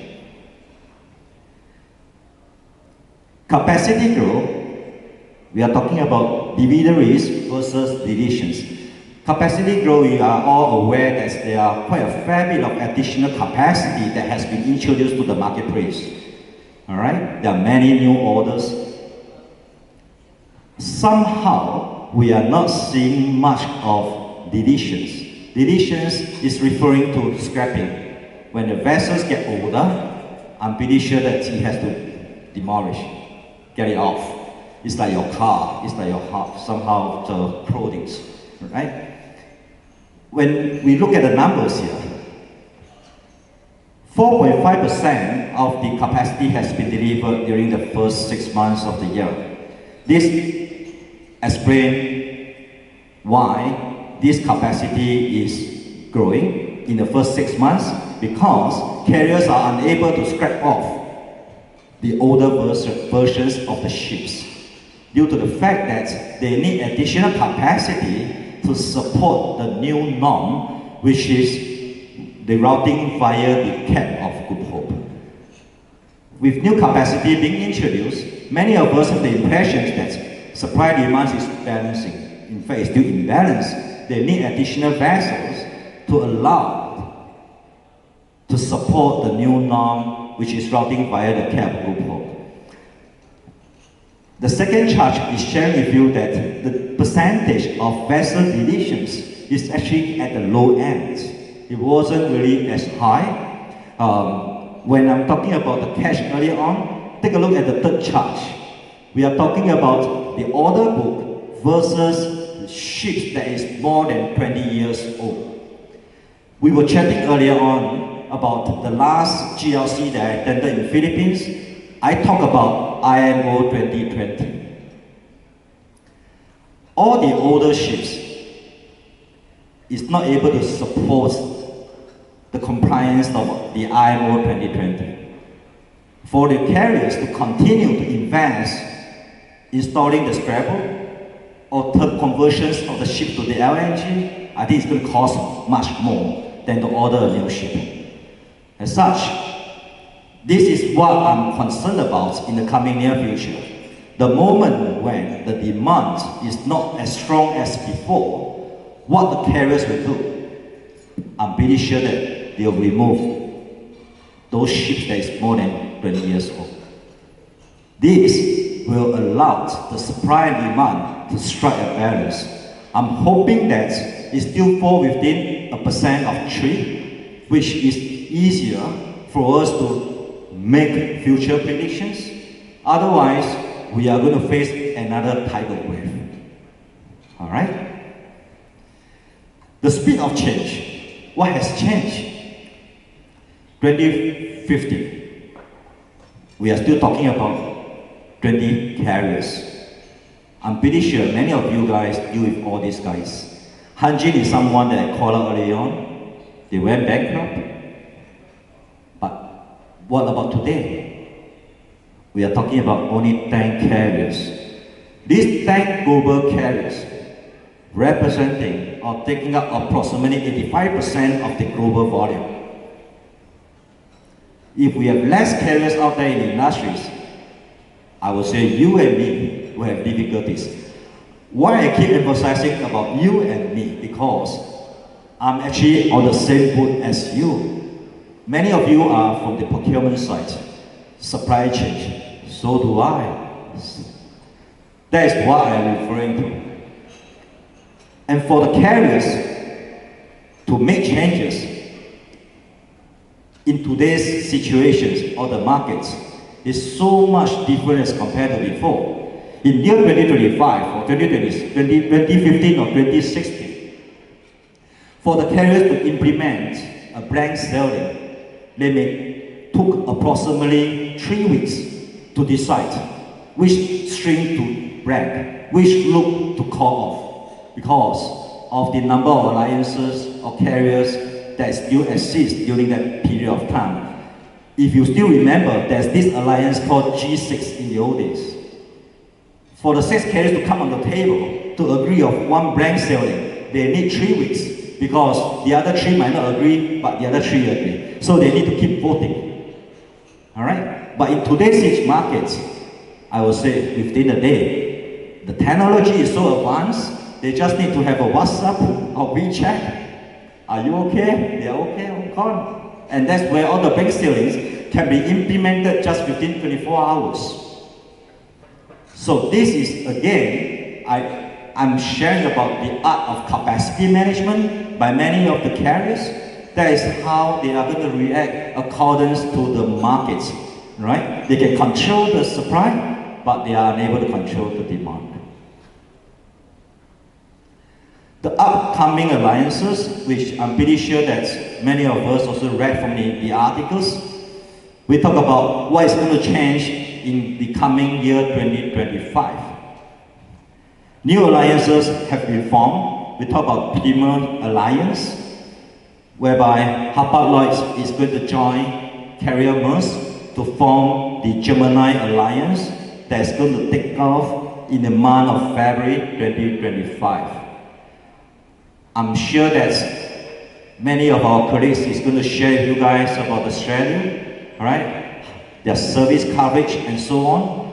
As of now, there are still quite a fair bit of uncertainties. Whether or not if everybody is going to start route via Suez Canal, I don't think so.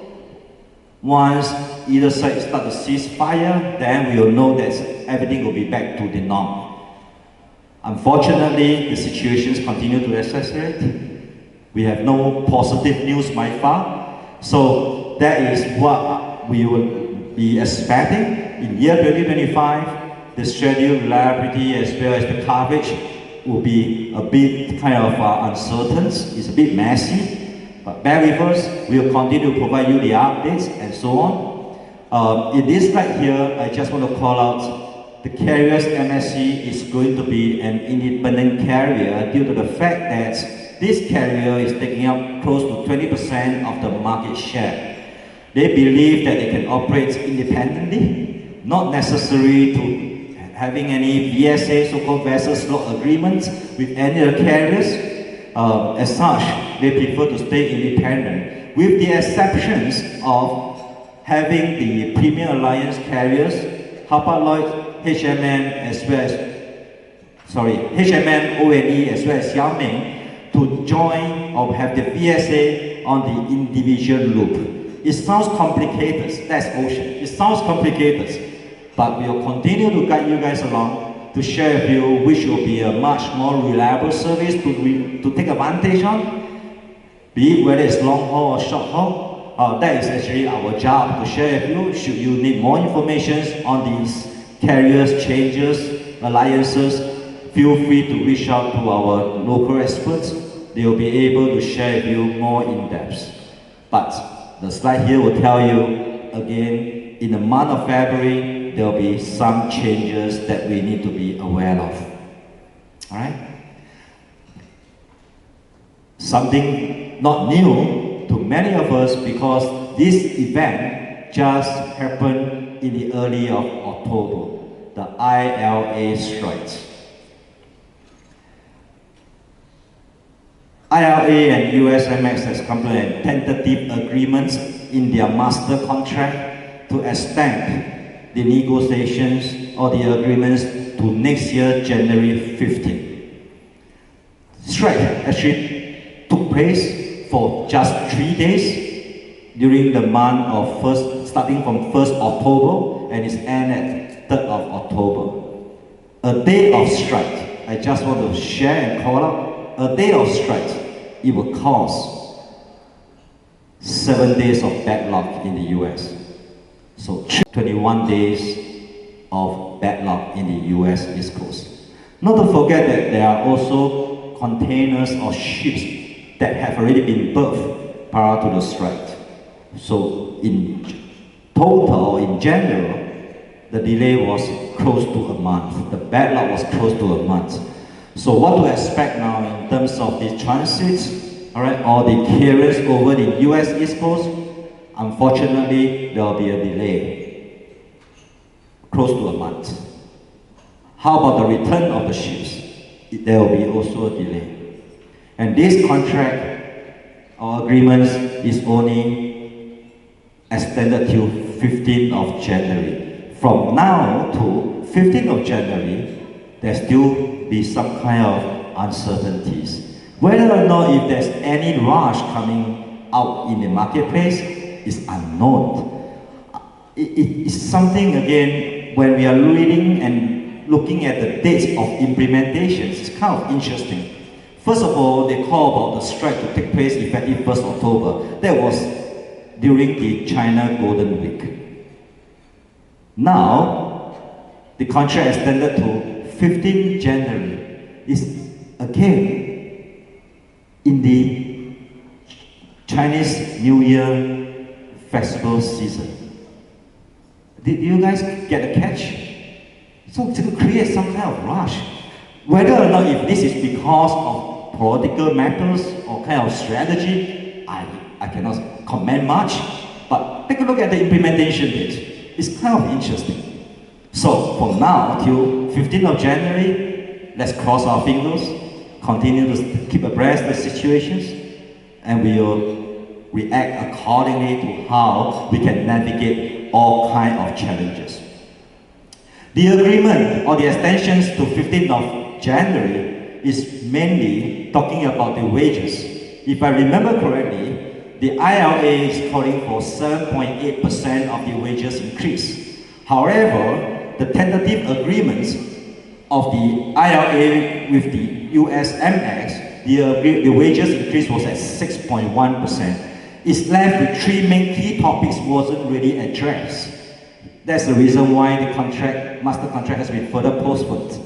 We talk about jurisdictions protections, automations protections, healthcare and container loyalty. These are another three big key topics has yet to be addressed. So whether or not if this is going to push through, somehow we just have to pray hard, hope that no more disruptions, because it has never been that busy for many of us since 5 years back, ever since we are facing the pandemic, right? I'm also very, very busy and very, very tired because of all the uncertainties.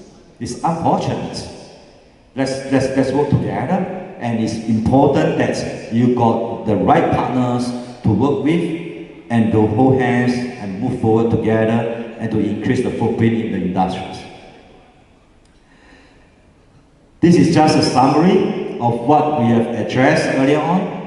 We talk about supply and demand imbalance, the natural disaster and weather, which I'm not going to touch base on that. I'm from Singapore. It's a piece of island that is free of disaster. Unlike Philippines, I know you guys have been facing a lot of typhoon and so on. How about the rest of the countries? So this was also part of the kind of external factors that might cause disruptions to the industries. Geopolitical concerns, I think we also did cover quite a fair bit in the morning about what exactly is going on between US and China. And the latest that we are reading from the news, we're talking about Lebanon as well as Israel. It's in a mess, especially in the Gulf area. All right? Elections is another big topic that we need to watch out for. Whether if there's going to be more tariff or more sanctions put on China, I think this is going to be very, very important. I think my colleagues Van Liu will talk about crisis is opportunities. Crisis is opportunities, which is the truth. Opportunities to who? To Philippines, as well as Singapore. All right? So that is what we are looking at. Labor, we experienced it, the ILA strikes, because in the old days, many of us are talking about ILWU strikes. Many of us as well not hearing about ILA, because the last strike of ILA only took place in the year 1977. It was a history. And today, ILA was actually in the press. And last but not least, the carrier alliances changes. This is what we need to watch out in 2025 during the month of February that may cause certain disruptions out there in the industries. All right? I'm going to finish off with the last two slides, which is sharing with all of you guys what Expeditos is good at. Our value propositions is talking about options and flexibility. We are able to reach out to all carriers. We have a strong footprint with all these carriers. You name it, we have it. We are not a small player in their books. We have been well-recognized, reputable providers for all these carriers to work with us. And we are confident to continue to navigate whatever challenges you guys are facing. What more important is for us to understand your business, your needs, and we'll come in with appropriate solutions for us to move forwards. And last but not least, we have dedicated team all over the world. Total number of employees, we have 18,000 plus employees all over the world. All the expertise in every locations, which is more than 350 officers at 100 plus countries. We are confident, again, to walk through whatever challenges and disruptions we have in the industries. We came through the pandemic, as well as whatever crisis, you can name it. Every 2 months, we have one crisis to handle, to work together and to talk about it. No challenge, no sweat. So that's end my presentations today, and I'm happy to take any questions from the floor. The floor is now open for questions.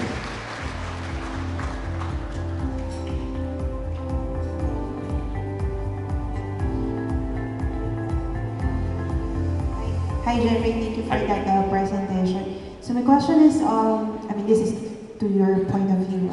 Why do you think the Asian carrier seems to impose their PSS a little later than the European carriers, the peak surcharges? You mean the PSS? Yes. Why the carriers impose? I'm pretty sure that the two European carriers, I can know who you're referring to. I'm not going to call it out, but these are the two carriers that has been very active in the Europe BCOs, and they have been getting all these forecasts way much in advance. So they know when to kick off the peak season surcharge. Asian carriers normally will have a pause, a bit more conservative, because they are on the ground. If you were to ask me, I shouldn't say this, but Asian carriers seems to be much more easier and better to communicate with. I wouldn't say that. All right, thanks for the questions. Good question.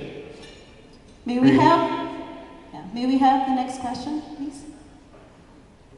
Yeah, hi. Hi. Good evening. So, some of the carriers, the big ones, they are now diversifying into end-to-end integrated logistics. So, from your experience and what you've seen on the ground, how do you foresee that playing out in the future? No hero in the industry.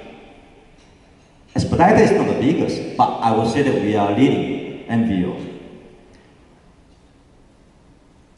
How those carriers are going to survive, talking about door to door, let's don't deny the fact that nobody is good at everything. Nobody is good at everything. At times, you can only good at one thing. Take a look at the biggest carriers in the old days. I'm sure you know who are they. The biggest one. Not today, huh? I'm talking about in the old days. Today, they are no longer the biggest carrier. Why? It's because they are implementing, they are evolving, they are talking about end-to-end, and how much businesses actually benefiting Expeditos. We are good at that. They are jolly well continues to operate as a carrier. That's how I would look at it. Am I answering to your questions? Yeah. Next question. Don't be shy. It's the last. We keep the best for the last. Any more questions from our guest? Going once, going twice. Okay, so I think that's it. All right, perfect. Thank so you. once again, thank you so much for your time. Really appreciate your attendance today, and have a great evening. Thank you, Jeffrey, for sharing us this valuable global ocean updates. Truly, save the best for last.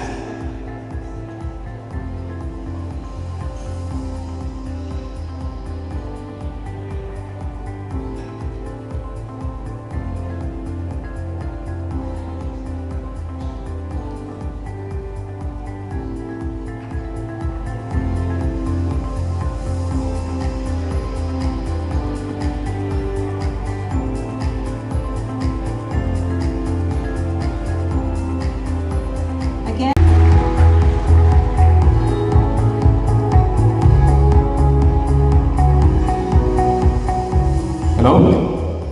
Sorry about that. How is everyone doing? It's been a long day. You made it to 5 o'clock. And first of all, I want to thank everyone for coming. And I know we got you guys here earlier. Clap for you.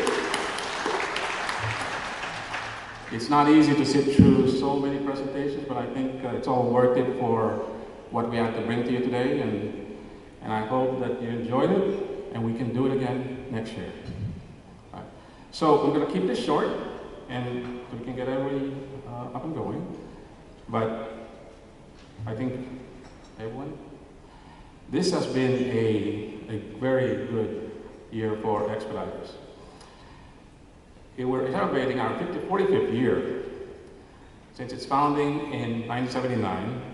With only 6 offices, 20 employees at the start, we now have 350 employees. 350 branches, 18,000 employees. Expeditos grew because of our total commitment to excellent customer service. The GLC is a big part of that.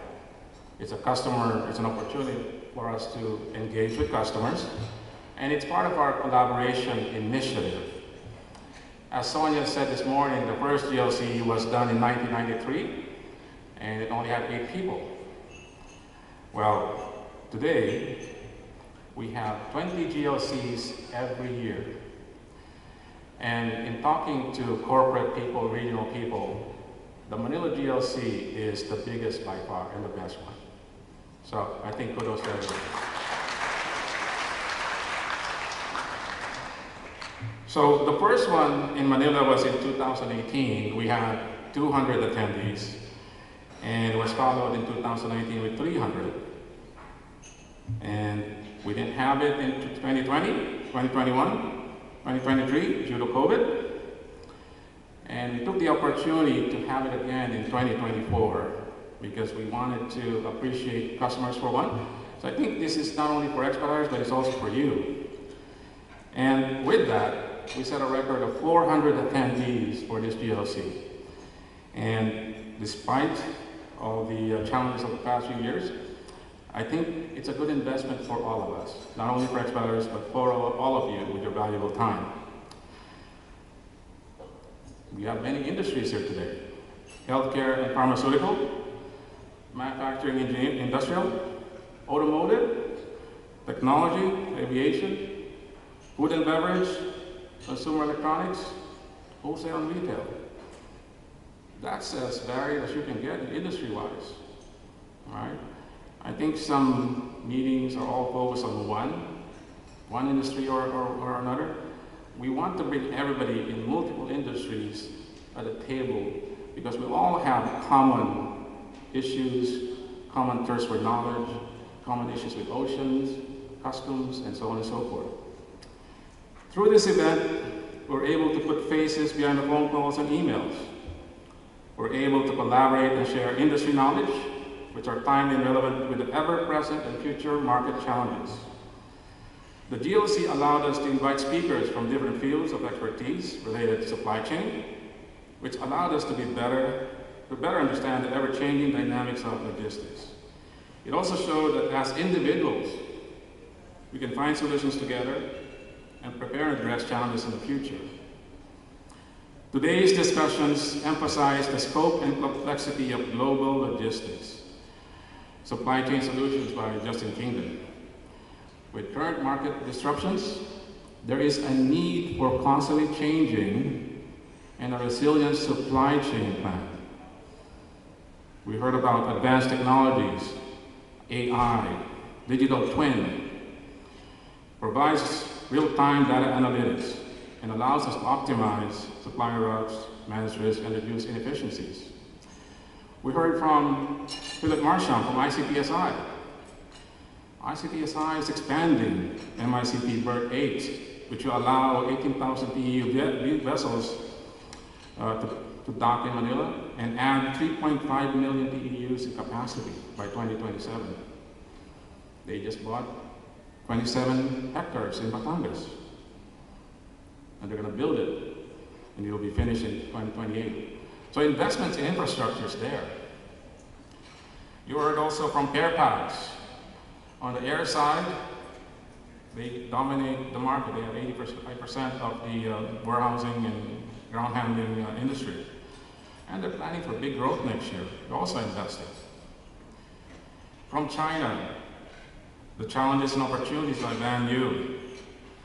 We talked about the changing China, de-risking supply chains, China plus one, nearshoring, friendshoring. All it is actually companies are more focused on diversifying their supply chain. Source for manufacturing, multiple countries, less risk instead of just one. For Philippines, China is still the biggest source of imports and will continue to be for the foreseeable future. And as you can see, China EVs are here and are selling quite well. I'm actually thinking of buying one, but anyways. E-commerce is big. And as Van talked about it, it's becoming a bigger part of the air freight market. And it's one where we all need to be aware of it. But it's also one where I think we at Expedites know that we focus on customers freight and not e-commerce, like what we said earlier. We actually will be able to serve you better. Dana and Noel talked about broker organization and the future of customs. It's a move to more of a collaborative border management. Now, that may not apply so much in the Philippines right now, but in the future, it will get there. Heavy investment in technology and digitalization, data management, that's what we at Expeditos are focused on. We're the #1 broker in the US, all because we take all the data from customers and we actually do something with it that actually complements their compliance, their entries, processing, and all that. The focus on compliance with all laws and regulations. We all know the Philippines is a high-risk country in terms of compliance. We can tell you, Expeditos is 100% compliant. No compromises. Philippine Customs Attorney Yasmin Mapa talked about the AEO, and I think it shows a bright future for the Philippines if we get it implemented, and many of you importers and exporters actually apply and get approved for it. 88 RNA is a definite move in the right direction. That's been in the Western countries now for quite a while, and it's about time it's in the Philippines. And it's good. It shows that the Philippine customs is actually progressing in the right direction. PEZA, Deputy Director General Vivian Santos. Many of you here are from the PEZAs.